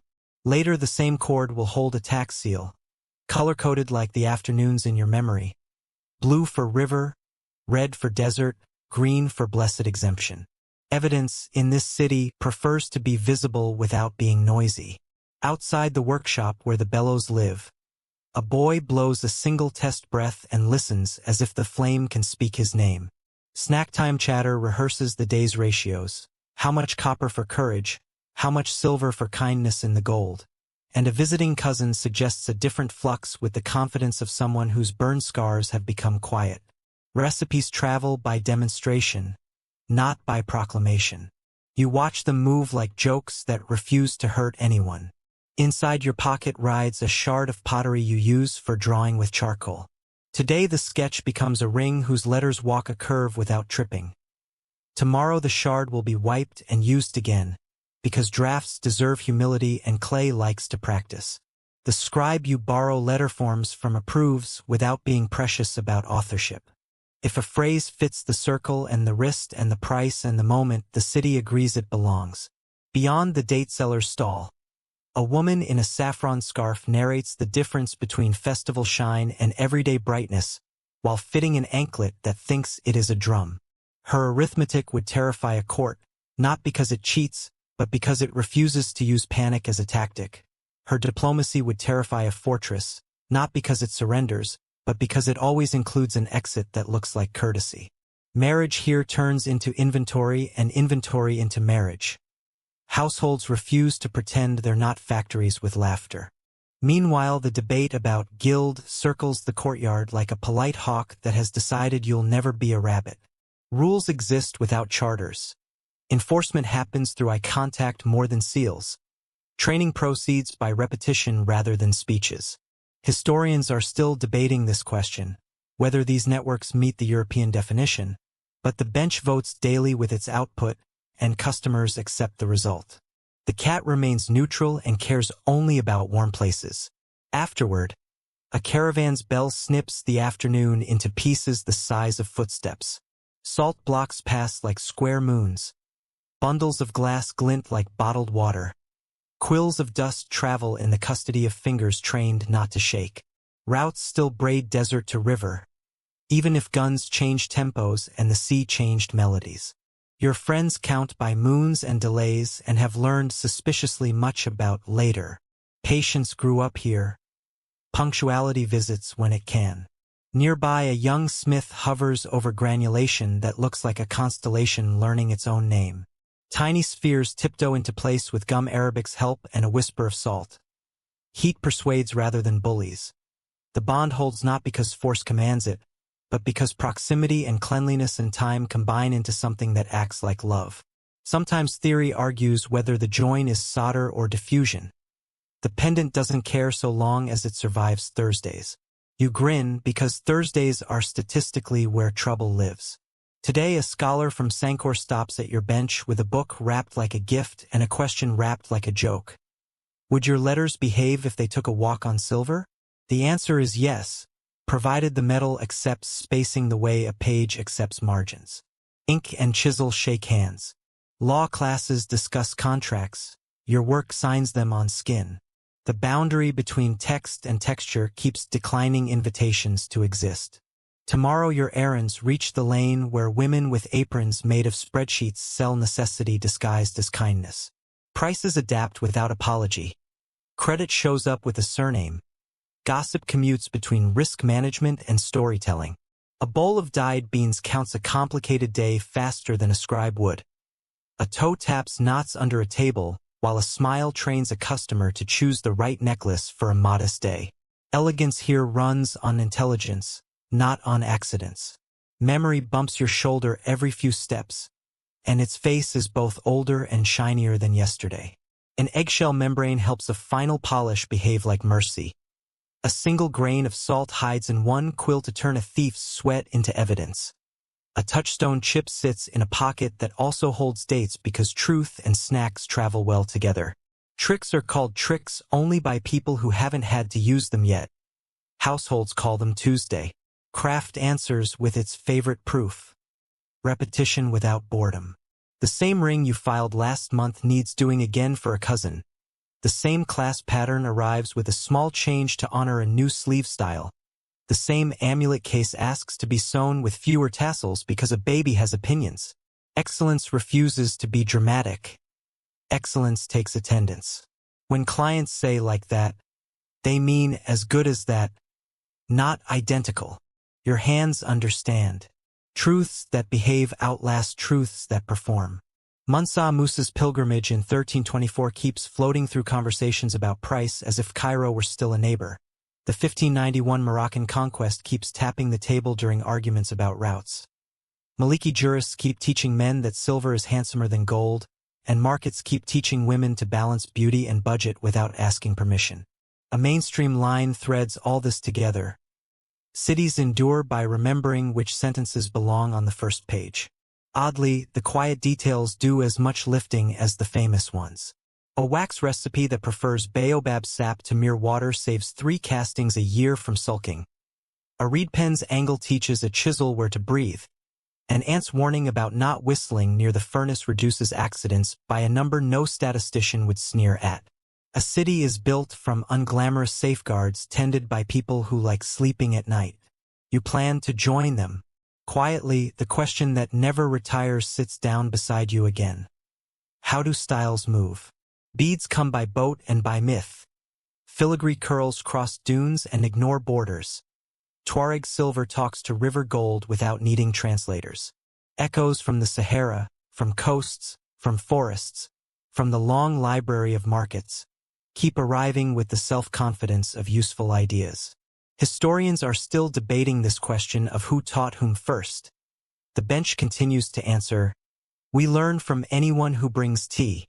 Sometimes a rumor of silent trade passes through like a costume at a parade. Mats laid out, goods left, no voices, only gestures. Somewhere, sometime, perhaps. Here, today, not so much. This city prefers witnesses and lines written down, even if the writing happens on leather or in memory. Negotiation is a performance art whose audience includes God, a wife, a neighbor, and the person counting cowries. Silence around here is reserved for burns cooling in water and for the moment before a pour. Often your walk feels like a tour of museums that don't know they are museums. A wall remembers flood lines with a designer's restraint. A hammer bears 3 generations of fingerprints fossilized in oil. A scarf's fade curve maps a decade of sun. No plaques, no velvet ropes, just competence on display at body height. Visitors think they need a guide. Residents carry one in their bones. Finally, the day slants toward the color that makes brass look generous. Trays return to boxes. Scales fold their wings. Ledgers get one last line that clicks shut like a clasp. The master thanks tools with a pat that is more about him than about them. The apprentice invents a new way to stack molds and earns an approving grunt. Work ends the way a song does when the audience knows the last note before the singer does. Nightfall brushes the lane with a tender broom, and postludes begin. Neighbors compare recipes for stew and for solder. A watchman adjusts his route by one doorway because gossip said the wind has opinions. The cat selects a lap that will not move for 8 minutes. You pause a second longer than usual and notice that your pockets feel ethical. That is a rare success, and it buys decent sleep. Sandwiched between yesterday and tomorrow, your mind collects inventory of lessons you would rather not forget. Weights demand witnesses. Promises prefer daylight.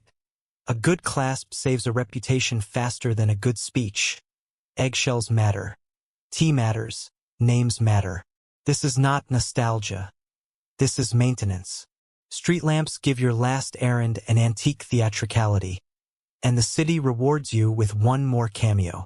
A griot passes, carrying a rhythm that can be worn without jewelry.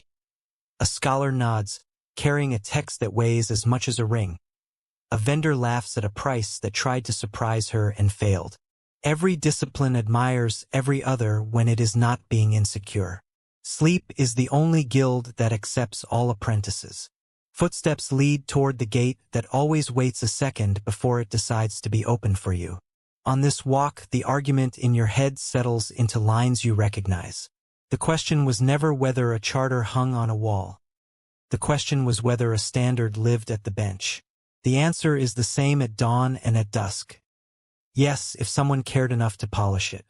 Harbors far away tug the maps on your table, but your street still draws a straight line night after night from tool to customer to story.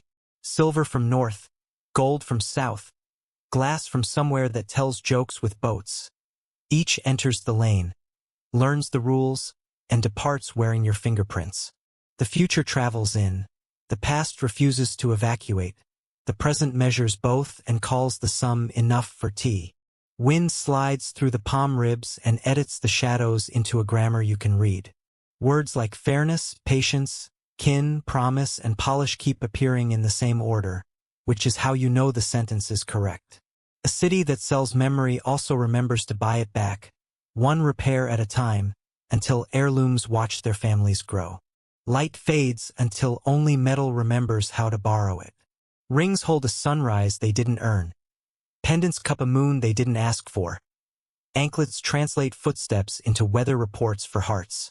In that glow, a mainstream fact, a curious tidbit, and a humming debate balance like weights. Timbuktu's craft thrives when scales tell the truth. An eggshell can finish what a file begins.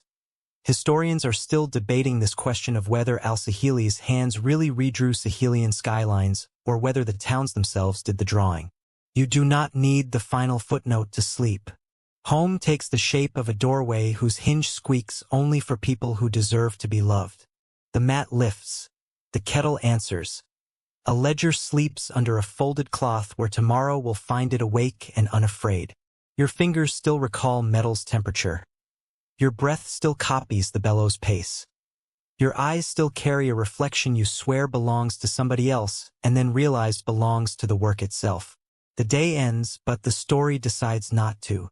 Here is the part where the city lowers its voice, and the lane becomes a hallway of soft air. Breathing slows until each inhale feels like cool water cupped at a well, and each exhale sets a tiny lantern on the floor and leaves it burning. Palms outside write long, slow lines on the wall, and those lines turn into sentences that speak without insisting. You have done enough for now. The tools will be right where you left them. The night knows how to keep watch. Bellows you silenced an hour ago keep a friendly echo in your chest. An even tide moving in and out, telling every quick thought to loosen its knot. Far away, a cart creaks once like a book closing.